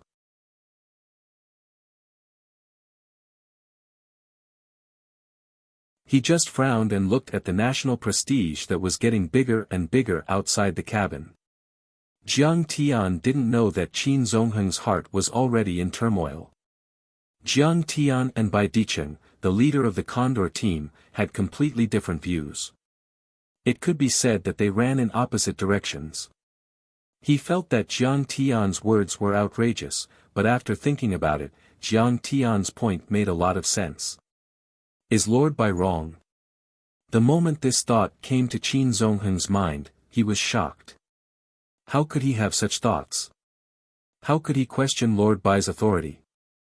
He was the most popular young master in Yanjin and a spiritual leader of many young masters. He was also the personal disciple of the sect leader of the Mount Shu sword sect. He was only 32 years old, but he had already reached the peak of the transcendent state. Even Yi Zhantian wasn't as powerful and domineering as he was. In Qin Zongheng's mind, Bai Dicheng was like a god. And yet, he started to doubt Bai Dicheng's point of view just because of a few words from Jiang Tian. It was dangerous to think like that. He couldn't talk to Kong Taichu anymore. Master Kong, we need to tie your hands. Please cooperate. Chen Shuejiao took out a 10-meter-long silver rope from her backpack and said with a cold frown. Is that necessary? Are you really treating me as a prisoner? When Jiang Tian saw this rope, his heart skipped a beat as he spoke unhurriedly. It's just a procedure. The other party also asked for it. Only by handing you over to the Japanese will the other party be satisfied and not make things difficult for Huaxia. I hope Master Kong will cooperate. Chen Shuejiao sneered arrogantly. She provoked Jiang Tian again. Master Kong is powerful and his martial arts are amazing. He can break steel with his hands and penetrate stone with his fingers. Are you afraid of a mere rope? Don't you dare mock me. This tea should be the heart-burning 5-poison tea. Of course, it might have other names. Jiang Tian swirled the teacup and said with a smile, but in short, it's made from bone-corroding vermilion toad, een snake, soul-breaking grass, crimson crown red lotus, and heart-piercing lotus, these 5 types of extremely poisonous plants, plus over 30 types of heavy metals, evil, and filthy things, and after being steamed and dried for a long time, it can burn a martial artist's blood essence and burn their internal organs. Isn't this tea enough? You know that this tea is poisonous, yet you still drink it? Qin Zongheng and the other experts of the Condor team were instantly on guard. They looked at Jiang Tian, waiting for Jiang Tian to resist. Jiang Tian couldn't be bothered with them. He took another sip of the tea and said indifferently, "It's not bad." Chen Shuejiao's pretty face was deathly pale, but she gritted her teeth and approached with the rope. She smiled and said, "Grandmaster Jiang, please forgive us.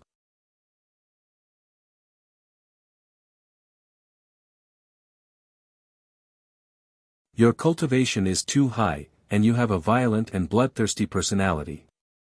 We really don't feel at ease." You're considerate. Jiang Tian smiled faintly and extended his hands cooperatively. He knew that Qin Zongheng could still be saved. Perhaps he was just bewitched by Bai Dicheng. However, the interests of Chen Shuejiao's family were all in Japan, and they were closely related to the various financial groups in Japan.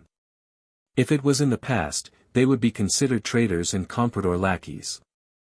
There was no way to convince them. "Master Kong, I'm sorry." Chen Shuejiao walked to Jiang Tian carefully and tied a knot on Jiang Tian's hands with the dragon snaring rope. At this moment, something unexpected happened. The dragon binding rope seemed to have a mind of its own. Like a spirit snake, it slithered around Jiang Tian's body, entangling his hands and feet. In an instant, Jiang Tian was completely tied up. It's really a treasure. Chen Shuejiao took a step back subconsciously. Then, she smiled calmly. "Kong Taichu, are you scared now?" This is called the dragon snaring rope. It's made from the tendons of the ancient hornless dragon. It's really good. Jiang Tian also praised unhurriedly. Then, he said disdainfully, however, there's no Dharma treasure in this world that can tie up Kong Te Chu. Seeing this, Chen Shuejiao sneered. Kong Te Chu, you're quite knowledgeable. But this dragon snaring rope can even tie up an immortal state warrior. This time, you're really dead. Let's see how long you can be arrogant. Even if I die, I'll be more honorable than you traitors. Jiang Tian sneered. Chen Shuejiao was so angry that she vomited blood. The helicopter landed on the Guowei. Jiang Tian was lifted up by them again. He got off the helicopter and sailed to the rendezvous point. On the way, Jiang Tian didn't talk to Qin Zongheng and Chen Shuejiao at all. He was locked in a small black cabin and no one brought him water or food. However, Jiang Tian didn't care. With his current cultivation, he could go without food for a few days without any problems. Sai, hurry up and deliver. Once the paperwork is done, I'll be able to exonerate Linglong. Then, I can go on a killing spree. Jiang Tian could hear Chen Shuejiao's smug laughter and conversation in the cabin not far away. He closed his eyes silently and a mocking smile appeared on his face.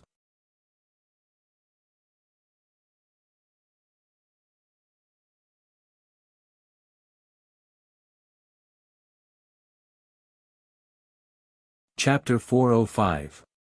Xuanqing Mansion, Fragrant Mountain, Yanjin. An old man in military attire was drinking tea and playing chess with a handsome young man in a moon-white gown. Di Cheng, you only come down once in 10 years, but you don't even come to see your Uncle Chow. I'm going to tell on you the next time I see the old man.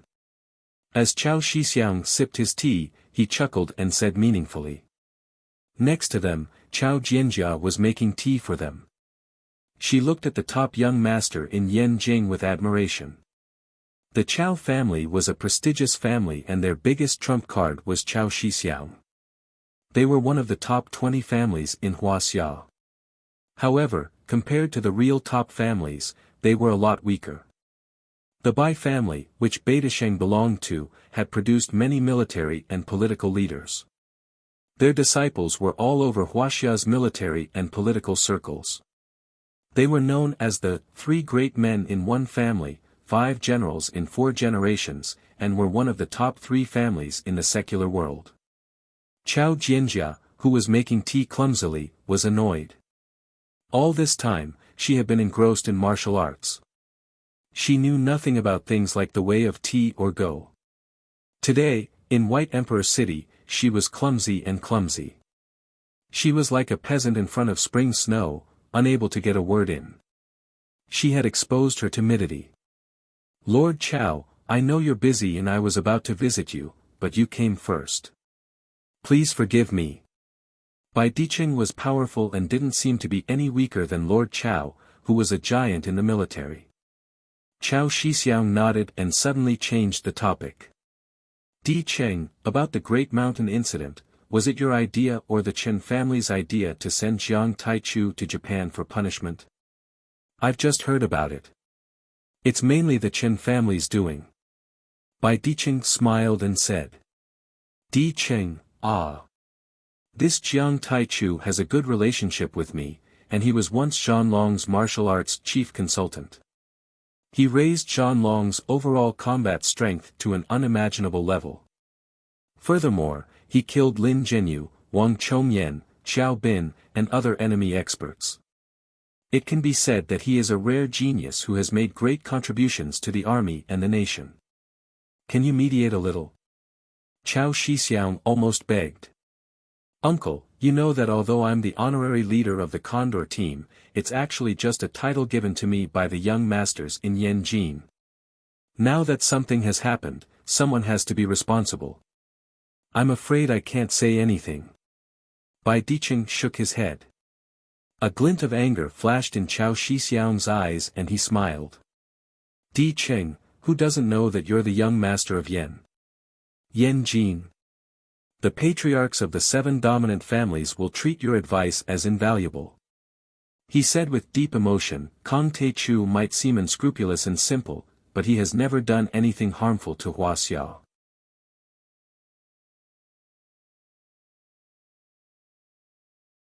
Moreover, he's the imperial preceptor of Singapore and has a deep relationship with Lord Tan. Protecting him will be a great benefit to Huaxia's martial arts community and Huaxia's economy and society. Lord Chow, you think too highly of me. Firstly, I don't know how to help the people and have no position in the military or politics. Secondly, I'm not good at interpersonal relationships and have no business in the secular world. You can say that I'm a useless person who knows a little about martial arts. What Yen Jin crowned prince's spiritual leader? That's what other people used to make fun of me. Did you really believe it? Bai Dicheng laughed out loud. Brat, don't play dumb with me. Chao Shixiang smiled helplessly and pointed at Bai Dicheng. Then, he said with emotion, Dicheng, my idea is for you to inherit the long formation of the Martial Arts Alliance while Kong Te-chu manages the Martial Arts Alliance. You two will work together to protect Huaxia. Believe me, if you protect him, he will become your right-hand man. Bai Dicheng said seriously, Lord Chow, I understand that you love talents, but I think you don't have to worry. I know that Kong Te-chu is very capable. He's known as the #1 Grandmaster on the Divine List. He has defeated Hong Tianzhao, Mo Haoxiong, Wei Shuafeng, Lin Jinyu, Southeast Asia's Oyila, Master Qing Lian, Wang Chongyan of Singapore, Xiao Bin of Russia, and many other martial artists. His cultivation might have already stepped into the half-step divine realm. What kind of grace is this? What kind of talent is this? What kind of heaven-defying cultivation is this? He smiled slyly and said, send him to Japan and shut the mouths of the Japanese officials. Maybe he can even defeat the Cherry Blossom Society and raise the prestige of our country. Isn't this killing two birds with one stone? I also know that you and Uncle Yi Zhantian of the Long Formation have been trying to make Huaxia's martial arts world go international. Isn't this a good opportunity? Chao Shixiang sighed in his heart. He knew that he couldn't persuade Bai Dicheng today. He smiled bitterly and got up. Well, let's wait for the good news together. Out of the Shuangqing villa, Yi Zhantian led the 4 great spirit generals and asked, Lord Chow, what does Lord Bai think? Chao Shixiang didn't answer directly. He spat on the ground and gritted his teeth. Bai Dicheng, you are too narrow-minded and jealous. You are sending Kong Te-chu to his death. Yi Zhantian's heart sank. He sighed and said, Lord Chow, are we really going to let Jiang Tian take the risk alone this time? There are several immortal state warriors in East Asia. More importantly, this is within the borders of Japan. If the Japanese self-defense forces are involved, Kong Te-chu won't be able to come back alive. This time, Kong Te-chu is really in danger. Black Tortoise said worriedly. Chao Shixiang frowned and sighed.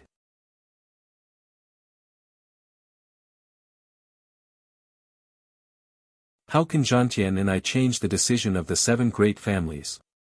Yi Zhantian's face darkened and his eyes flashed. Suddenly, he got into a military off-road vehicle and waved his hand. Go to the airport. Zhantian, what are you doing? Chao Shixiang asked with a frown. I am going to help Jiang Tian. The Long Formation is the Great Wall of Huaxia's martial arts world. It is their responsibility to protect Huaxia. We should fight side by side. Yi Zhantian said without turning his head. Sigh, Chao Shixiang wanted to say something, but he didn't stop him. He sighed and said, Yi Zhantian and his old friends are more patriotic than Bai Dicheng. What a pity that Bai Dicheng is so powerful. After a day and a night of sailing. That night, the mighty nation finally docked with Ishii Yuren's Great East Asia. Stars twinkled in the dark blue sky. The sea was calm and peaceful. Jiang Tian's face was covered with a black cloth and his body was bound by the dragon snaring rope. He was escorted to the deck of the Great East Asia like a prisoner. Ishii Yurin, Nagaki Miyamoto, Hanzo Hattori and dozens of other Japanese overlords were on standby.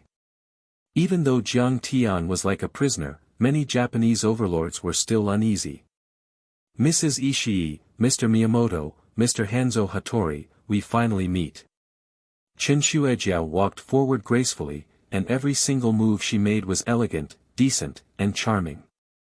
She shook hands with the other party's upper echelons and exchanged greetings. It was as if they were old friends.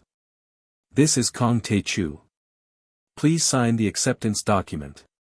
Chen Shuejiao took out a document and asked Ishii Yurin to sign it. Ms. Chen, Wuxia is a peace-loving nation.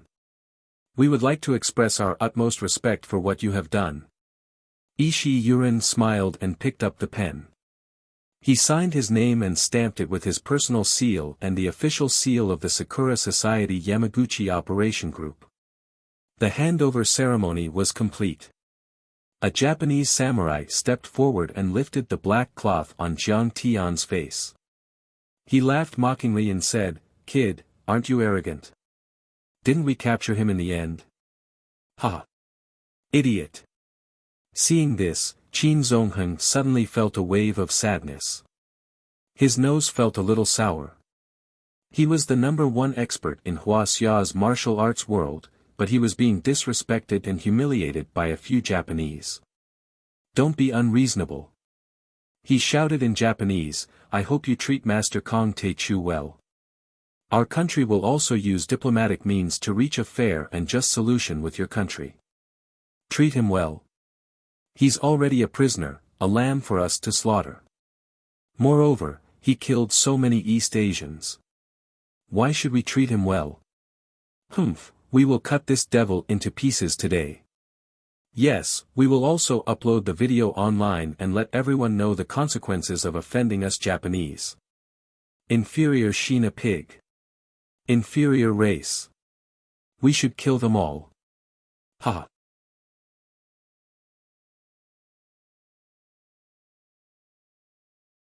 The sick man of East Asia has always been an ant that we bully. Since he is an ant, he should have the self-awareness of an ant. Don't resist, just lie on the ground and die silently. But he dares to resist. Hearing Qin Zongheng's words, many Japanese samurai laughed as if they had heard the funniest joke in the world. They laughed so hard that tears came out of their eyes. You have captured me. What a joke. Jiang Tian's cold gaze swept across the East Asian people as he smiled faintly and said, I am the one who captured you, right?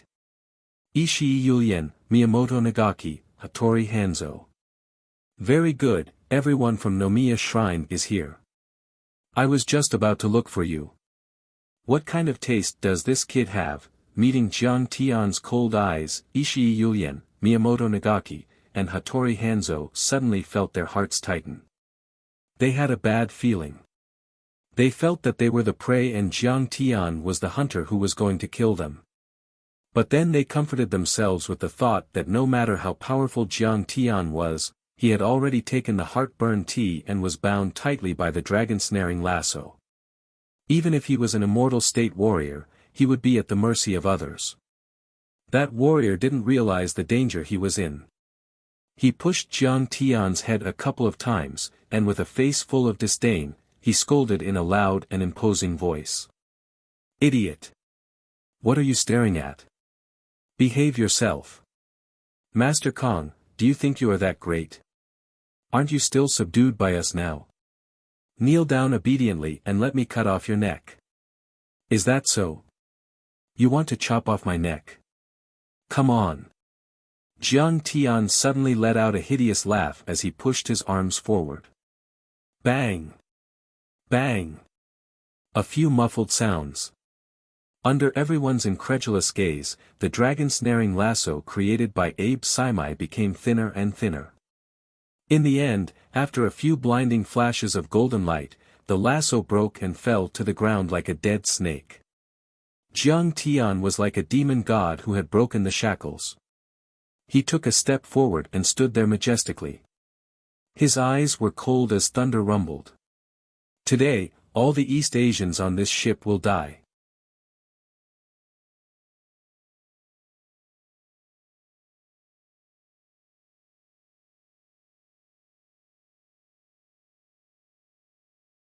Chapter 406.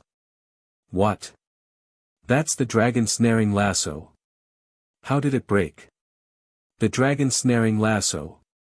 It's said to be able to bind a dragon and an immortal state warrior. Does he still have cultivation? How is that possible?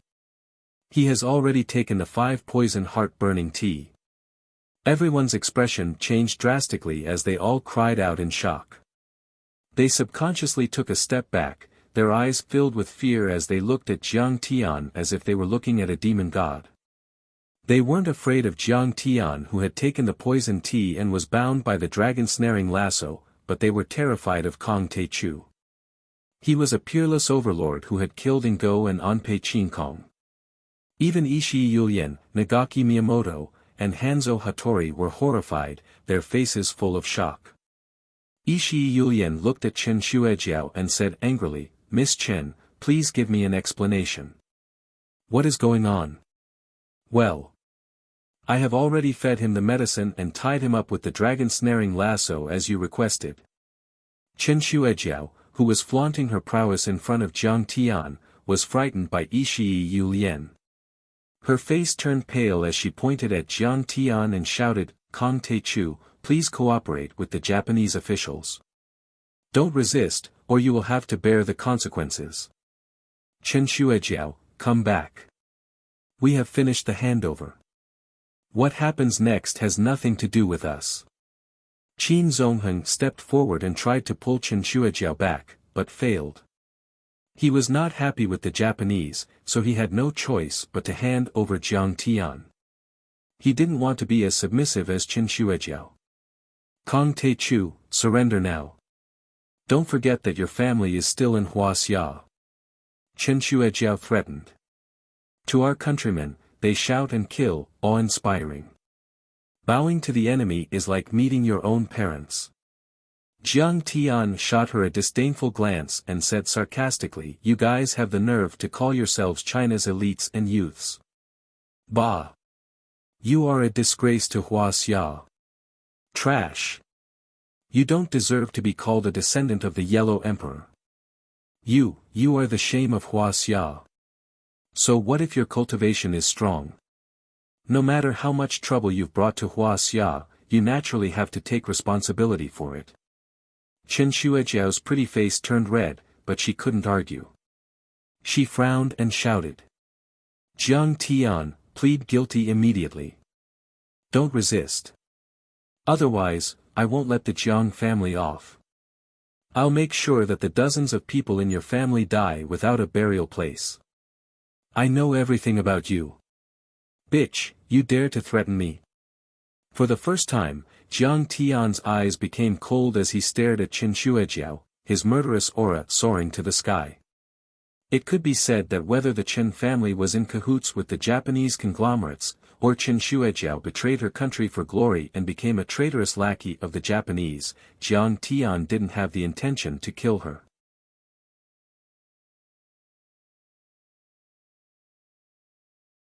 There were all kinds of birds in the forest.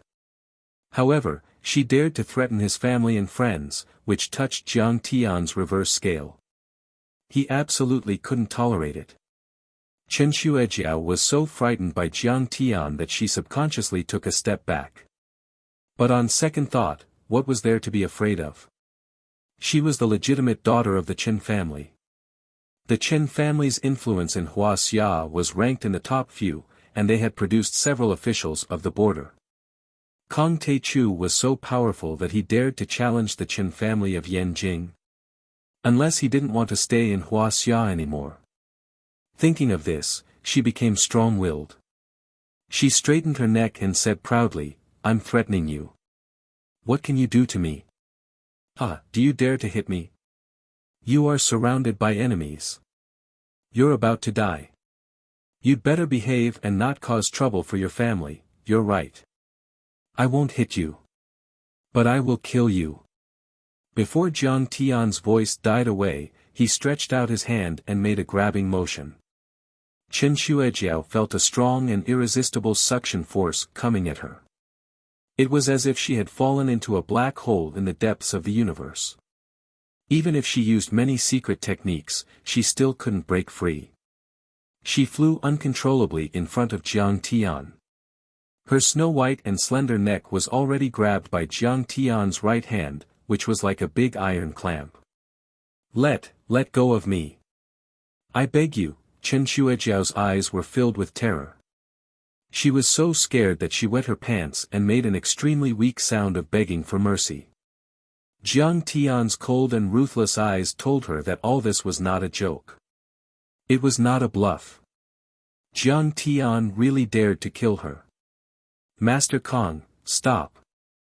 This woman, you can't kill her." Qin Zongheng was so scared that his face turned pale. He cried out and begged for mercy. "Even the Heavenly King can't threaten me, let alone you. Go and die." Jiang Tian smiled ferociously as he exerted force in his hands. Only a crack could be heard. After a crisp sound, blood and broken bones splashed out from Chen Shuejiao's neck. Her head hung limply to the side.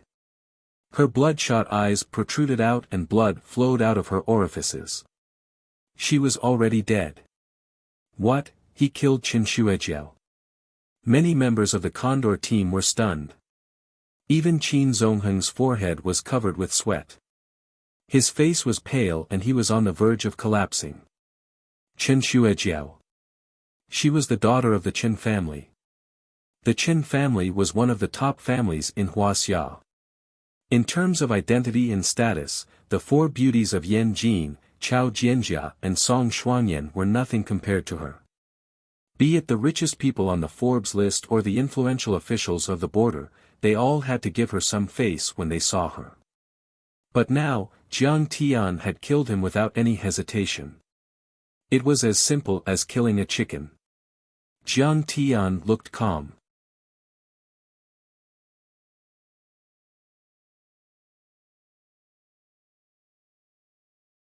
He linked his hands behind his back and his white outfit was spotless. He stood there like a god. He looked at the Japanese overlords with disdain and sneered. "Everyone from Nomiya Shrine, let's do it." For a moment, the entire place went silent. No one dared to answer. In an instant, Jiang Tian's body emitted a monstrous amount of pressure. It was like a raging wave slapping against the shore, pushing out in all directions. The three elites of Nomiya Shrine and many other Japanese overlords were so scared that they backed away a dozen meters. Jiang Tian then looked at Qin Zongheng and the others and said, "Qin Zongheng, everyone from the Condor team, if you want to help the Japanese, then let's do it together. I, Kong Taechu, don't mind accompanying you." Being stared at by Jiang Tian like that, Qin Zongheng felt like he was being looked down at by a god. He felt uneasy and a chill ran down his spine. This kind of terrifying energy and pressure was something that not even his master, the sect master of Jiansang, could do, let alone the young grandmasters of Beidasheng. Qin Zongheng was secretly shocked, but fortunately, he managed to keep a calm face. He bowed and said, "Master Kong, you must be joking. We are all descendants of Huaxia. Escorting you here is just a temporary measure. The Condor team's mission has been completed. What happens next has nothing to do with us. You're a smart man. Just do your job." Jiang Tian smiled faintly, then looked at the Japanese expert again and sneered, "What? Are you scared? If you're scared, then kneel and cut your own throat to apologize. Maybe if I'm in a good mood, I'll leave your bodies intact." How arrogant. Kill him. We can't let him escape. We have more people. We don't need to be afraid of him. The 5-poison heart-burning tease effect should be triggered. He won't be able to use his cultivation soon. Many Japanese experts only reacted at this moment. They all shouted and roared loudly to boost their momentum and encourage themselves. "Take this. A kendo master was not convinced. He pulled out his shiny katana and jumped up like a carp leaping over the dragon's gate. He held the hilt of his katana tightly and slashed it down. This slash was like an antelope hanging its horn. It was untraceable and natural. Everyone only saw a cold light. It was as if the cold light was shining on iron armor or the Milky Way falling from the sky. The Japanese overlords are indeed extraordinary. The Cherry Blossom Society is even more powerful. This slash is comparable to the Grandmasters of Wuxia. Seeing this, Qin Zongheng and the other members of the Condor team were shocked. The muscles at the corner of their eyes were twitching. Now, they agreed with Beidasheng's view again. The Japanese Cherry Blossom Society has a strong foundation and many overlords. They are far more powerful than the martial arts world of Wuxia. We should avoid them and bide our time. Useless.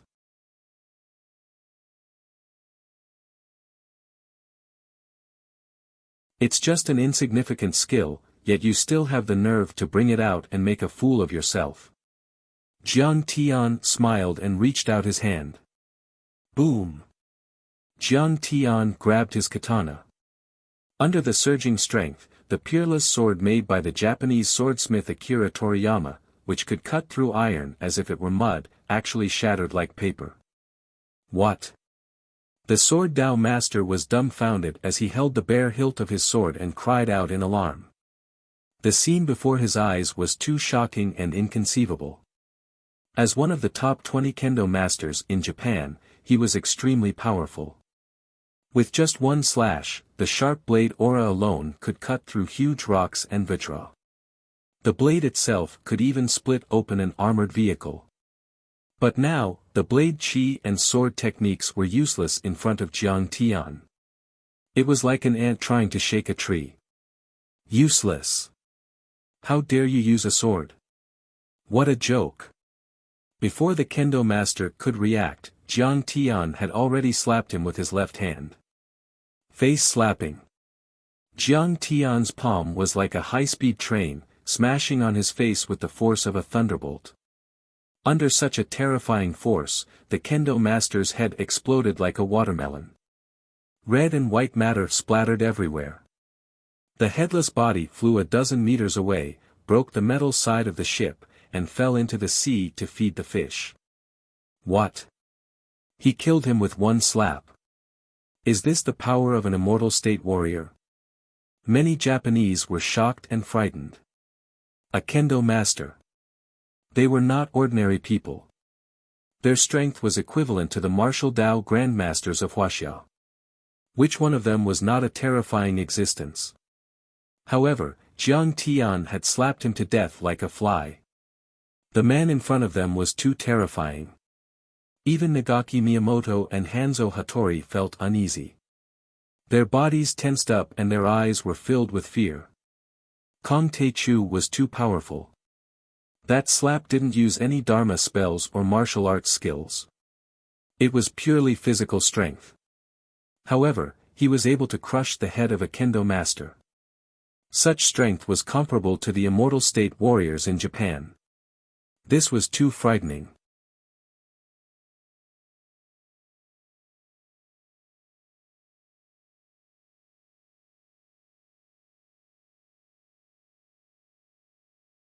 Chapter 407. Holy shit. Kong Taechu really lives up to his name. This is unbelievable. Many members of the Condor team found it hard to believe. They were deeply shocked and a little scared. This was because Jiang Tian didn't want to make things difficult for them and cooperated with them. If Jiang Tian wanted to escape, who would be able to stop him? He lives up to his name. I heard that Kong Taechu had already reached the immortal state. Now that I have seen it for myself, it is indeed true. Even Qin Zongheng looked at Chen Fan in awe. Although he was on by Diqing's side and was competing with Jiang Tian and Yi Zhantian, he had to admit that Jiang Tian was indeed a genius. At least in terms of cultivation, Jiang Tian could definitely crush him. Even by teaching of the Condor unit was a far cry from Jiang Tian. A trace of shock flashed across Ishi Yulian's charming face, and then he shouted in exasperation, "What are you afraid of? We Dongyang people are known for our fighting spirit. Our Yamaguchi-gumi upholds the spirit of the samurai. We are not afraid of death. Whoever can kill this monster will be rewarded with 20 pounds of gold. Whoever can make him bleed will be rewarded with 10 pounds of gold." One had to admit that money was a good thing. With such a great reward, there were bound to be brave men. Everyone present was originally a fugitive. Normally, they treated human lives like grass. Their heads were tied to the waist of their pants. They were truly ruthless people. Now that there was such a great reward, the fear in their hearts disappeared. It was replaced by a murderous aura and an unyielding fighting spirit. Kill. Together. Many kendo masters, ninjas, and yin-yang masters used their ultimate skills and charged toward Jiang Tian like a tidal wave. Good, very good. You should have done this from the start. What a waste of time. Seeing 7 or 8 kendo masters charging at him, Jiang Tian smirked and waved his fingers. A Gung Jin Chi weapon swept across the area. This Chi weapon was dazzling and golden, but it was actually extremely sharp. Its murderous aura was endless, as if it could wipe out all living things in the world. Swoosh! Walla walla! Wherever the Chi soldier passed, the steel katanas in the hands of the 8 kendo experts were sliced apart as if they were made of paper. After that, the Gung Jin Chi weapon's momentum did not diminish and they were all cut in half at the waist. Amidst the mournful cries, waves of blood surged and sprayed out, flowing together with the steaming hot internal organs on the ground. This was a bloody scene. With a wave of Jiang Tian's finger, 8 sword experts bore the brunt of the attack and all fell. The pungent smell of blood filled the air, and the deck was covered in blood, limbs, and organs. They didn't die immediately. Some of them crawled and screamed while dragging their innards, making this area look like a scene from hell.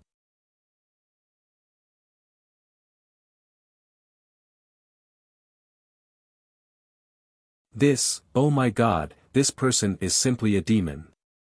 Retreat! Retreat! The dozens of Japanese masters at the front stopped in their tracks.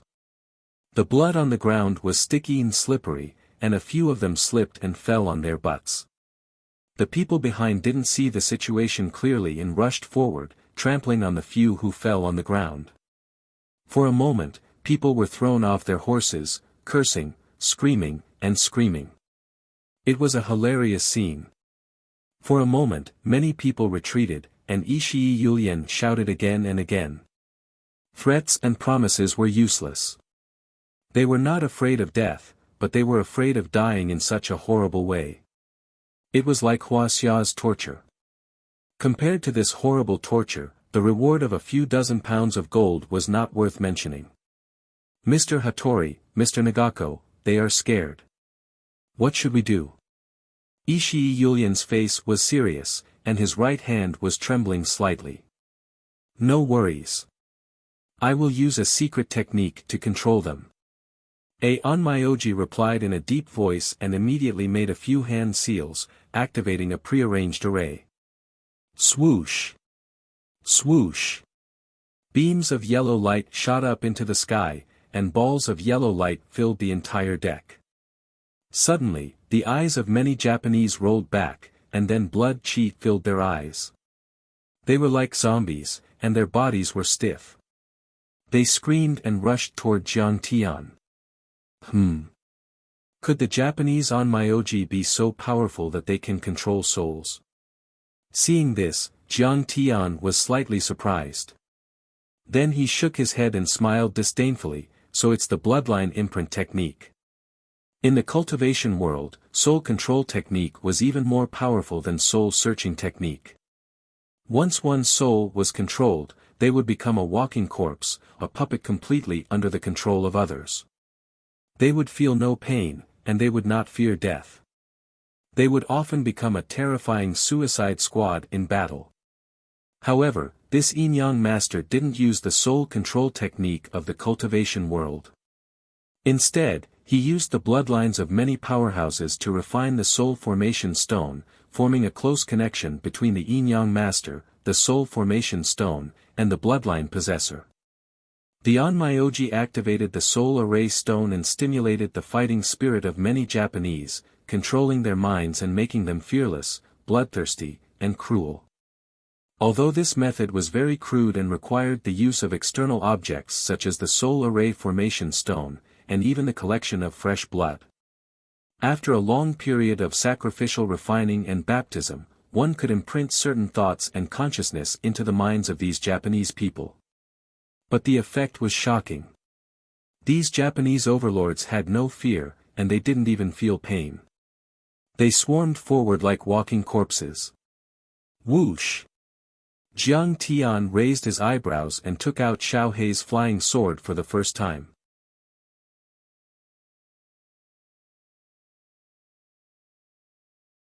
Xiao Hei's flying sword shot into the sky. A black light more than 10 meters long tore through the void. It was as if a long and narrow black hole had appeared in this space, and it had a strange charm that could absorb and annihilate everything.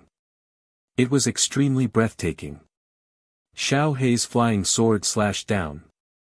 The wide sword aura of about 10 meters in length was like a flash of golden lightning, and it was also like the Milky Way falling from the sky. One slash could destroy everything in the world. One slash could kill all the people in the world. There was a boom. A terrifying sword mark more than a meter wide appeared on the deck made of special steel. More than 20 people were cut into pieces by the sharp Gung Jin sword aura. Their heads exploded and their chests collapsed. Some were even turned into meat paste. Seeing this, Ishii Yulian was shocked and couldn't believe it. This sword art is overbearing and murderous. It can cut mountains and rivers in half. It's far more powerful than the sword arts of Mount Shu, Gensong, and Wu Dang. Many members of the Condor team were dumbfounded. Even Qin Zonghan felt a chill in his heart. If they stood in the position of the Japanese, there was only one word to describe the result: death. There was absolutely no chance of escape. Terrifying. His sword art is terrifying.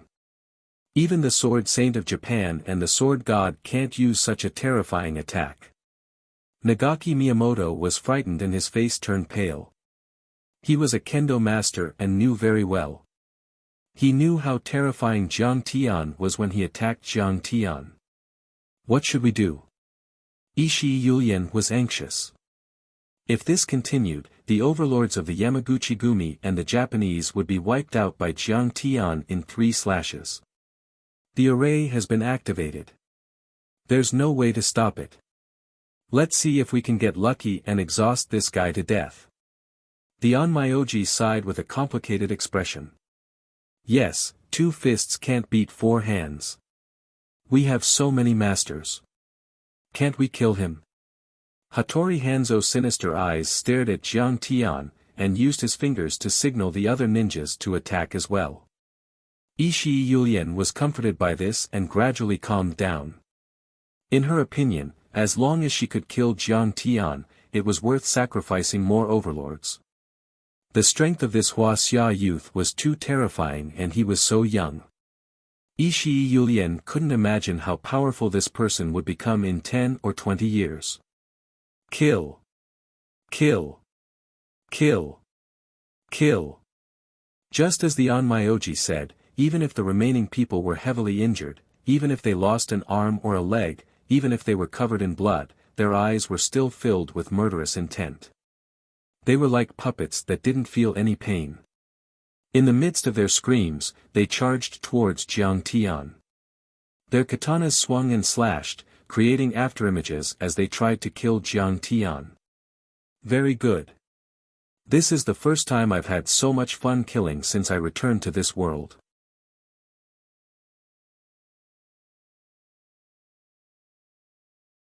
Ha!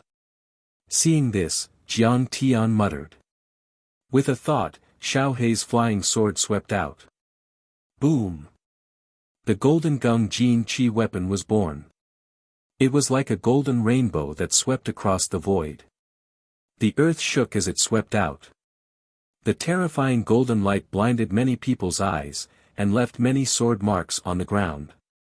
Amidst the rolling waves of blood, the spurting blood arrows, and the spreading blood mist, some people were cut in half, some were decapitated, and some were smashed into meat paste by the surging monstrous power. The deck had become a hell on earth. This time, more than 30 masters had fallen. However, when Jiang Tian slashed out, it also gave some ninjas and onmyoji who were good at long-range attacks a chance to attack.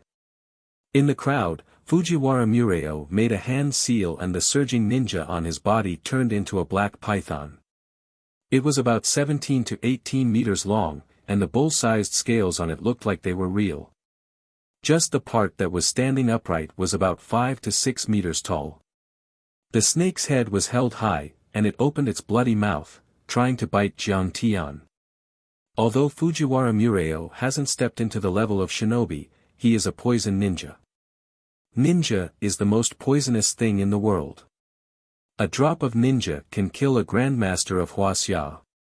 Seeing this, even Hattori Hanzo nodded slightly. Nagaki Miyamoto also praised, "I didn't expect him to make so many poisonous ninjas to form a giant python. This move has the upper hand. I'm afraid that even a half-step immortal state warrior can't resist it. You want to hurt me with just a little bit of poisonous gas?" Jiang Tian just smiled disdainfully and waved his hand. Jiang Tian's power was astounding. Kaboom! A surging golden chi wave swept out like a hurricane and blasted toward the black python with monstrous power. The deck within a radius of several hundred meters suddenly trembled like the skin of a drum. Wherever the airwaves passed, people and horses were thrown off their feet and wailed in agony. Many people were thrown back with blood spurting out of their mouths. Even their samurai swords were shattered. In the mournful cry, the black python crumbled like a piece of paper and turned into a stinky black wind that swept toward Fujiwara Mureo. How is this possible? Fujiwara Mureo was dumbfounded and even forgot to run or hide. The poisonous gas was condensed by powerful ninja and could not be penetrated by bullets or blown away by cannonballs. However, it was easily crushed by the young man's sleeve. He was the first to be hit and was wrapped in the black poisonous gas. He fell to the ground and died without even a scream. You're tuning in to the Wang Lin's Journey YouTube channel. Don't forget to subscribe and join us on this journey to catch the most captivating stories.